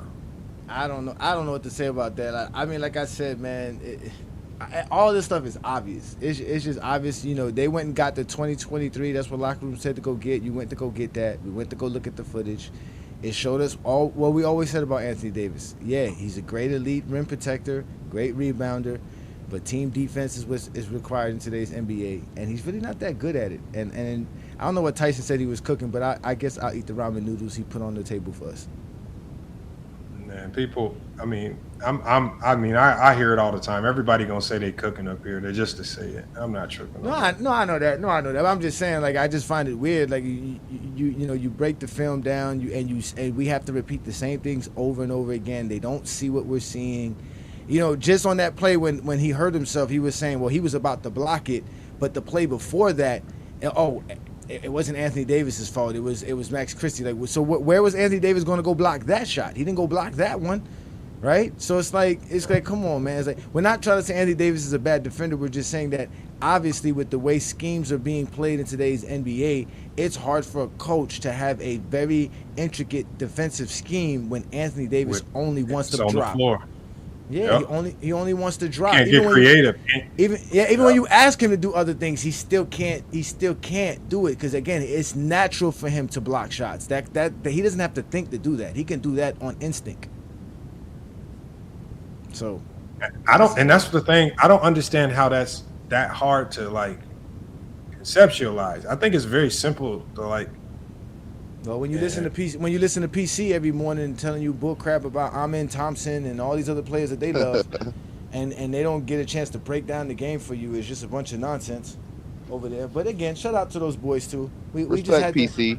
Yeah, of course. This is just something that nobody wants to accept. So, again, Lamont said he's brought light to it. I've brought light to it. I made a video about it from the playoffs last year. I made a video about it this year. It was just clear as day. Anthony Davis is but I didn't talk about it to the depth that you talked about it, like, because like they attacked you so hard when you said it, you had to follow up and double down on it. Like I said it just thinking it was like a normal thing that like, and I didn't even make I just said it. I'm like, I kind of feel like, because this is around the time when I said I think the Lakers need to trade AD if they want to get better. And I said that early in this year. I said I feel like if the Lakers want to get better, they parlay AD into multiple pieces. I didn't think they would parlay AD into Luka. God damn. Me neither. I remember you saying that. Again, I said that the year after, like I said, after 2022 and all that was going on. I said, man, y'all need to just trade AD now. There's no point in holding on to him. Y'all blaming Westbrook. Westbrook is not the problem. It's really AD. Everybody told me I was crazy. I said, okay, that's fine. He went through that season, played well, played like 50-something games. They made that run to the finals or whatever. I mean, the Western Conference Finals. I said, okay. I said, I'm going to leave it alone. Then he had the little 70-game season. Everybody was like, look, this is AD. But all the same flaws kept showing up. I was like, yo, he's not the dude. He's just not it. And I just kept making videos, and nobody was listening, but it's fine. It's okay. I guess they were listening. They just listening to argue, but they got exposed. So let me get up out of here, Lamont, man. So all right, man. Good stream, man. Good stream, man. So appreciate it, brother. Hold on, I've been forgetting to drop the link and everything. Let me see if a few more people want to come up here. Olo, man, what's good, man? What up, Lamont? Do you think that AD's defense is regressing, or is just getting exposed now? Like his weaknesses are just getting more exposed. There's no regression. He's the same defender as you've always been. Okay, I was about to say, game is changing, and yeah. like there's only like in today's game. Well, it's not even that. It's just like in today's game, when these coaches, like it used to be back in the past, only one or two guys on the team had a green light. Now you're looking at teams where like 4, 5 guys get greens. The 6-man coming off the bench, green. It's just like now you're seeing more and more guys with the ability to go attack at a whim, and now they're doing it in a way where like the drop coverage is like, I mean, if you're going to drop now, and you only expect to get cooked. Like you're going to have some good games like last year. We saw some really good games for the Lakers in the regular season. We also saw some really, really bad games. And it just so happened that most of those bad games, they got barbecued from the three-point line. Like this is no coincidence. Like why are they getting cooked the same way every time they get cooked? When Denver beat them in those quarters, they couldn't contain the three-point line with Michael Porter Jr. They couldn't contain Murray, keeping him out the middle of the paint. I mean, at the end of the day, it really wasn't even Jokic killing them like that. Jokic was doing his thing. Yeah. It was the first time they played Denver. It was KCP and Bruce Brown, and they cannot contain them guys. Letting them get to the middle, letting them make threes. Michael Porter Jr. making threes. I just don't know how I can't blame D'Lo and Reeves for getting screened a million times. But I think the main issue is when you have guys like D'Lo and Reeves getting screened, and their lack of their ability of playing perimeter defense, you have to meet the guy that, like the MPJs, the KCPs, the Murrays. When they come off those screens, to come off those pin downs, you just have to meet them there. You can't play drop. And I feel like I agree with that part, like what you said. At worst, go blitz them. Like that's what I'm saying. Meet them there. Like if you no, I'm saying blitz, just all out double team. Like at the end of the day, if like just straight ball pressure. Yeah, just I'm gonna put 2 on the ball. Like at the end of the day, if I feel like I can't contain you, if you come inside, if I feel like you're gonna make the jumper, then I'm just gonna double team you with a blitz and just hope for the best. But you got to do something other than letting these guys turn the corner and walk into the middle of the lane and have their way. Yeah. That's just the oddest defense to me. Like, I'd be so pissed when my team, just this last game we played. I mean, my team, this might have been the laziest we ever played. We won still, but it's just like we were letting this team get to the middle of the court so easy. And it's just like, I was going to give them the day off tomorrow. Now we got to practice. They was tripping so much. Now, what are we going to be working on tomorrow? No middle defense. Can't let guys go middle. Yo, Lamont. No. What up, Frank? I just wanted to come up here just to get your thoughts on the Alex Len move. Do you think it's gonna work out? Like, do you think it's a better move to get Len, or would you prefer to get Mark Williams? It's mid. I mean, you can't take Mark Williams because he hurt. So yeah. I mean, obviously, you take Mark Williams as you can get him. That deal is Knicks now. So I think the next best it was for them to bring in Lens, but I mean, so Len hasn't played significant minutes in years. That's what I'm That's saying. Atlanta. Like, yeah. And like they obviously got to get somebody for if they play against Denver, but like, is it really even gonna matter? Because I don't even think it's gonna matter. It will. Len is good enough to where he can impact like 1 or 2 playoff games. Now, will he have an impact every single game? I can see him coming in and he could be a dirty work guy. He could definitely be a dirty work guy. Even over the last couple of years, when Sabonis is hurt or something like that, and he gets minutes, he'd be putting up doubles and stuff. Yeah, that's what I'm saying, bro. And on top of that, he's like 7'1" and can definitely 260. Yeah, 260. He's a big body, can definitely catch lobs too. Like, I think it's I wouldn't say all that. I wouldn't say he's a lob threat. He's not the best lob threat, but he can be a lob threat with Luka though. I definitely see him being a lob with lob he's threat. not gonna like catch a million lobs, obviously, but he ain't Jackson Hayes or Derek Lyman. Oh, of course not Jackson Hayes. He can't jump out of the gym like a Jackson Hayes can. But he's gonna get a lot of open layups, open shots at the basket. Exactly. Like I see him playing like 15 minutes a night, possibly 20 some nights. You know, Luka and LeBron. Right, man. I look. I'm just gonna let it happen. But I'm telling you right now, do not be surprised if the Lakers are sitting in the NBA Finals. I don't want to hear people come and talk about LeBron had help. I don't want to hear people talking about LeBron was carried to the finals by Luka. If they sitting in the NBA Finals, I don't want to hear none of these Laker haters talking all these narratives and excuses, because I'm telling y'all right now, this is not a normal combination of players. This is only the stuff we see in all-star games. Honestly, Lamont, this might be the best backcourt since the CP3 and Harden 2-year stint. It's better, bro. It's better, bro. I mean, it's Luka, it's Bron. Like, this is LeBron's best teammate since Dwayne Wade, bro. This is a guy that can go out there and do everything. This is better. No, I'm talking about like offensively, like floor general. You know, CP3 and Harden were both floor generals. The number one thing is that they both can make any shot and they both can make any pass.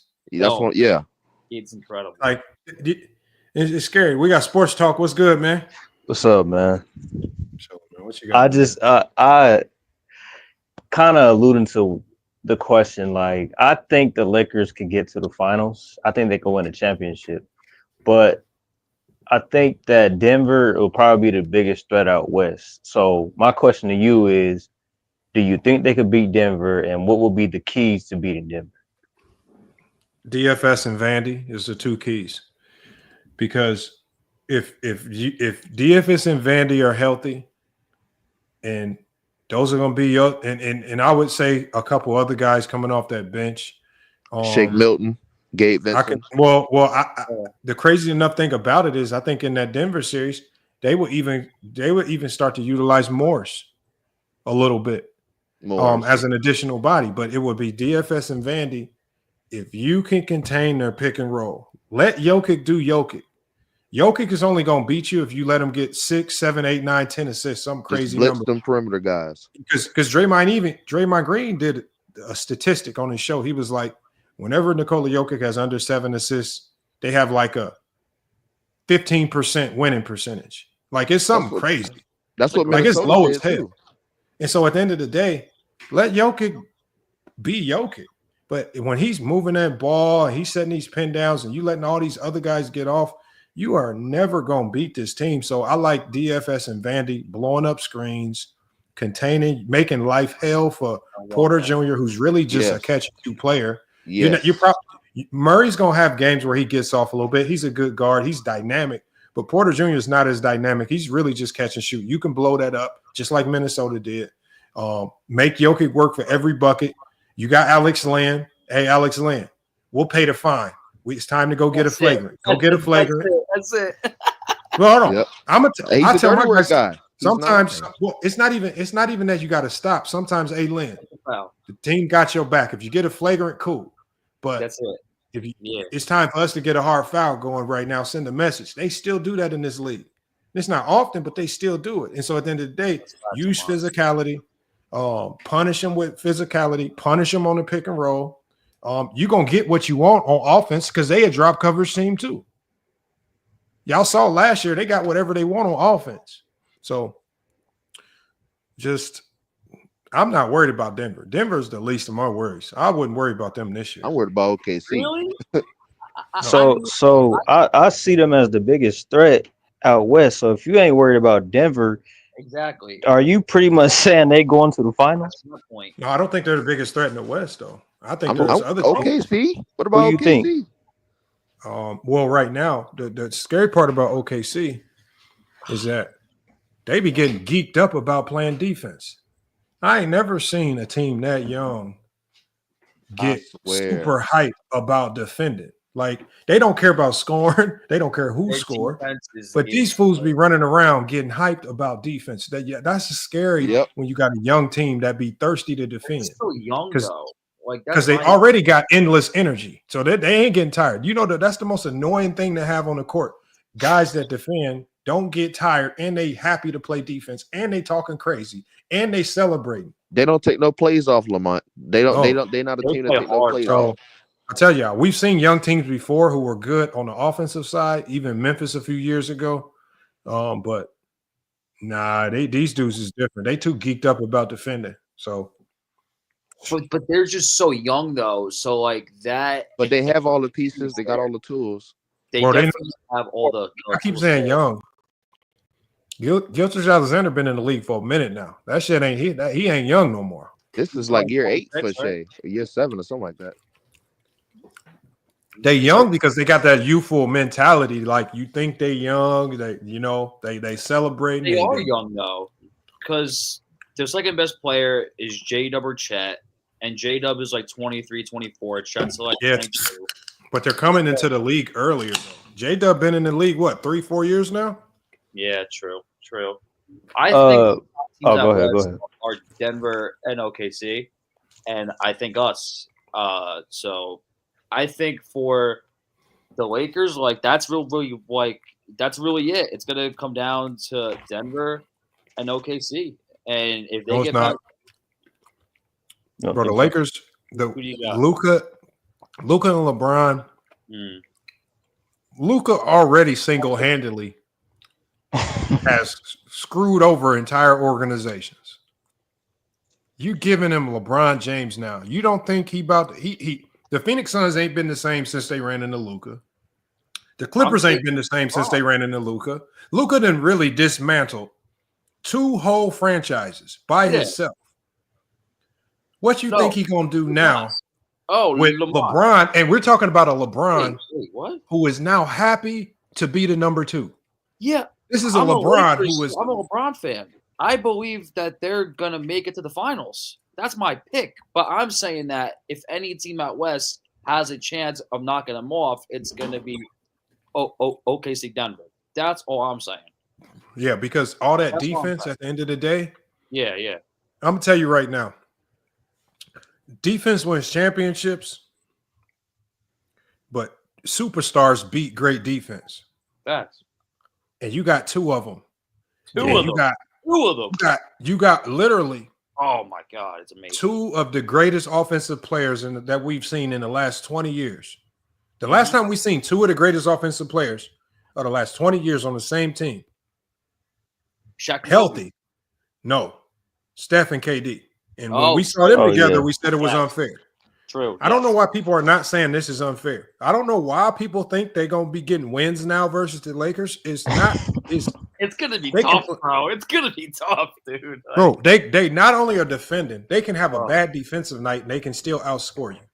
Yep. They had 100 points by the middle of the third quarter the other day. We had like almost 75 at the half. Somebody turned all Austin Reeves sliders up. I don't know who turned his sliders up. He balled. So good, bro. I thought it was Gabe Vincent. Somebody turned his Gabe Vincent. This is the fastest I've seen somebody go from being a bum to a hooper. He's back to Miami, Gabe Vincent. Yeah, he's catching that ball, swoosh, catch, swoosh. I mean, Rui. I don't know what Rui got into Rui. This fool seems amazing. But you know what's helping Rui out? I'm gonna tell you. He don't have nobody clogging the paint. Anthony Davis. He can now go. Them backdoor cuts is open. The corner three, the pass is coming now. And he ain't standing there getting iced out or froze out. And they're starting to play like they don't care who score. It don't matter who scores. Right there, bro. Bron still get a little selfish. Like I saw a little bit of selfishness in Bron yesterday in transition. But outside of that, man. They all eating. Bron's eating. Doncic is eating. Reeves, really. It's just great basketball. It's just fantastic basketball to watch. It's amazing. Hey, did you see Jordan Goodman with that 17 and 8? Bro, he looked way nicer than I thought. He looked confident too. He just needed a chance. That's all he needed. Where did they find his ass? Where the hell did he come from? The G League somewhere? He played with Phoenix before, Memphis before, and Washington. Memphis. Bro, he can play. I ain't gonna lie, he can play. So he played for like 4 different teams before he got to the Lakers. And then we put him in. Got somebody, he hungry for a contract. He know if he play his cards right, he a Laker for the next 4-5 years. Yeah. Bro, it's gonna be a Lakers and Celtics finals. I mean, there's just no way not, right? You think the Celtics going this year? Oh yeah. I don't think the Celtics make it. You got Cavs, Lamont? Cavs? Cleveland, this is for you. I just think Celtics because of the experience thing again, but the Cavaliers, they're deep, man. They're deep. They just got Hunter at the small forward. That was a big move that's not being talked about enough. That was a big move. That guy can guard a lot of positions. He can guard 2 through 4, or actually like 5, really, because he's big. Can knock on the 3 ball. The one person I'm a little bit nervous about now, though, is Max Strus, because I feel like Max Strus is a player that's got to be starting to get in rhythm. So if he now moves to the bench. Max Strus from Cleveland? Yeah, that's the point. I feel like he should still be starting, though, because if you make him a bench man, he might not be as valuable. That's all. He has to miss a few shots before he can get to his. No, it don't matter, though. Because when you got Jared Allen and Mobley on the court, you better have as much shooting as you can out there. I promise you that much. So you cannot sit Max Strus. Because you sit Max Strus, you thought the court going to shrink on you. The court really going to shrink on you. Well, yeah. So that's what I'm saying. So then if they were to bench a player, then would they then – they got to bench Hunter then? Right? Hunter gets benched then? Yeah, probably. I'm not even going to pretend. I haven't even really watched the Cavs like that. I just know they got a hellified defense. They really kind of boring to watch, man. I ain't gonna lie. They boring as hell. That pick and roll ain't boring with DG and Allen. Bro, they boring as hell. Shit. Orlando boring. Pistons are boring. I mean, yeah, the most exciting team is obviously Lakers, and that's my team. I can watch that team all. Hey, my Blazers been hooping lately though. The Hawks ain't boring. The Hawks ain't boring. I like Trae Young. Trae Young put on a show. He do put on shows. His playmaking. The Knicks are fun to watch. Pacers are fun to watch. Spurs are definitely fun to watch. You never know what Wemby gonna do. I love watching the Spurs. I love watching the Spurs. Yo, Wemby and Castle. I love Castle, man. But the Spurs, I'm gonna tell you what though. The Spurs, you talk about a young team. They be doing some dumb stuff sometimes, bro. Spurs be just goofing around sometimes. They go in stretches where they just look like they ain't got a brain cell. I'm trying to think of more fun teams to watch. I kind of like watching Toronto too. They obviously suck. They're a badass team, but like they just got a couple guys I like to watch there. I ain't gonna lie. When Fox was on the Kings, they was fun to watch. I did too. They even run that Princeton offense. Yeah, they was fun. Hey, but y'all, I got to shut this one down. I've been live a little too long, anyways. 5 hours and a half. Salute, Lamont. So I'm gonna be going live from my other channel, FYF Sports Clips. I'm gonna be going live from there more. Try to build that channel up. I just turned the monetization on over there, so I'm gonna see what I can do with that channel as far as building it up. Probably gonna keep this one going too. I've been posting little notifications on my IG story to let people know when we live. And stuff. Wow, appreciate that, man. Definitely need it. So I'm gonna just try to go live more. I'm gonna be back live Thursday. Be back live Thursday. We'll be catching y'all. But salute to Sports Talk. I'm gonna drop you. Salute to Olo. Appreciate you pulling up. The FYF Sports, man. It's a good one today. Y'all. Yes, sir. Rap Guy Reload. He said Raptors getting healthy. Yeah, the Raptors gonna be back at it. Raptors, Brandon Ingram, they just signed a new contract over there. See what they can do with him. Did you see Drake bouncing back? Yeah, Drake gonna be fine, y'all. All right, bro. Kendrick Lamar, the Super Bowl, the Super Bowl going so bad is what's gonna be his downfall. The Super Bowl not working out for Kendrick is going to be, and it's not necessarily going to be his downfall, but it's going to be what prevents him from getting past just being a West Coast rapper.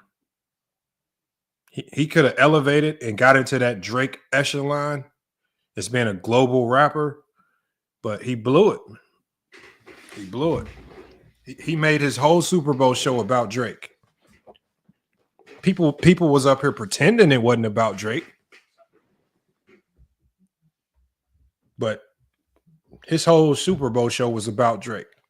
That's how relevant Drake is. Thank you, Rap Guy Reloaded. They got to start crossing over. Man. Tapping into other fan bases. I mean, it's the same on YouTube. People join other people's panels. They try to cross fan bases a little bit, maybe get a few people who watch over there to come to your show. We got Michael Jordan fans are the best. He says, LeBron is an all-time great. Salute to LeBron, man. Salute to LeBron. I would hope so. I would hope he's an all-time great. But we'll see, man.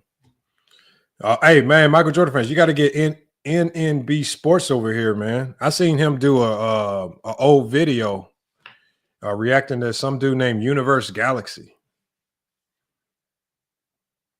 Bro. I don't know. I don't think NNB knows how to debate. I think he likes to. It sounded like with Universe Galaxy, he was just trying to muck up the conversation a little bit and just annoy him.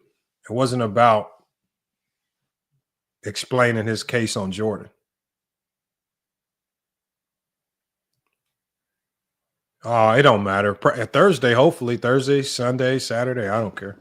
It could be any day. I don't know if he'll pull up. I can't get nobody to pull up no more. Unless I like set it up or something. Was 90s hip? No, 90s hip hop was solid. 90s, 2000s. For me, it was 2000s hip hop. That was what I was more into.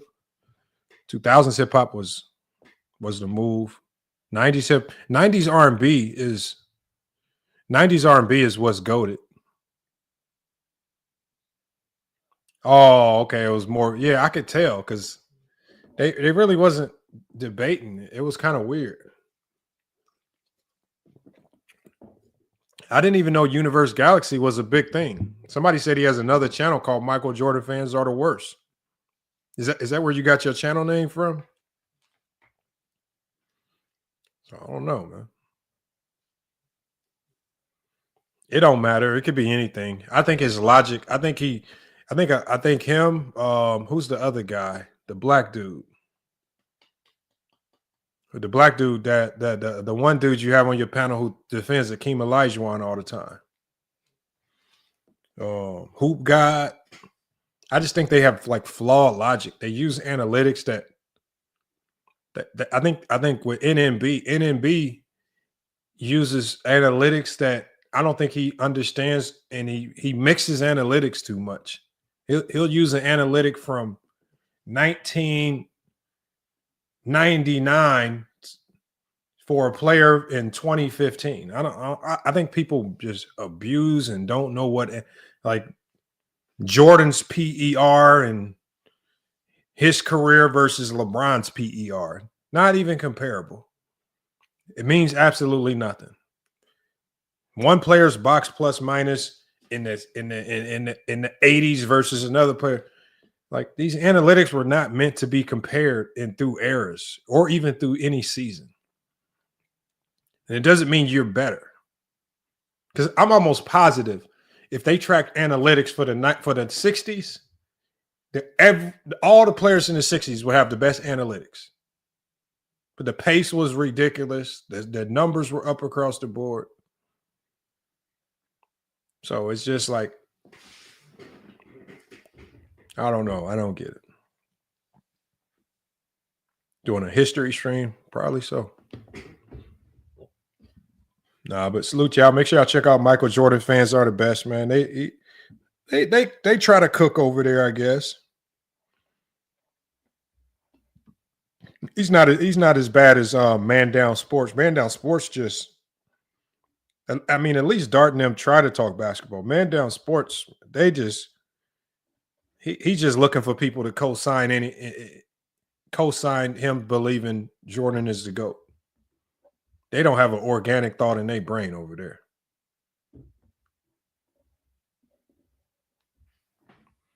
Salute to Bezo the Prophet, man. Appreciate for Bezo the Prophet, one of the OGs, man. We about to get up out of here, y'all, man. I appreciate y'all pulling up. A little longer than normal stream, man. People came through, supported. Salute to everybody watching from Newsbreak. I appreciate you guys, man. Y'all really helping our numbers here on YouTube.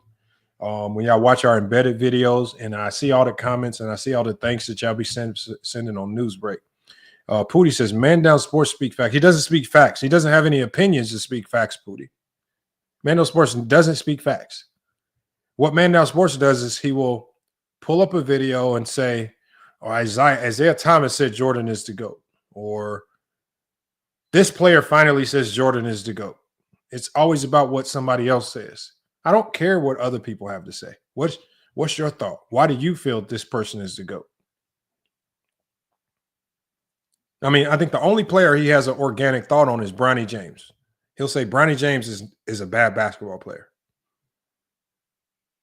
Bronny James is not ready for the NBA. Oh, wow. What a crazy revelation to tell us that Bronny James is not ready for the NBA. A second-round pick, 55th overall. What a revelation to tell us that Bronny James is going to struggle early on. Wow, we did not know that. I missed, he fell out the lottery to to the bottom of the second round, y'all. He was just a steal of the draft.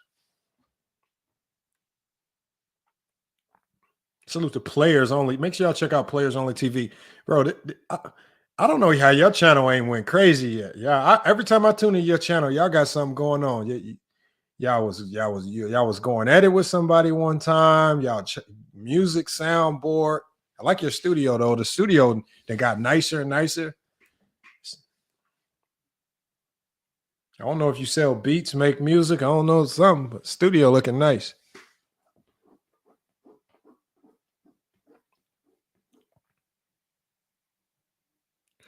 What do I dislike about Uncommon Sense? Who's Uncommon Sense? I don't know who that is. I feel like I've heard of it, but I don't know who that is. I know Uncut Hoops, or I think is his name. I don't have any issue with anybody. I just think some people, they have like an agenda at the end of the day to say Jordan is the GOAT, and that's their agenda. I don't care who's the GOAT. I don't care who your GOAT is. I understand people of different eras and the way they see the game is going to influence who you have as the GOAT.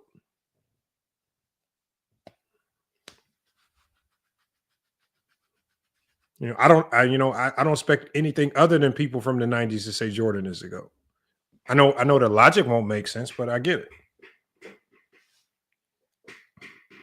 I mean, I don't get it. I mean, I don't mind people that say Jordan is the GOAT. I think a lot of people say Jordan is the GOAT, but they use criteria that they're not willing to apply across the board.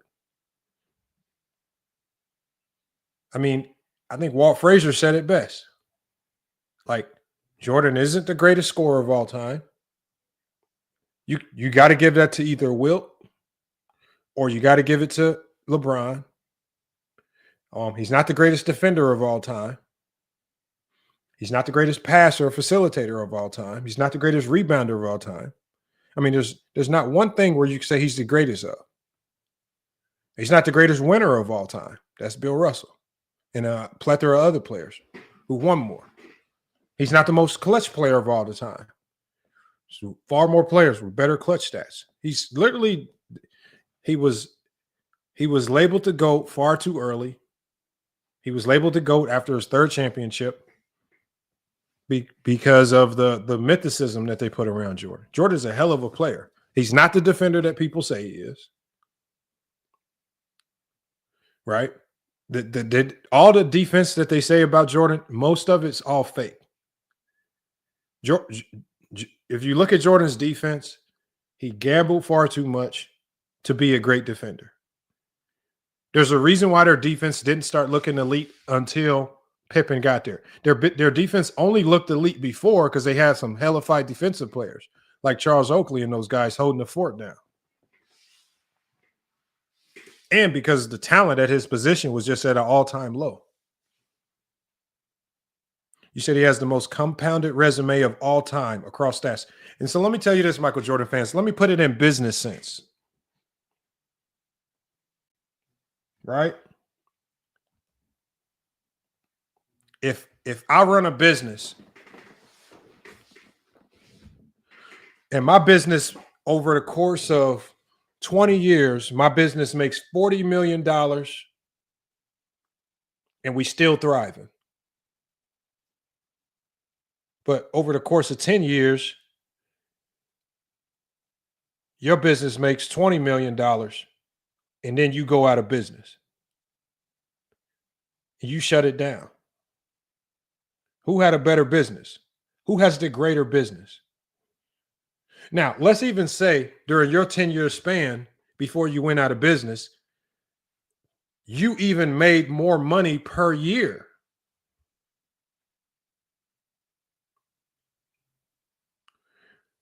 It's only with the Jordan GOAT debate where longevity is no longer greatness. It's only with the Jordan GOAT debate where compacting greatness over a proportionate amount of time makes you greater. Anything else that we look at in history, the greater you are for the longer duration is always looked at as greater. It's very new. It's this very new method of thinking where longevity is no longer greatness. And Jordan doesn't have the longevity. Jordan year 14 and 15 was not very significant. Jordan has a 13-year career with a gap, with definitely a gap of rest. But he does not have longevity. He doesn't have longevity over Kareem Abdul-Jabbar. He doesn't have longevity over LeBron James. So even if you go down the longevity route, it's Kareem. He doesn't have the most MVPs. That's Kareem. He doesn't have the most championships. That's Bill Russell. Right? He only has the most finals MVPs because the finals MVP didn't exist for players like Bill Russell. Because we all know if the finals MVP award existed, Bill Russell would have the most finals MVPs.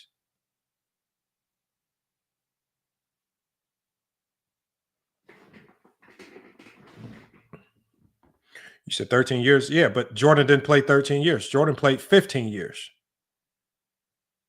And when you give me a 15-year career and I stack that next to a 20-year career,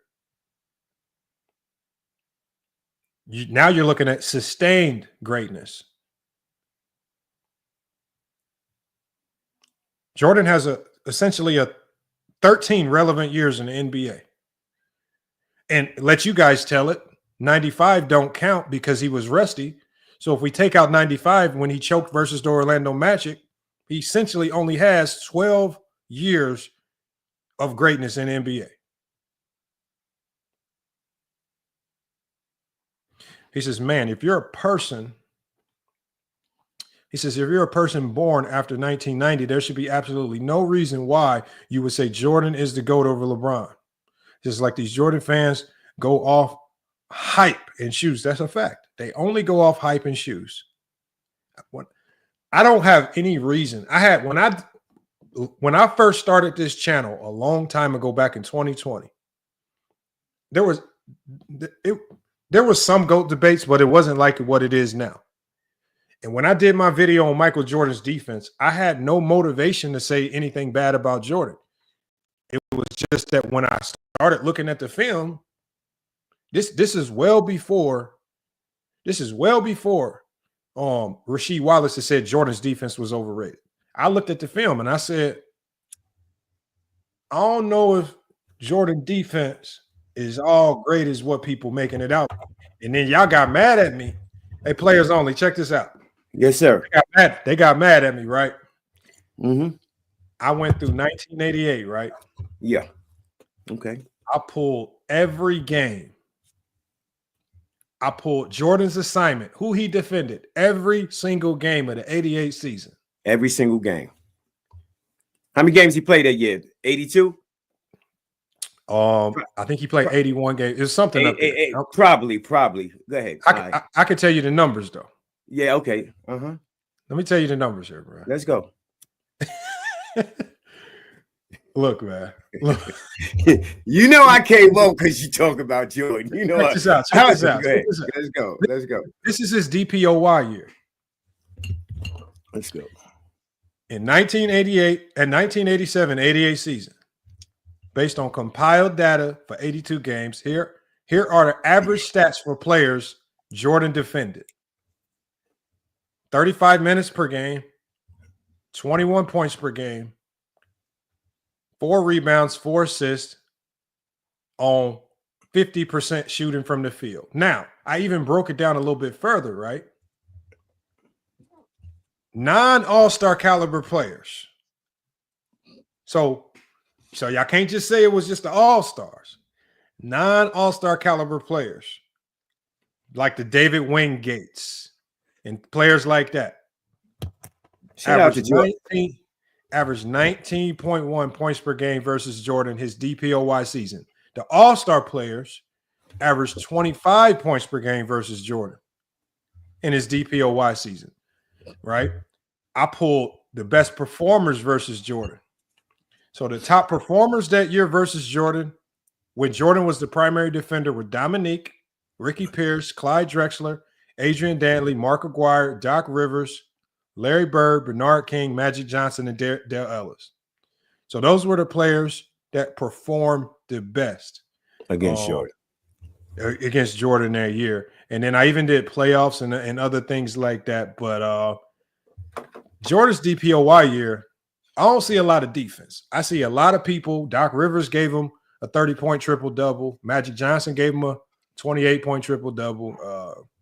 Larry Bird, it wasn't until the end of the year. So what happened at the end of that year, they finally put Scottie Pippen into the starting lineup. So a lot of those same matchups, like against the Hawks, they put Pippen on Dominique later in that year. But even when you switch the matchups up, like when they played the Cavs, because it was Gerald Wilkins who was cooking Jordan. But later in the year, they put Jordan on Mark Price because he couldn't guard Gerald Wilkins. Mark Price ended up giving him a 20-something double-double. It's just like no matter who you put on Jordan, they was having a crazy night. So Mark Price, shout out to Mark Price, Georgia Tech boy, right? I think so. Yeah. And shout out to Mark Price. I would love to see what in the reverse what Gerald Wilkins man was doing. You know what Dale Ellis's man was doing, dropping 40s on him. I would love to see what those people's numbers were as well. Never in the history of basketball have they ever called on the scoring threat to be the defensive threat. Normally, when you were able to come out and put up 45 on any given night, they needed you to do that. They didn't need you to be locking down Penny Harder with young Penny. They didn't need you out there running around trying to guard a young Kobe, trying to guard all these younger dudes that got a different assignment. They got a different team. They got a different strategy. They're going to come up with different results. We need you to drop 55 on New York every Christmas. God damn it, that's my team too. We need we need you to murder New York. You know, unalive New York. Yeah, but that's so when he creeped up into the defensive thing. Okay, we know Scottie was the man. Okay, on defense. We know Scottie came and he didn't creep though. He didn't creep though. Well, he developed Scottie. Scottie came in the motherfucker like a reindeer with brand new legs. Scottie was soft as a motherfucker when he first came in. That's what I thought. Maybe or from a visual. They was punking him, man. They was punking Scottie like a motherfucker. When he first came, and then Jordan got him up in that weight room. That's what I think. Well, I was watching. Maybe you might not have been watching as much. When he first came, he was walking on baby reindeer legs. It was shaky as the motherfucker. And then they thought the New York and Detroit started manhandling him, throwing him on the floor. And then he started going to the weight room. Actually, they both did, but Jordan was already on that page anyway. And then Jordan took Scottie as any person would, any dominant alpha male scoring champ would. It's not that many alpha male scoring champs like that. See what I'm saying? LeBron, you was talking about Jordan's not the best at this. That was the same shit we used to say about LeBron. LeBron's not the best assist. He never been the best scorer, never been the best rebounder, never been the best winner. Actually, he got more silver jewelry than he got gold jewelry. But you can't say that now. I'm not talking about runner-up. No, runner-up jewelry. He still got more runner, but I'm giving him 6 silvers for the losses. See, he's but winning. I don't put winning in the equation. Winning and losing is not as much as in the player's control as people make it out to be. Because I put it to you like this: because you saw that. Did you see? You saw 80s basketball like towards the late 80s, right? Yes. Mm-hmm. Let me ask you this question, because I'm gonna give you an example. 2 great players. But I'm gonna show you how championships changed what we thought. So, for example, the Lakers had the opportunity, right? They could have either drafted James Worthy or Dominique Wilkins. James Worthy goes to the Lakers, gets the championships. Dominique goes to the Hawks, gets the numbers, but he don't have the championships. When the first top 50 team came out, they left Dominique Wilkins off, but they put James Worthy on, because James Worthy had the championships, but he didn't have the game or the stats that Dominique had. The only thing he had over Dominique was the championship. That was obvious. That's obvious right there. And so that's why I say, Dominique, you can't tell me that Dominique wasn't trying to win a championship. Shout out to he ain't have a team. He ain't had Magic. He ain't had Kareem. He ain't had Michael Cooper. Exactly. You know? Exactly. The Worthy and Magic came into a very nice hand. Very nice hand. A very easy to develop hand, depending on who you are. He didn't have to be big game James every night because he had other people to go to. But he had some big games. And shout out to Worthy back in North Carolina because he was killing shit back in North Carolina. First step too, killing 6'9", was doing his thing. He'd be nice today. He'd be nice in today's game. Exactly. Yeah, exactly. You could have swapped people around and Dominique could have won. But let me ask you a question. If Jordan would have moved a couple of people around, like LeBron, if Jordan would have moved some people around to get people where he wanted them to be at, how much winning more do you think Jordan would have done? Say, for example, hold on. No, let me land. No, we're not going to pick people going to fuck him over. Yeah, we're not going to do that. We're going to pick people going to help his game out. So who could have helped that he could have went and got? You don't think that Ewing and Jordan would have killed things? You don't think he? Wow. Let me tell you why. Go ahead. I'm gonna tell you why. So before Phil Jackson and Scottie got to the Bulls, Jordan had a number of teammates, top 5 lottery picks. I'm talking about guys that could go. The problem is, for example, I'll give you one. The easiest one to say is when he had George Gervin. George Gervin was 32 years old. He had just came off an all-star year, averaging over 20 points per game before he went to the Bulls. You're talking about a vet that's ready to go that can help you win right now. But when George Gervin went to play with Chicago and Jordan, not only was he not an all-star, his numbers plummeted. He was averaging only 16 points per game. He did not have the same effectiveness. And when you look at all the other young stars, Quentin Daly and a couple of the other young guys that were lottery picks that played with Jordan, right?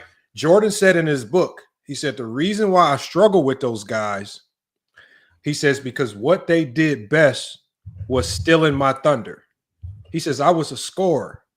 He says, but the problem was they were also scorers too. And he says, by them stealing his thunder, he couldn't operate with another great scorer.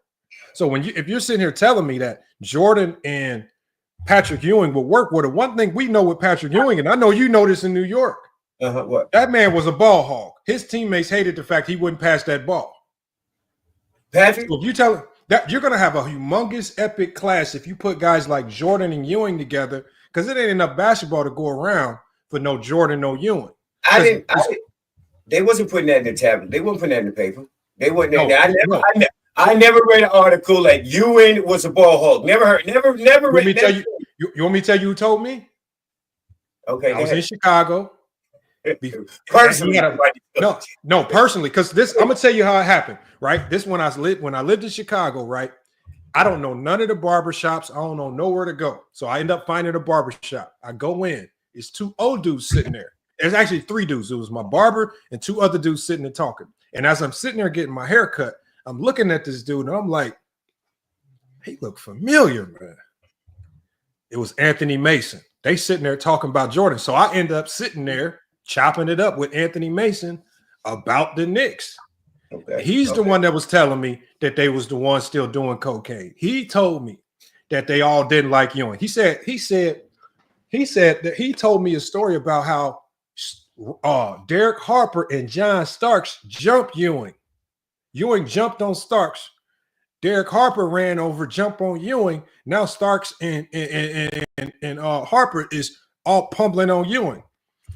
He told me he said Ewing was not liked as a teammate. He says, and even Oakley alluded to this. Oakley said that's one of the reasons why he feels like they didn't win a championship, because Ewing was too selfish. He didn't want to pass the ball. So it's been a couple people that spoke about it publicly, but I heard it directly from Anthony Mason in his barbership in Chicago before he passed, right? And so at the end of the day, when you look at Jordan's history of playing with other scorers, the only player it could have ever worked with was Scottie Pippen because he didn't care about scoring. And Jordan didn't start winning until his sidekick was a guy that did not care about scoring. So Jordan could get all the scoring. And then you have a coach that could trick Jordan into running the offense, thinking that he's actually running the offense, but you're just letting him get all the shots still. Who was the best spot-up three-point shooter back then? That's one person in the who could league. hit. No, yeah. I'm just saying. That's probably one person who could have. And I know that Hodges and them shot a great percentage when they got the ball, but they didn't have the volume of whoever else was in the league. So when I say you have to handpick people, LeBron had so many different players to choose from. So many different players. Look, Scottie didn't even get you a 50-point game in his career. Scottie, what best season was what, 22? Well, I mean, what was his best season with Jordan? He really averaged under 20 points for his whole fucking career. But my problem is this. Scottie didn't give you the same scoring, but the scoring didn't matter as much because you're talking about an era where the pace was low and teams are only averaging 98, 99 points per game. So you don't need two guys scoring 30. You don't need two guys scoring 25. You just need the little 18 to 17 from Pippen. And because of the slower pace, you really needed his defense. But this is also why Pippen was top 10 in MVP voting multiple times. So even in these same years where Jordan was winning MVPs, top of the league in scoring, Pippen was right there, top 10 in MVP voting multiple times. Like the league still looked at his value and said they was winning because they were winning. It had to do with they winning. No, but it didn't have nothing to do with it being the best defensive player in the league. And winning both. Yeah. He would look. You watched him get cooked. Look. There's a few people. You don't remember when Kenny cooked him? I mean, Penny Hardaway cooked him for 42. And he guarded him it looked like the whole game. I'm like, why don't they take Scottie off him? Why are you going to let Penny Hardaway do Scottie like that? Yeah, he couldn't do nothing with Grant Hill. Nothing. No, nobody could. Jordan couldn't either. I say nobody. That's why I say nobody. When the young boys came in, when the new age came in and they attacking downhill, Jordan, they didn't know what to do.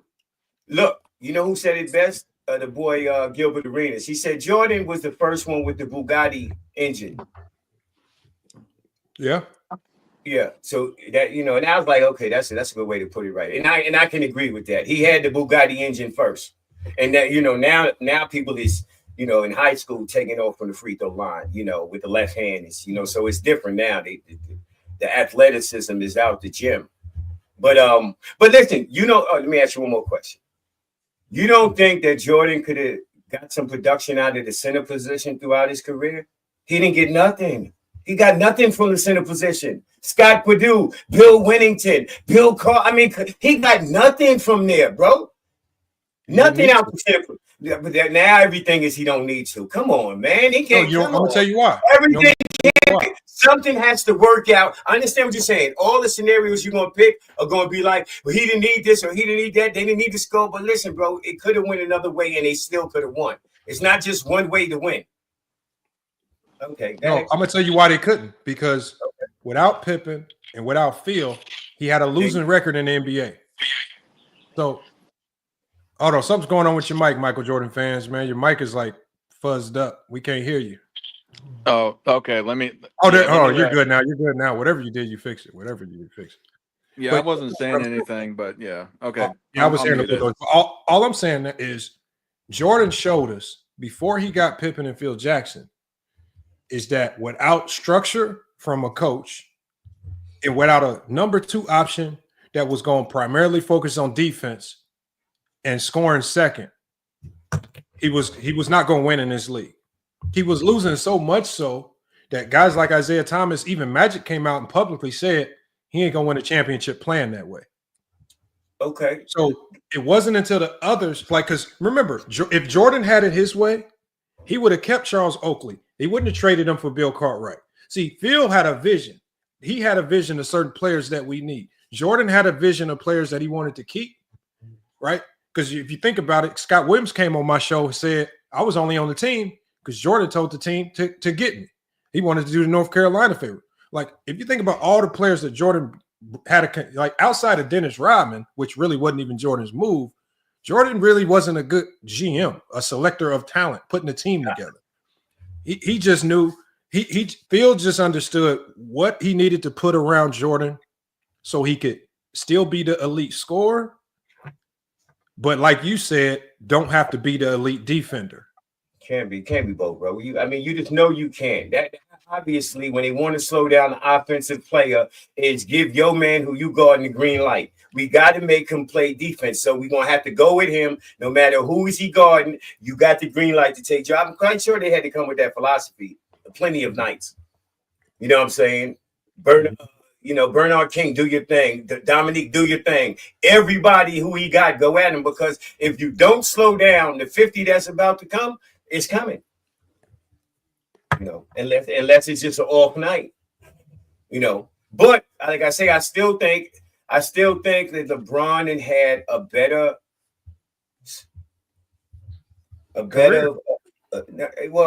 obviously, the longer career is obviously better career. Just like life, the person lives to 90. I obviously lived a better life than the motherfucker lived to 50. You know what I'm saying? Unless you were struggling, for 90 years. But if everybody's above water, then I beat you. I lived to 90. You only lived to 50. So I get that.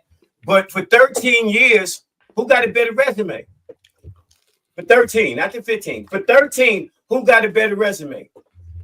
That's what I want to know. With the rings to go with it, and the points and the accolades. And so we can throw Bill. We know how many points Bill Russell was scoring back when there was only 8 teams in the NBA, right? So we're not gonna bring up his stats. Yeah, but he was the greatest rebounder of all time, so he still got stats. And he's arguably the greatest defensive player of all time. It was 8 people. It was 8 teams. Who was he going up against? You talking about stats? I would love to see some of the people he went up against. No, but I can't punish him because he was born in an era where they only had 8 teams. I can only grade him based on, did you dominate them little dudes or not? And he dominated them. You got to think, it was something going on where Boston wasn't winning no championships until he got there. They didn't win nothing until he got there. And then when he left, it took them like another 5-6 years before they won anything else. So at the end of the day, the winning started with Bill and it ended with Bill. So they was begging, and when they asking you to be the player coach and all this stuff, that's how you know. And then even the Lakers coach, John Condola, came out and said, man, we don't fear the Celtics when Bill hurt, because Bill got hurt a few times and they got beat. So the only time they lost is when Bill got hurt. Whenever Bill was healthy, ain't no beating Bill Russell. So he had to be doing something. Well, they got spanked by Wilton 67, but outside of that, yeah, with the Pettit year, yeah, in the finals he got hurt. He averaged 15 points. He averaged more rebounds and points. You know what I mean? But listen here too. One more thing before we get too far away from that. You was talking about Ewing being the ball, demanding the ball. Isn't that Shaq? Isn't that Shaq right there? Shaquille O'Neal? Give me the ball. Yeah, I'm saying, if he's saying that Ewing was demanding the ball and the ball hog, well, Shaq got it from him then. Because Shaq damn sure told motherfuckers, everybody he played with, throw me the ball until he got to Miami. And you're right. But remember, there's only one person in NBA history that can make it work. It was Phil Jackson. Shaq and Kobe, they had a coach before Phil. It didn't work. Kobe had a coach after Phil left. Didn't work. Like when you have the egos of some of these guys, Phil was only coach that can make it work with them egos. Jordan was never going to win without Phil. Lamont, I got a question for you, because I know you started off saying, I don't know how people could have Michael Jordan as the GOAT. Don't you have Michael Jordan as the GOAT? That's not what I said. I got Jordan as the GOAT. I thought you said that you don't understand how people have him as the GOAT. No. I said I don't care who you have as the GOAT. I only care about your criteria. I said what a lot of people do is they'll say they have Jordan as the GOAT, and they'll give me criteria. Like the other day, we had a guy on here, right? And he said he ran off some criteria as to why he had Bron at like number 9 or something like that. And then when he ran off his criteria, and I said, well, what's your top 5? He had Kobe at 2. And I'm like, hold on. You got all this criteria. I said, Kareem got more this than Kobe. Kareem got more chips, more MVPs. I said, based on your criteria, how you got Kobe at 2? That don't make no sense. So what ends up happening, it feels like to me, is that people create special criteria just to bump LeBron down and special criteria to find a way to just say Jordan's at the top over LeBron. They don't formulate a criteria that's true in its essence that just naturally puts Jordan at 1. And then progressively the guys fall in line. I think a lot of guys, they just don't like the fact that when you use some type of criteria, it almost always puts Bron 1, 2, 3, 4, or 5. Okay. And if you don't follow some form of criteria, you can kind of wiggle and put LeBron wherever you want. But it's hard to use any type of level of organization and keep LeBron out the top 5. Let me ask you. Let me say something. What about that delusional period, right? That all LeBron fans, everybody went somewhere at the same time. When did LeBron actually pass by Kobe? That period. Because he had 3 rings, and they were saying he was past Kobe, and Kobe had 5. So there was a period, and it went straight to Jordan. It's like that he never passed Kobe. He went from himself to Jordan. Because you can pass somebody, you can pass people up without matching them in rings. Just like Jordan was labeled to go with 3 championships, he passed Kareem up with only 3 championships. But we never had this significant pushback saying, well, how did you pass Kareem? Like people just accepted it for what it is because of how great Jordan was as a player. So based on when and how people, based on how people put Jordan as the GOAT when he had 3 chips. So we know it's not about the chips; it's about your play. Yes, because they saw the Bugatti engine, and also they decredit people that 7'9" that sit underneath the rim. They figure you should be able to score. You know what I'm saying? If you 7'4", 2, 3, 5, whatever you want to call it, they were assuming Kareem, you should have been dropping 50. You were the tallest thing in the league. So a 6'6" dude coming in frail out of North Carolina into a football league is what he came into. He came into a rugby league when Jordan came in. Hey, come on, man. Bro. How long would they be getting suspended right now if they would foul somebody the way he was fouling back then? They weren't fouling like that. When Jordan came in? No. Bad Boys in Boston? The majority of the time, with the Bad Boy Pistons just defended Jordan with good defensive principles. There was a handful of times where he got hard fouled, but it wasn't any more than anybody else. Okay, well, let me see. That's probably because he wasn't there. Look, they was and Jordan was an ultimate flopper. Jordan would get contact. Jordan would get contact and fall to the ground and seem like he got shot with a shot 12 gauge. I know he did. You remember when Jordan laid on the ground, passed out, act like he was knocked out, just laid down? You're gonna tell me that the 80s, you're gonna tell me that the late, and you're gonna tell me that the Bill Lambiers and the Rick Mahorns and the Parishes and the motherfuckers wasn't putting elbows and everything. When you go up, they was coming down like this fouling you. They wasn't fouling you with one hand. Not true. Wow. Because I'm gonna tell you, I watched it. I saw a clip, right? No, you see the clip. See, I'm just different between seeing the clip. No, listen. The reason why I like this clip is because I love listening to what people say in the moment. So I was listening to this clip. It was an announcer talking. He was watching the Bulls play another team. And he got mad. He said, I'm tired of seeing all these teams in the league just let Michael Jordan walk to the rim and get all these layups. He said, man, there's only one team in the league right now that really stops Jordan from getting the paint. He said, outside of the Pistons, all these teams just letting Jordan get to the rim and he just getting all these free layups. Now I want to ask you, if all these teams was knocking Jordan out the air and it was all physical, why would that announcer in the middle of the season during a live televised game tell the world that the only team in the league that actually tried to defend Michael Jordan without being scared was the Detroit Pistons in the NBA? Everything is going to get said, at some point. A clock is right. A broken clock is right twice a day. I'm just. I'm gonna find the clip. I'm about to play it for you. Yeah, but I mean, you didn't see. That's the difference between watching, going back and seeing clips. Clips don't cover it. You actually got to sit down. You actually probably need to Google hard fouls on Jordan and see see what comes up. But you do the same thing. When I pull up hard fouls on LeBron be getting the punishment, and he's so strong, they just ain't even calling it flagrant. They did 2 hands, 3 hands, 2 people, clothesline. They do the same thing. He got busted upside the mouth a couple of times. You know what I'm saying? Yeah, I done seen him. Shout out to Draymond. No, I'm just. Yeah, I mean he's 6'9", 260. You know what I'm saying? Yeah. He gets some fouls called wrong. But not how his game is. He avoids. He pushes you away so he can get a shot off. So you don't really get a chance to slap his hands and stuff.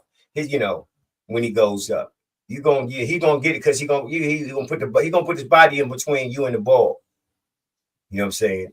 By the time he gets ready to put it up to the rim, but if you look, I'm pulling it up right now. Hard fouls on Jordan, man. They used to. It's like saying AI didn't hit the ground 4 times a game. It's like saying AI whole body. If they show the chart of him of where he was injured at, and they show AI, but AI weighed $150. It don't take much to send a $150 little 6'1" guard to the ground. A little bump here, he gone. Have you ever hooped against a guy that weighed 160? They feel like feathers, man. Especially when you're in the air, you going to the ground. I'm just saying. You're right. He was the smallest thing on the court. And Jordan, early in his career, was frail too. He was pretty light in the ass too. Exactly. And that was flying around, flopping. No, and they were now the AI. You was good. You was good with AI, right? Like flopping with Jordan. That wasn't the case. Jordan did, and he mastered punking the referees. Nobody punked the referees like Jordan. You know what I'm saying? Jordan run over, call it right all in your face. They wouldn't call him flagrant or nothing. You know what I'm saying? So yeah, he did that, and he mastered also that. And then Kobe followed him. You know what I'm saying? Yelling every time. He get hit.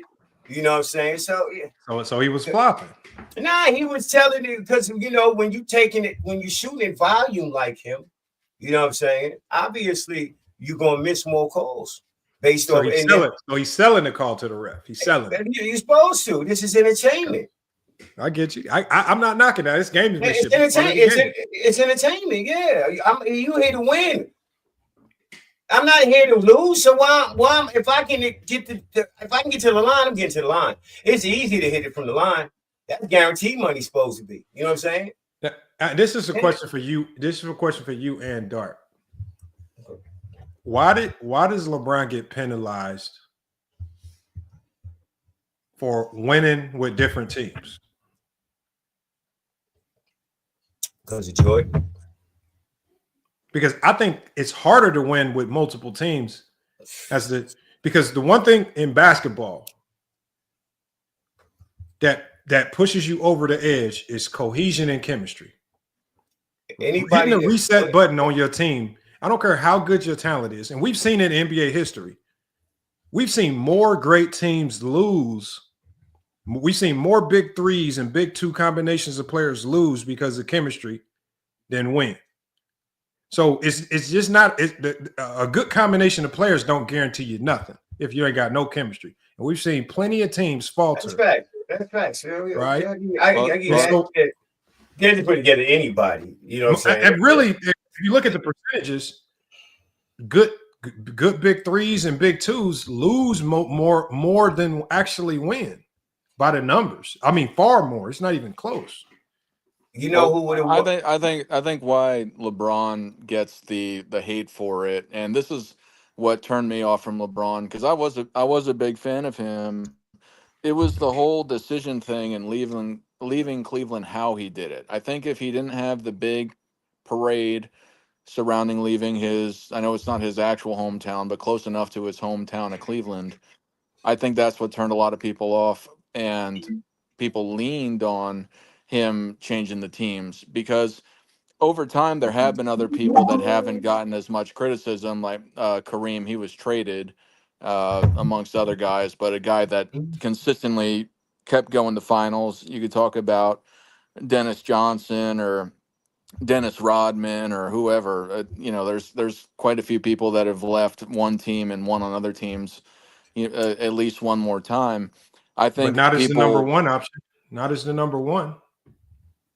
Well, Kareem did, That's the difference. but yeah, Kareem did, but yeah, I think that. But the thing is, I think people penalize him, not necessarily that he did it, but how he did it is what the decision. No, okay, and I get you don't like how he did it. Just like there's certain things that Hakeem Olajuwon did in his career that I don't like how he did it. I don't like Hakeem Olajuwon faking injuries.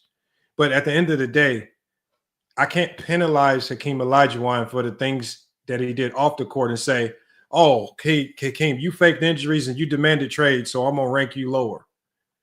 I still got to judge Hakeem based on his production and productivity on the court and how effective were you on the court. Because I feel like if you start really judging these players for off the court stuff or narrative driven stuff, then what are the limits to where you rank? That means that could justify somebody ranking Kobe outside of the top 50 because they don't like the Colorado stuff. But we know that makes no sense, right? Yeah, even if you don't like the Colorado stuff, right? Yeah, it just opens the door for too much nonsense. Yeah, you asked why people penalize them, not if it's fair or not, but they penalize them because of the decision. And to your point, does it affect how that he won as the first option generally accepted for all the teams that he was on? Some people will debate the Lakers, at least within the final series, or maybe up front with the Miami Heat team. But to the point of it is that he still won on 3 different teams, which is exceptional in its own right as a all NBA player. Nobody's done that to what I understand ever before. Yeah. So it did like he said back with Dominique, stats, a lot of stats, a lot of empty calories. Like I said, he got stats, but you went to the big dance and lost. You know what I'm saying? Bill, what was the Buffalo quarterback? Jim Kelly, 4 times straight. Who did that? Lost all of them. Right? You gotta credit the lose. First of all, if I'm gonna go where I want to go, control the narrative, bring on this person, you want to say Jordan wouldn't have won if he'd have changed teams. I can tell you 2 teams Jordan would have mocked niggas with if he'd have went there. With the same shit. If he would have went to the teams that he beat, Gary Payton, if he'd have went to motherfucking Golden State, would have played in the backcourt with Gary Payton, and Gary Payton was playing defense, and they would have had Sean Campbell. Come on, man. You could even say that with John Stockton, in Utah, and Karl Malone, the mailman, delivering guaranteed. Karl Malone, it didn't matter. Gave Karl Malone the ball, he gonna score, and he in traffic on the wing. What did Jordan do without Phil Jackson? Yeah, well, that showed you he could win without Phil Jackson and Pippen. He went to Washington. They lost. But he went to Washington. Nobody even took. Come on, man. That was the most tragic thing of my upbringing. What about his first couple years in the league with Doug Collins? Look, you saw what he said just now in the chat. You highlighted. He said when he came in, Scottie Pippen averaged 7 points coming off the bench, and they went 50 and 32. So they was good without Scottie. No, but they were one of the best defensive teams in the league. I think they were like a top 3 defense. I'm just saying they were decent without Scottie. And I promise you, if you look at that Scottie first 3 years, Scottie was skinny as a motherfucker. His first 3 years. It wasn't until The bad boys in New York and motherfuckers started beating up on Scotty. I felt without knowing that Jordan took Scotty in the weight room and said, listen, bro, we don't put on some strength. And we just try to stay like Kevin Durant and don't try to be like Giannis. Because Giannis came in real thin too. He just decided to lift some weights. He's still real thin in the legs. My only question to that, if Jordan did build up Scotty, how come Jordan didn't try to build up any other lottery picks? The Quentin Dailies and all those guys. He had about 6, 7 of them, top 10 picks, like the Brad Sellers, a lottery pick. Didn't try to build him up. He had a ton of guys that had a humongous potential. You played with George Gervin in his prime, right after All-Star year. That's why I believe that Jordan had nothing to do with Pippen's development, because out of all the lottery picks that Jordan played with, the only one that blossomed into a top 50 player was Pippen. He didn't build any of the other guys up that were lottery picks. There were guys that Jordan played with that had more expected potential than a Scottie Pippen, and he still didn't build those guys up. Why is it only Pippen the one that blossomed? Because first of all, normally people don't. If they take somebody under the wing, they normally take one person. That's just normally how it works. This veteran takes this person. He don't take 2, 3 people. You can't develop 2, 3 people. Number one, Mike was turning into Jordan. So that was the first mission. That was a huge mission. Huge. The transition from Mike into Jordan. He wasn't getting paid. You asking him to do a lot. They was robbing him when he first came in the league. Robbing him. Ski mask type shit. And he was still busting the whole league ass. Thank God he was selling sneakers, because the league was robbing him. That's why when he finally got an opportunity, he stuck it to their motherfucking ass. And they're like, no, you're not finna keep doing this every year. Yeah, you're not finna be getting $35 million every year. Fuck that. No, you fucking the league up. You ain't finna get these other niggas to ask for this money either. So they will. So there was a lot of little politics involved. Whenever have they broke up a dynasty like that? Whenever. They wouldn't re-sign Bill Parcells, Mr. Kraft, after a Super Bowl? Unheard of. They not going to sign Scottie Pippen? Unheard of.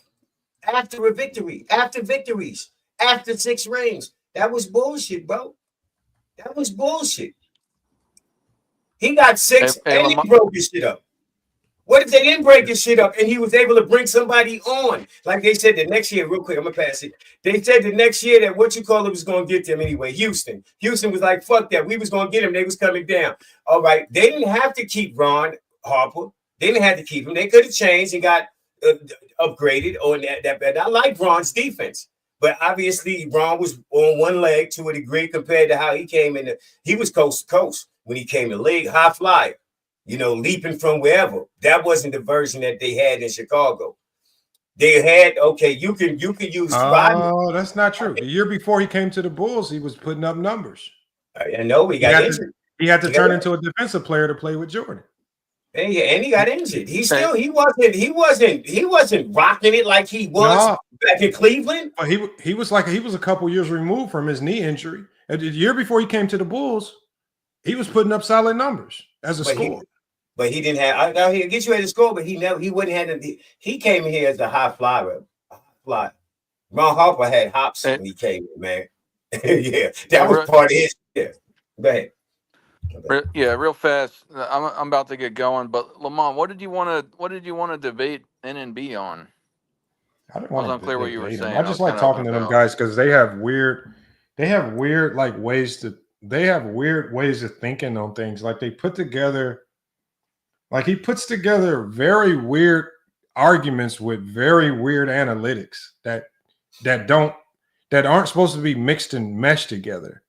And I guess to like the unknowing mind, you would think hearing all of these analytical numbers that sound spiced up are great, but the only thing I'm thinking is, when you're talking about certain numbers, for example, like defensive box plus minus or even PER and all these numbers, these are all analytics that are bound by at least 5 to 10 year gaps. If you're using them outside of a 5 to 10 year window, they are completely pointless. The game changes too much, and they in the analytics every so many years start to become null and void or irrelevant, and they're not really comparable to each other. So I just think that there's a lot of confusion on what to use and how to use. I think that some of the players they argue for, you don't really like. I don't think you need analytics to show people how great Jordan was. Like I think Jordan's game, and you know what I mean. Like, and I just think that it's just a lot of extra unnecessary seasoning and spice. Is you're putting that too much seasoning salt on the thing, man. You don't need seasoning salt and table salt. You be putting, do you do that to your food, man? Players choice, players only. Put the seasoning salt, the garlic pepper salt. The seasoning salt goes on the food that gets cooked. Okay, then once it comes out of the pan, there's no seasoning salt; it's regular salt. You know what I mean? So I don't know who. Yeah, but imagine putting the table salt, the garlic salt, the pepper, the black pepper salt. You just putting all the extra salt on there. We don't need all that. Jordan had bad shooting nights. That I give you. He went 9 for 28. Plenty of times. Let me. Hey, players only. Let me finish up real fast. I'm about to get out of here. But yeah. I agree. I agree with you, Lamont. I think that I don't even think you can judge anything outside of a year. I think you can only judge of what happens in a year, because even outside of the style of play and the rules changes that potentially happen or what have you, you can only be compared against the guys that you're playing right then and right now. So that's why for me, I think the things that transcend time are the awards that compare you against your peers, the team titles, and the statistical titles. I just wanted to say that. But and two more things.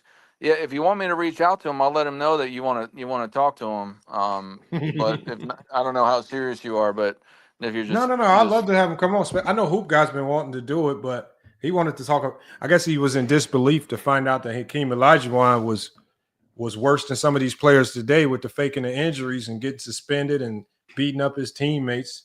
So look, man, it happens. It happens. He just he was a bad character. He was a bad character. That's all it was. Yeah, they were bullying. They were getting away with bullying back then. You could fight. You know what I'm saying? So All right, gentlemen, I'm gonna get out of here, but I'll let them know you were talking about him, Lamont. If you want, I can try to set it up if you're interested. So no, you can pull up. I want to set the debate up with him versus Universe Galaxy or Galaxy NBA or whatever his name is.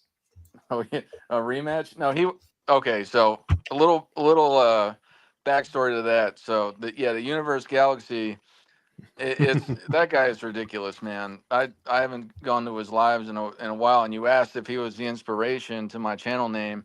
That channel was the inspiration to my channel name, because every time he would just constantly say that, and my retort is that Michael Jordan fans are the best. So that's really what started it. But yeah, he used to do live streams all the time, and he's weird, man.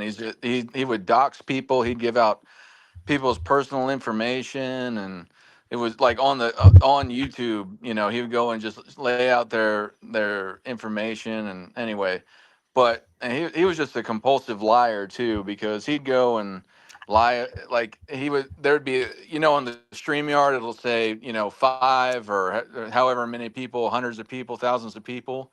It would say 5 or 6, and he would say that number in the corner, you can't trust it. There's really 500 people watching it, right? Like he's just weird, man. But man, no, we'll get somebody, man. We'll get somebody, man. Yeah, he won't debate anyway. Like he only likes to debate on his terms. And with that debate, he had asked me to go take it off of my platform after he had done it, and because I used to have it on my platform, but then essentially he threatened that he was going to report my page because they were saying weird stuff. Yeah, so I was like, so I stopped messing around with him, but he won't debate anybody. But on that subject, I know you brought up debating me on something and I haven't really thought of any idea. But if you're still interested and it makes sense, I'm still down to do it. I just don't know what we could debate on, except for an arbitrary thing. Yeah, I don't really disagree. Like, I don't really disagree with too many people. Like unless it's like hardcore basketball facts, it's kind of hard to disagree. And I haven't heard you make too many wild takes. I don't know. We might, I don't know. I don't think we can debate on anything that hasn't been already debated 10 times over. Yeah, this is a debating show. Yeah, I'm about to get our debate started back up, but I don't know. I'm trying to do it in a way to where we can keep it going for the long term, and it's not just short term thing. Right now, for 13 years, I asked you that before. The best product for 13 years, LeBron. Jordan. The best product. No, he's not been the best product for 13 years. With all accolades, scoring champs, 10 straight. Who's the best product for 20 years? And here you go. Now, so we got at 20? Who played 20? Dirk, Kobe, LeBron, Kareem. Okay, and so all I'm saying is you said it before. Now listen, if we have this, is what we're gonna do. It's better. Listen, what you're gonna do is the same thing that we did as Jordan fans. You're looking at the product on the floor, right? Even though Kareem 6 titles, I don't know how many scoring titles, I don't know how many defensive players, I don't know how many finals MVPs and all that stuff there, right? But for 20 years, he got some numbers up there. He got some accolades to put on the wall. Dirk got what? Kobe got what? 5, right? In 20 years. He got 5. You know what I do though? But you know what I do? The way I rank guys, I simplify it. Because I know when you start playing with the MVPs and championships, it can get to a little funny business because we can argue all day on the value of championships because not all teams are made equal. We can even argue on the MVPs because not all the MVPs were voted on the same. So what I simplify it down to is who dominated their era the most. So the reason why I have Jordan as the GOAT is because Jordan played in an era that was called the big man era. And as a 6'6" shooting guard, he dominated statistically, he dominated accolade-wise, and he dominated winning-wise.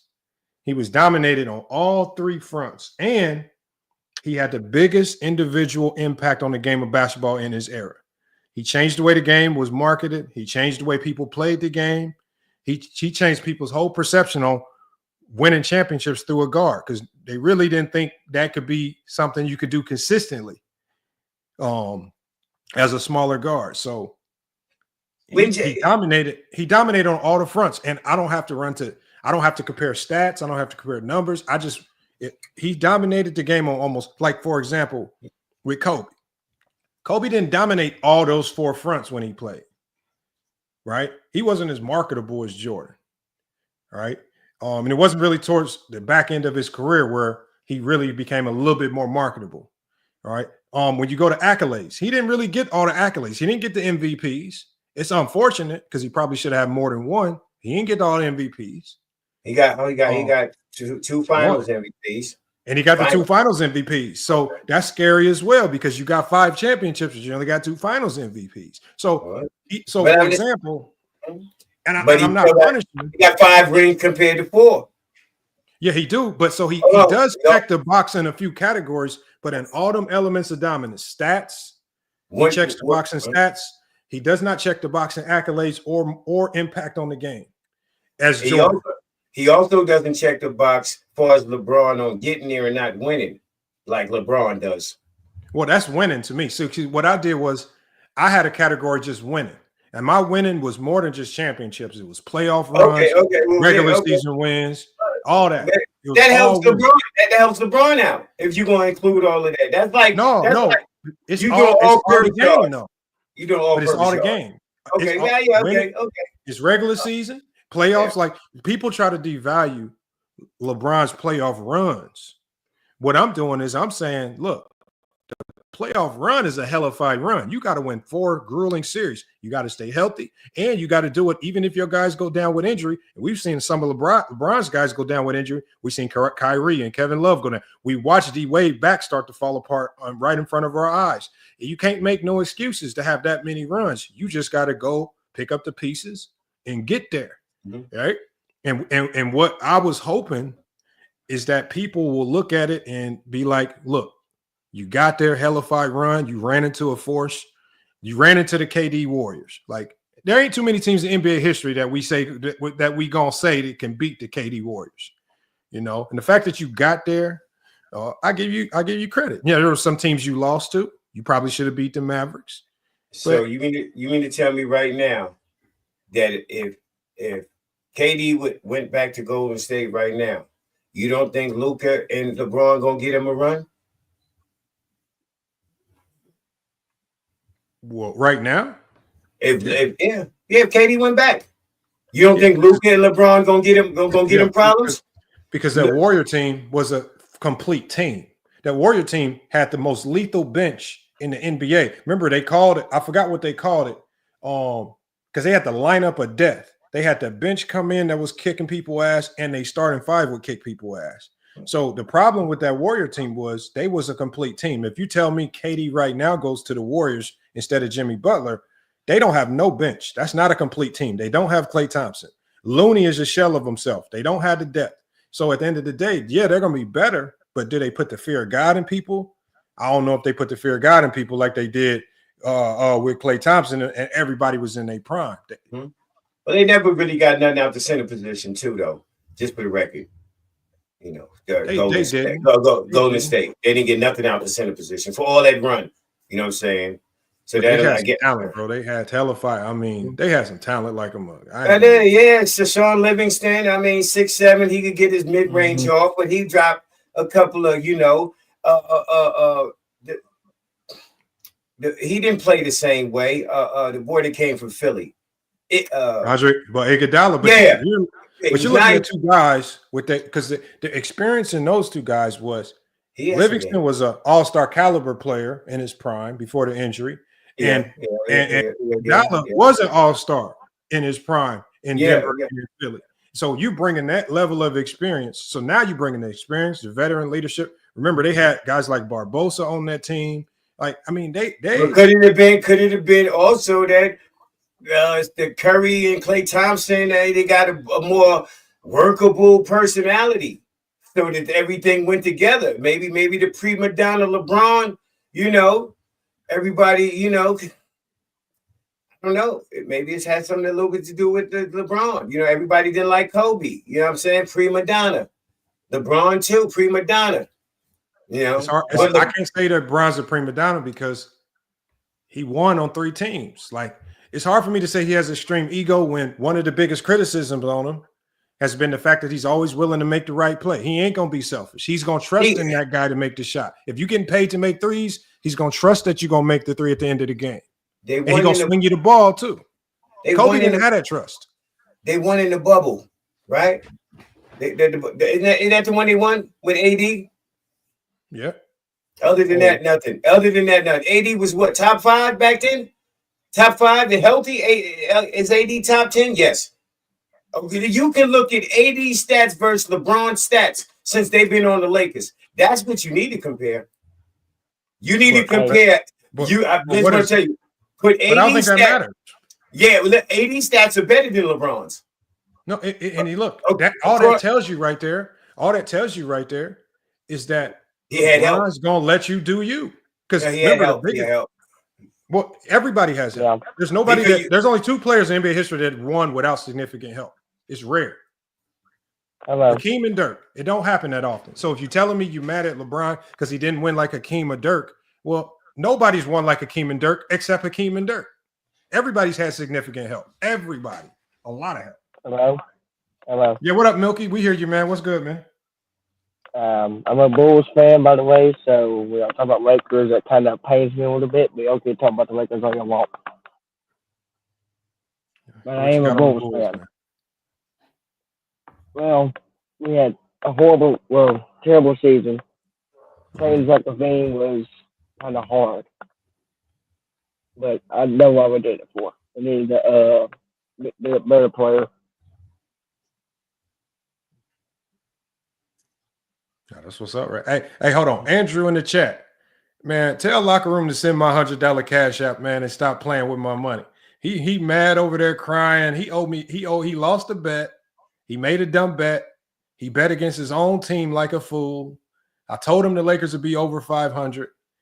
He said his team, he thought the Lakers was so bad that they would be below 500 by now.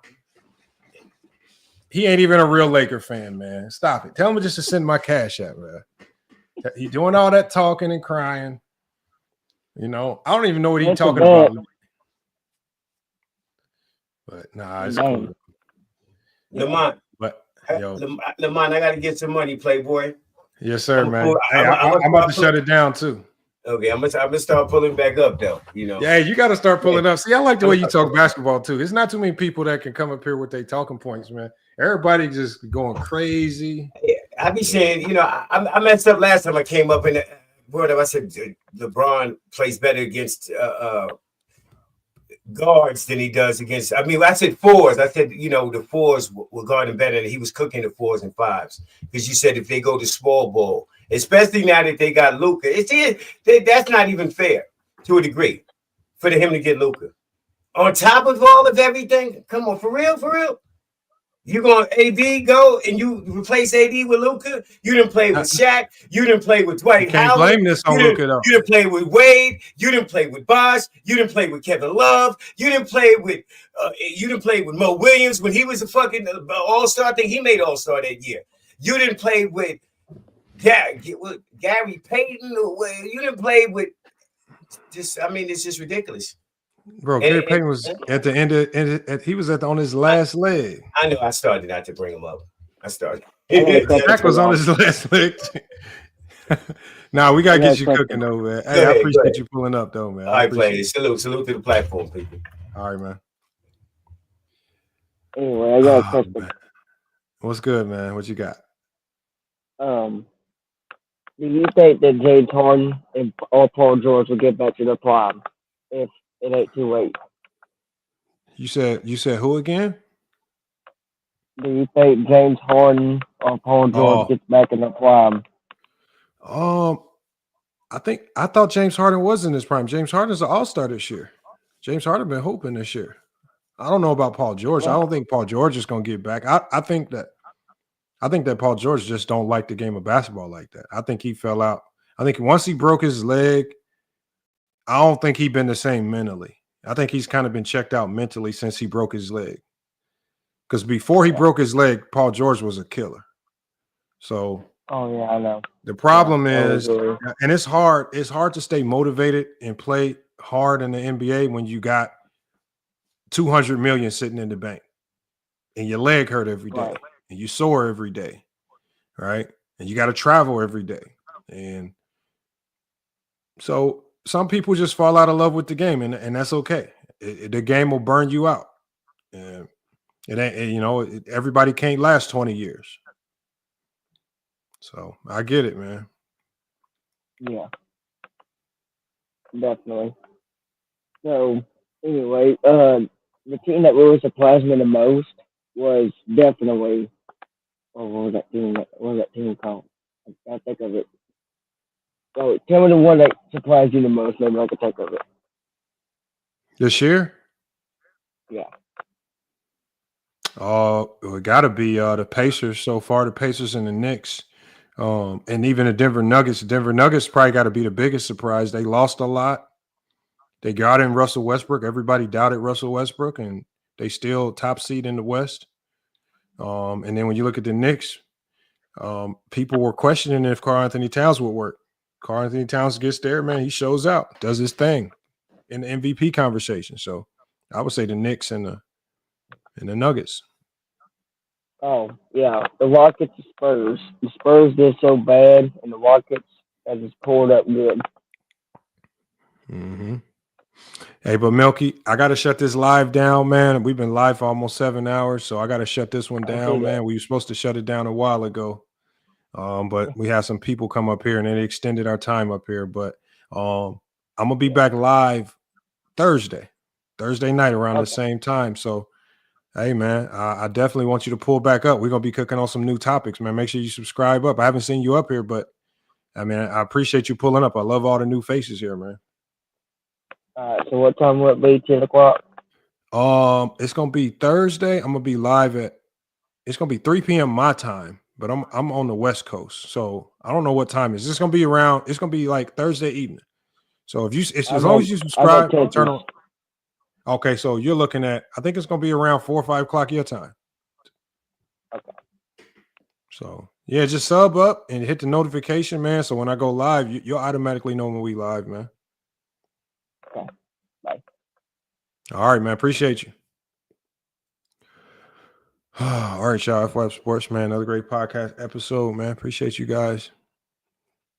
Gave you guys a little extended segment, but it's cool. But we're going to be back, man. Salute to everybody that pulled up. Salute to Michael Jordan fans are the best. Salute to Players Only TV. Both elite content creators, man, always doing their thing. But yeah, we're going to be back. Make sure y'all tune in. We got Friday. We got Goat James Kingdom. I'm going to be back live Thursday and Saturday. Goat James Kingdom on Sunday. We're looking to add more content creators. So make sure y'all stay tuned, man. We need some people to fill that Monday, Wednesday block, man. We need elite level content creators that can be consistent, man. High quality production, entertainment, right? No filters, man. Just really talking that talk, man. Y'all can lock in, man, and go crazy. That's what we need. Look, FYF Sports, man, another great podcast episode. We're going to be back with more sports news. Until then, man, it's FYF Sports, and we out.